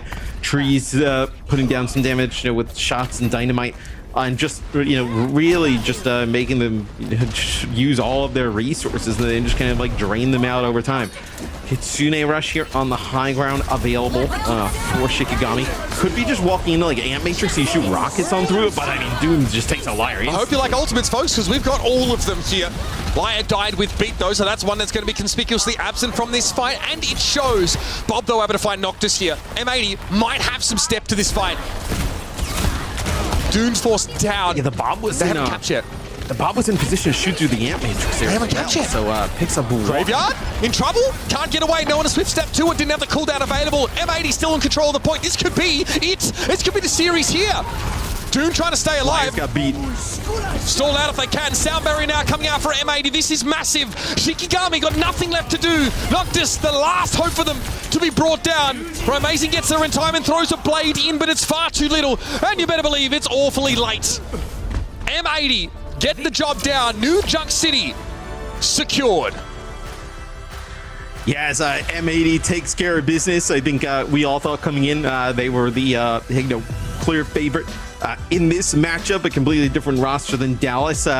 So a little bit of nerves kind of like in terms of how they would look, not really sure, but takes care of business here against Shikigami. A little bit of an odd step on Eichenwald, but other than that, how is our understanding of Sigma versus Malga evolving now after that map? Can we chalk it up to a bit of a skill difference between these teams, just a greater level of comfort from the Sigma composition, or is there legitimately something here? I'd want to see it against like you know, TSM, Energy Shock, like type of level team. Like let's see it, you know, again, because throughout pretty much, you know, from Dallas like on, it was like, oh, you can't run the Sigma against the Malga, you can't do that, you can't do this, right? And like right there, they're able to kind of make that composition work in a spot that I think a lot of people would probably believe you can't. So I'd love to see it. Like, I know what they would play the winner of Shock Timeless. So I'd love to see if they try and do the same type of thing against them. That would be quite fascinating. Good to see it play out, though. The Sigma composition with Kaluj at the helm pays off for M80. And even though they're mostly a new look team, they've been able to make it now to that next round of our top 8 here at the Esports World Cup qualifiers. Let's head to the desk and break down the match that was, including a very interesting Eichenwald game and the Sigma comp finding success on New Junk City. Thank you so much, gentlemen. Yeah, let's break it down. Once again, heading into the map, we're seeing that Sigma. You said it's Jover, but it was not. It was Jover, just the other way around. You know, I do think it's interesting. M80 is like going full commit on the Sigma. The Ashe Pharah is a variation of the Sigma comp that we just haven't seen at all. So they're full committing on maximum punishment of this grouped up Malga comp. You're going to stack up. Well, we're going to dynamite you. We're going to bounce you around with a Pharah. We've got tons of damage output. And so far it works out for them. I do feel like it'd be interesting to see, you know, one of the best teams in the world play a super fast style into this. Maybe with some other DPS swaps, they could make it work. But I mean, I think in this tournament, M80 is playing to their strengths, their comfort, which could be smart as for they're fundamentally a new team, right? They're bringing in together, a lot of new players on the roster. Maybe it's good just play something simple, comfortable. Don't try and force a super team play heavy mirror match that isn't really your strengths as a team. Johnny, I want to pass along the question that Mitch posed at the very end of the cast there. This is obviously, this was a good look for them. They were able to force their tempo, force their style against Shikigami, but are they able to do that against a team more evenly matching up with them on an individual basis? I think it's going to be really difficult, especially in the map format we're in, where you got these picks and bans going on, right? So, I mean, it's very predictable in that regard that you know that Kalush is going to try to play us on Sigma on a lot of maps. So where you can, you try to ban those maps that, where Sigma is most useful, right? And so we'll see more of that going forward. Tree player of the match after an impressive Ashe performance, of course. I'm just so happy that Ashe is back in the mix. It's personally one of my favorite heroes to watch. And yeah, what a great debut from Tree here in the Tier 1 Esports. And honestly, this is a comp that no one's under more pressure than the hit scan. The hit scan is the president, and everybody on this Mauga squad is gonna come try to hunt you down. They know how much damage you can deal on Ashe. And yet, Tree, very cool, calm and collected under pressure. The Sojun, I think, definitely a signature hero for him. And so new Queen Street was a great pick. Look at that look away. He's so confident. That's crazy. He wasn't going to miss. And then he comes back and finishes the kill. It looks like magic. Seriously, he just looks so clean to watch. Yeah. You said mesmerizing in the green room. I think that's absolutely the right word. I think it's mesmerizing. Super, super fun to watch. And I mean, I think this Ashe Far, if there were 2 DPS that could make the Sigma work and just churn through all of Mauga's HP, it might be Ashe Far. These are 2 of the greediest, most high damage DPS in the game. Yeah, I lurk in Tree stream. Tree stream is what I leave on my second monitor. It's like while I do other stuff. You do be vibing, you do be headshotting the enemy. Yeah, it's just pure. I feel like I've watched you falling in love with Tree in real time on this very show today. No. I have. It's been cooking. It's been cooking. It's some of my favorite Overwatch gameplay to watch. So. Okay, should I make it awkward because he's listening? He's right there. He's he knows. I'm in the chat. I'm in the chat sometimes. Not a silent lurker. I see. Tree, welcome to the show. How you doing? Good. Thanks for having me. Of course. Well, as I just said, Reinforce slowly falling in love with you, and rightfully so. What a debut performance. We were very excited to see you on the server. Jake alluded to it as well. Obviously, a lot of pressure playing that hit scan role, but he also coming in as that hot new prospect. Do you feel that pressure at all? Not really. I mean, it's been talked about for a while. You kind of get over it and you just got to play, and that's what you got to do if you want to be the best. Can't get nervous. That's right. I'm curious, Tree. So you say you want to be the best. What does this tournament mean to you? The chance to potentially go to Esports World Cup and play on a global stage so soon into your, a professional career. What does that mean to you? Are you looking ahead at all, or just focus on the match one day at a time? I mean, obviously I'm excited and hoping we make it, but taking things one match at a time because you still got to get there. But once we get there, yeah, I'm sure it'll be a good time. I'm curious, you were a bit of a free agent, I guess, before you eventually joined M80. How did you kind of decide to join M80? How did you decide that this was the team for you? Well, Gator, the way he is, always messaging people, that guy's been in my DMs since day one, just working me, So I've kind of known I was going to join M80 for a good bit. Obviously, once, the news of, Happy retiring, shout out my boy. But yeah, so I kind of knew, but here we are. Here we are indeed. All right, before I let you go, since we haven't gotten the opportunity to talk to you, give us a fun Tree fact. What should we know about you? A fun fact? Fun fact. I mean, I started doing collegiate at 15 with Maryville. That's my go-to for fun facts, but yeah. I mean, it's not as much fun Literally as it is very impressive. Actually, Yeah. an infant. I can't believe it. Well, and it's unfolding before our very eyes. Tree, thank you so much for joining. Best of luck to you and the squad in your next match. Thank you, guys. Take care. Thank you, Tree. That was Tree. M80 taking a dub in a very, very entertaining fashion, playing their own style. So I love to see that. We're a little worried heading into the day that it's just going to be Mauga here, Mauga there. But no, not Kalush. I've been saying, by the way, a lot of people going into this weekend, they were just oh, M80, they got 3 new players, they haven't practiced too much. Spectra, I think, came into the country this past week. And I was just no, you gotta believe, they're still in the mix. They're still in the mix with very good chances of making it, so. You know, they could be a team to watch out for. I mean, let's take a look at the bracket to see their. You kind of like don't like that I'm hyping up M80, No, like that I'm gassing them up. I am. They're seriously good. I'm a fan. They are seriously good. I think we saw their potential today. The only question, I guess, is the comps, but that could also be an advantage, right? If M80 is right and this Ashe Pharah variant of the Sigma style, if that would combine with Ultraviolet's flexibility, whether the Kiri or the BAP, depending on the map, for me, this could potentially be an Achilles heel of some of these teams that might have been coming into this meta. You watch Dallas, okay, we're just going to prep Mauga. And maybe there is actually a strategic answer in this Sigma variant that wasn't shown at Dallas. No one had tried that particular version. Yeah, I mean, if you're looking over at like the last stage in OWCS, like SSG, right? Like they played their own style, and that forced other teams to at least have something else prepared because they had to deal with it. Like they couldn't just ignore it. Now, after this performance from M80, I don't think the opposition can ignore that there maybe is something to that Sigma comp. Now, however, Shikigami, Citrus Nation, and Luminosity Gaming are finding themselves in the lower bracket here in the NA region. One more team will be joining them, and then it is all for everything because they will be fighting for their lives in our double elimination bracket. All of that is taking place over the next 2 weeks. So much action yet to come. I'm excited. Are you guys excited? I mean, I think we've seen a lot of great stuff. I want to see more. EU, we got to let them cook. We got to let the top teams match up later in the tournament. But NA already looks incredibly competitive. We talked about how there's so many teams vying for a small number of spots. It's an extremely close race in North America. I mean, literally tomorrow we got NRG Shock taking on against Timeless. Like that'll be a great matchup. So formerly FMCL. Formerly FMCL. Yeah. Well, I went, the Timeless, but yeah. But I'm just excited because North American region, like they're so competitive. They're all very close in terms of skill. So that means great matches for us. It means a great viewing experience, a lot of entertainment. Speaking of entertainment, I got just the thing for you. Let's take a look at our $1 million plays from the NA region to wrap it up. The one Reinhardt highlight, Zoe. Let's go. Look at this chart as he dies. For you. But he got someone off the map. That's right. Good trade, I think. Yeah. I got my one. Was it trade? MTD. I got my one. Where are you guys at? I got my one. That is crazy. That's the spirit. Yeah. It was not the most inspiring Reinhardt game. This was inspiring. Oh my goodness gracious. That's a moment where you just get 5-man data and you're like, reset. It is Jover for them. This is that's Anna's dream right there. It's a good highlight when Mitch on the cast go, oh my! Seriously. Is that what he said? That's his go-to in like verbatim. Yeah.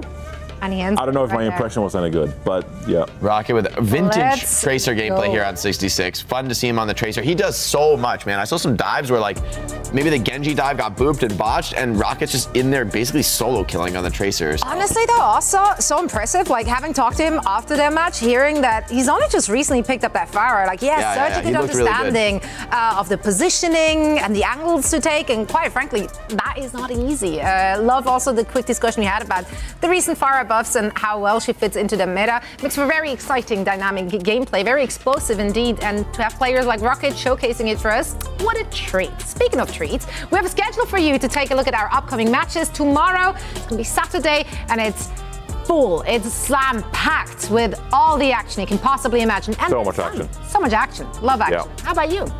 Citrus Nation against Luminosity as well in the lower bracket. That'll be a good one. A bit of a stage 2, kind of like rematch as well. Potential dogfight on our hands. Potential dogfight. Yeah, I mean, if Citrus Nation plays Ryan, I'll be a little disappointed, but you know what? Can Twisted Minds stay alive? Oh man, disappointing day one for Twisted Minds. I think we hopefully they get a wake up call from that and they can come back stronger day 2. Wrecking Ball was not it.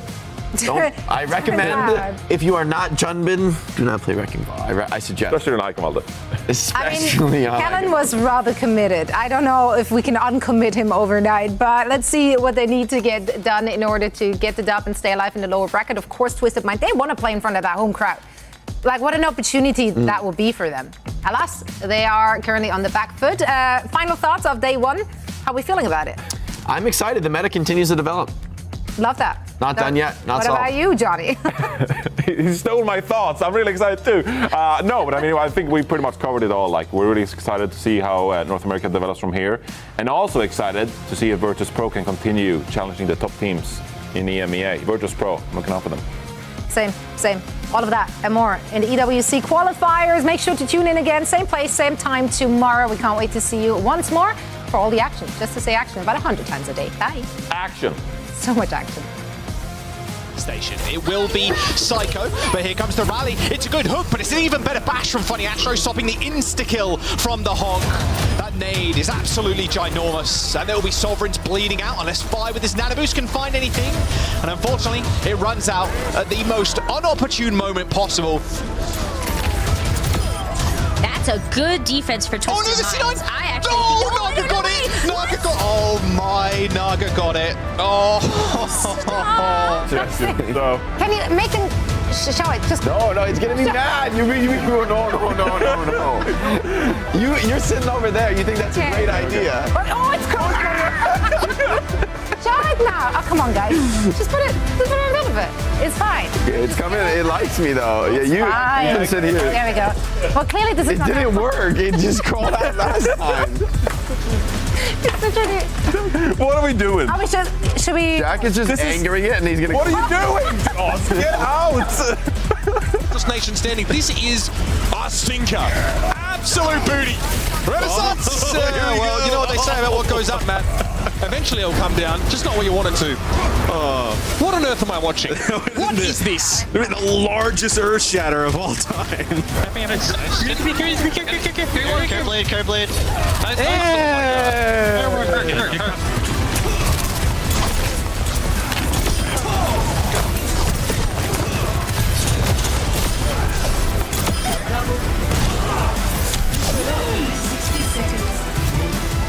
Either way, it's Shikigami on the front foot now, threatening a cap of this objective. Doom blow very, very low, and Tree's able to turn around and find them. The overclock also getting rid of the opposite number. Sojourn off the field, and Tree is dominant. That is filth. Yeah, you guys can go like this, like nightmare.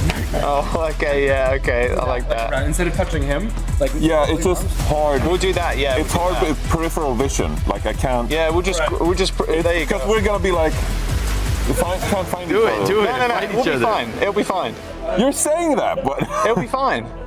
We'll just do it. We'll just do it live.